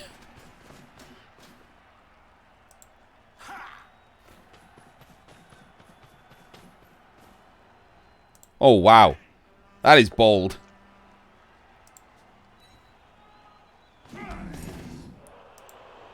It does, but if the team that wins the toss is an agility team, then more so.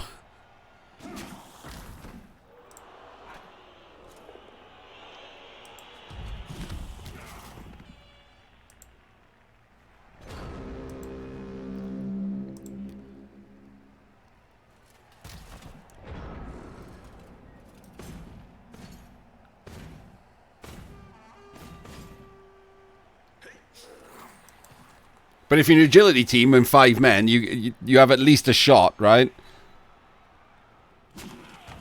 And they can't. It's not like 2 turn in causes a problem for you like it does in the regular game.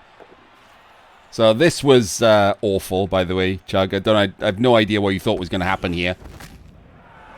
I mean, that was just definitely always going to happen there.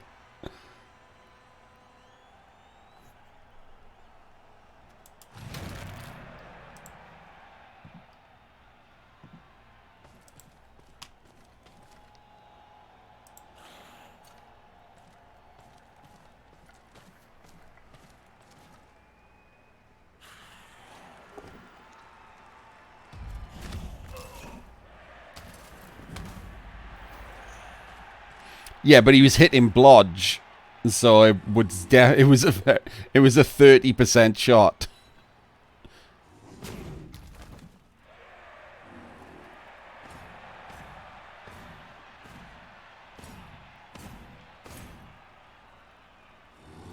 Just play normally, Dobler.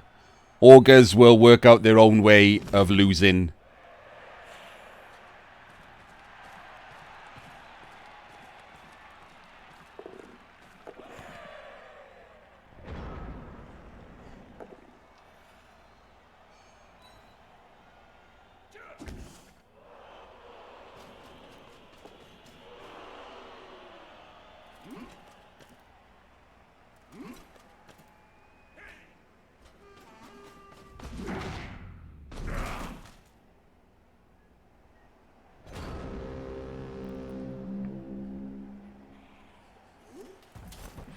That was almost certainly an unnecessary dodge.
Yeah, just wait for the turn where they have like 3+ boneheads.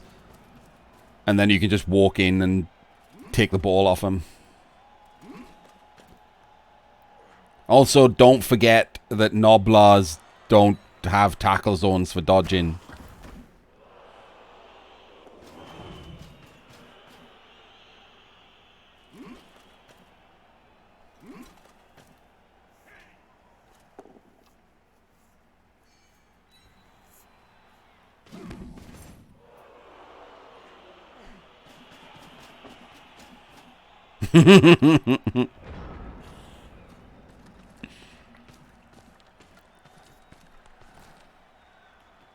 I drew because I was farming passes in the rain. It's fine.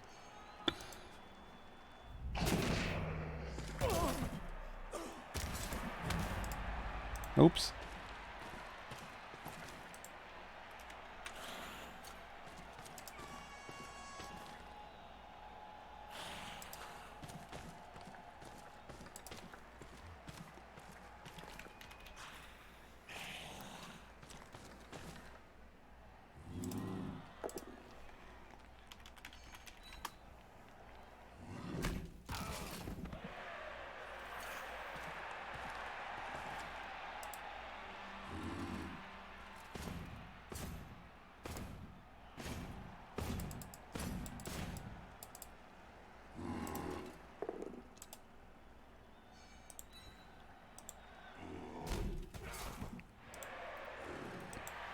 Yeah, I've lost to Augurs like half a dozen times or something. They just...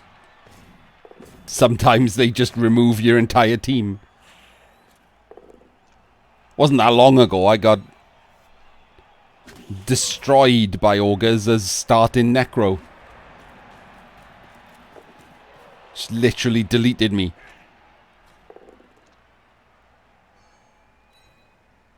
You've double exclamation marked Fiction like a fool.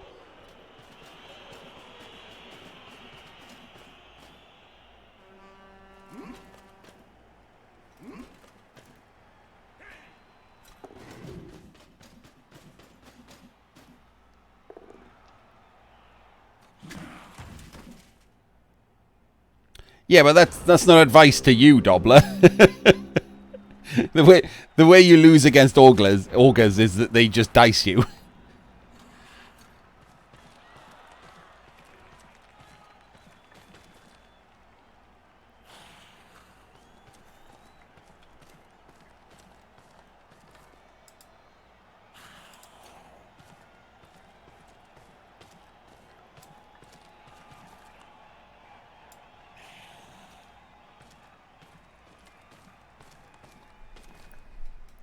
My win rate versus Dwarfs being 75% is fucking amazing.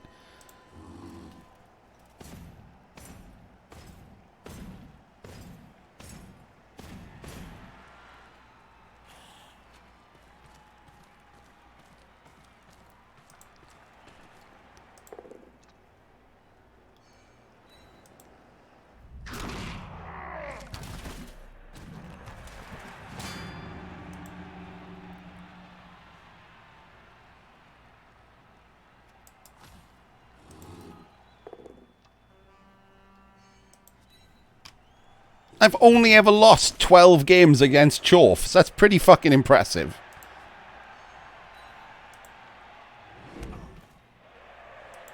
And I'm pretty certain, like, 4 of those are Crucifer. And all 4 were ridiculous.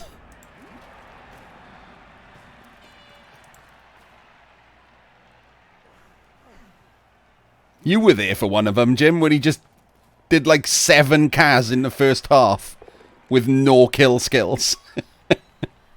He can fuck right off. I've never played Crucifer where it hasn't been a horrendous dicing. Just shows up and ruins me.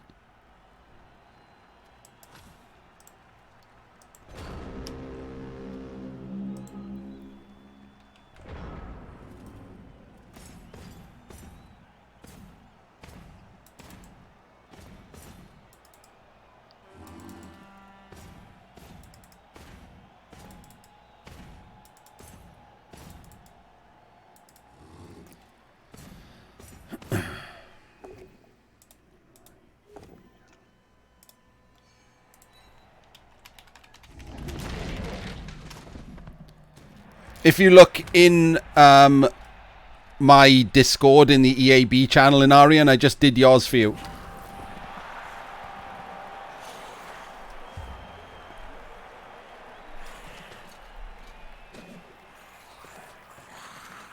Or Jim's, who also did it apparently.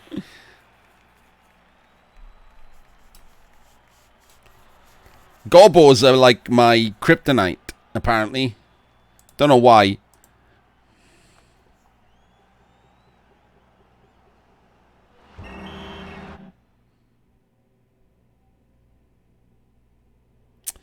So, congratulations, Mongloom. Commiserations, Chug. There was an element of being outplayed, but there was a larger element of being outdiced there.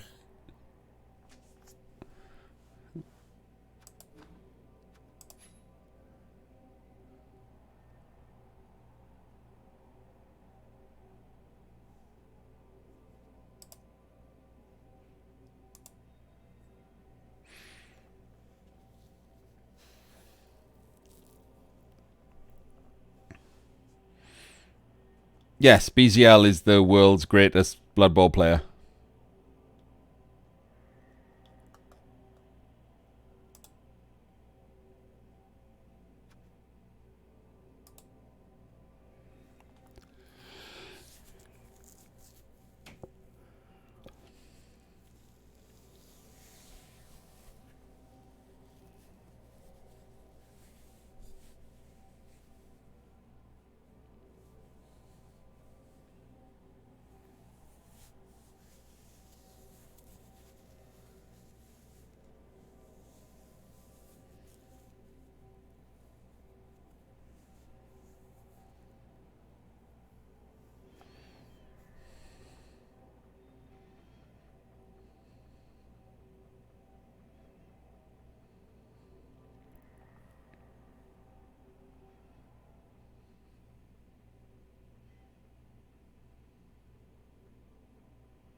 Yes, Ham.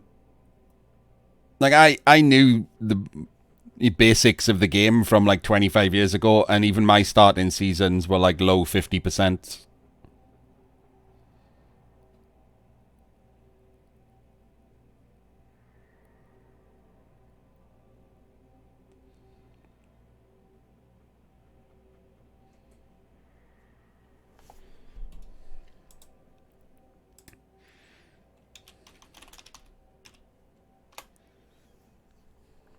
That guy's who you want to spin into. Right there. Ah! Stop break-upping things, fiction. Tit. Discord.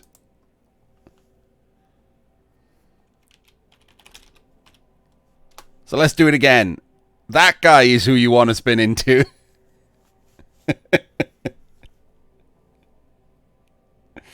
Look at that dude. He's amazing.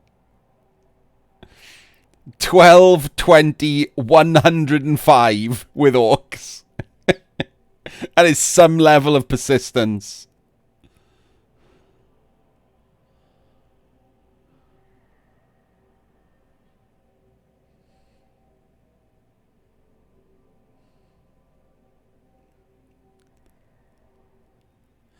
No, a lot of his games are meme builds. Like his undead record is all skeletons. Like 16 skeletons. And he just fouls like every turn. But some of them are real builds. Like you do also see him playing proper teams and he still loses. No, it's a mix of both. Like when I saw him playing orcs, it was just an orc team. He was just bad.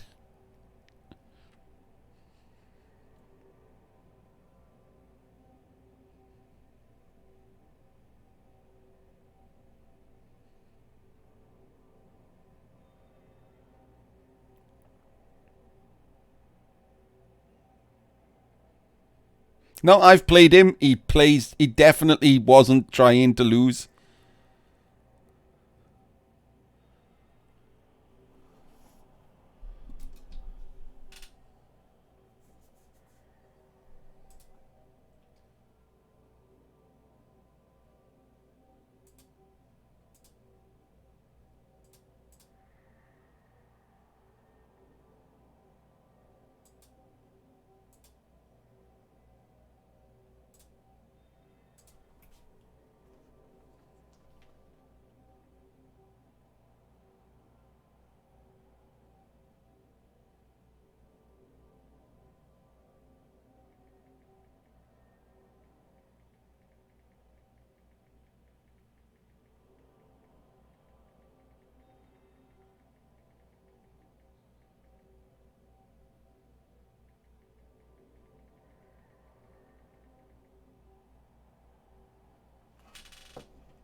I don't believe so, Incesticide. I think he's just playing.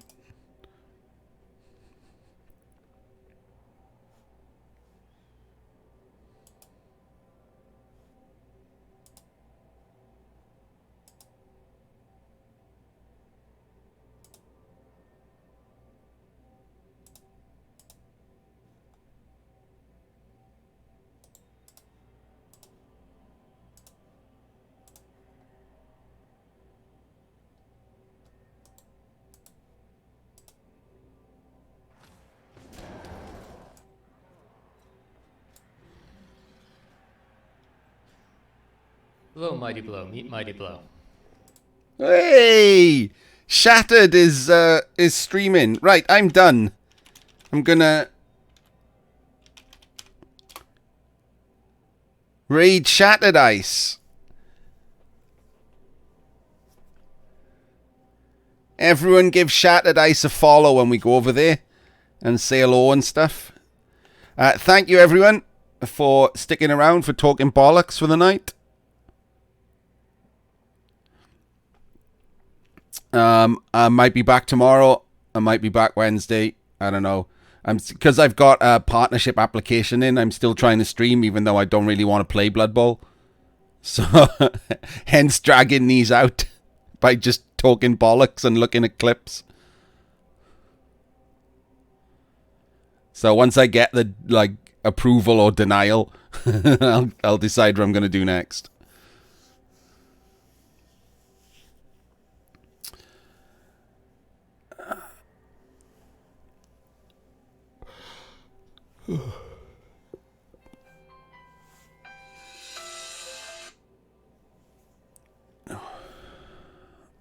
I'm an affiliate, yeah, and I've long since passed the necessary requirements to be a partner. So we'll just see. Yeah, get partnered. Well, if I get partnered, you don't have to keep the 75 people up, so I can play something else. Right, I'll see everyone next time.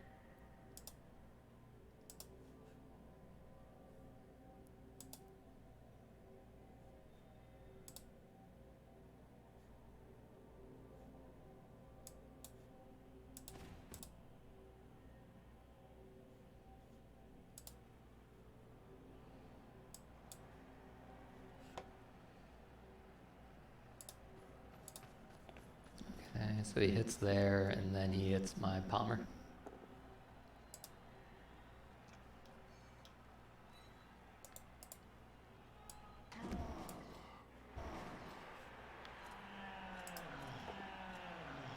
Gets it.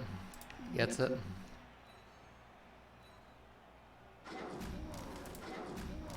Hello, Anarian. Hello, Anarian. How are you?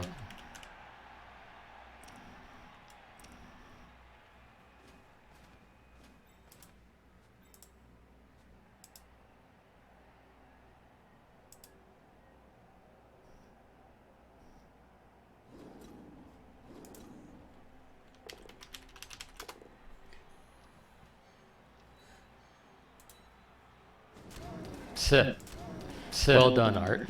Well done, Art. Well done. Welcome to the stream, everyone. Welcome to the stream, everyone. Some orcs and champs ladder. Some orcs and champs ladder.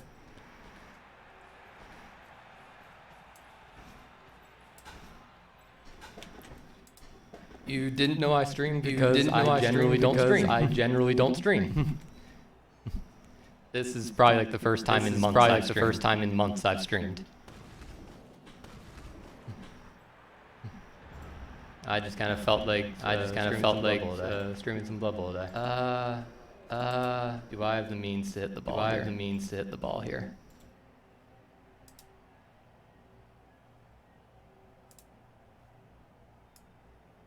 Unlikely. Unlikely.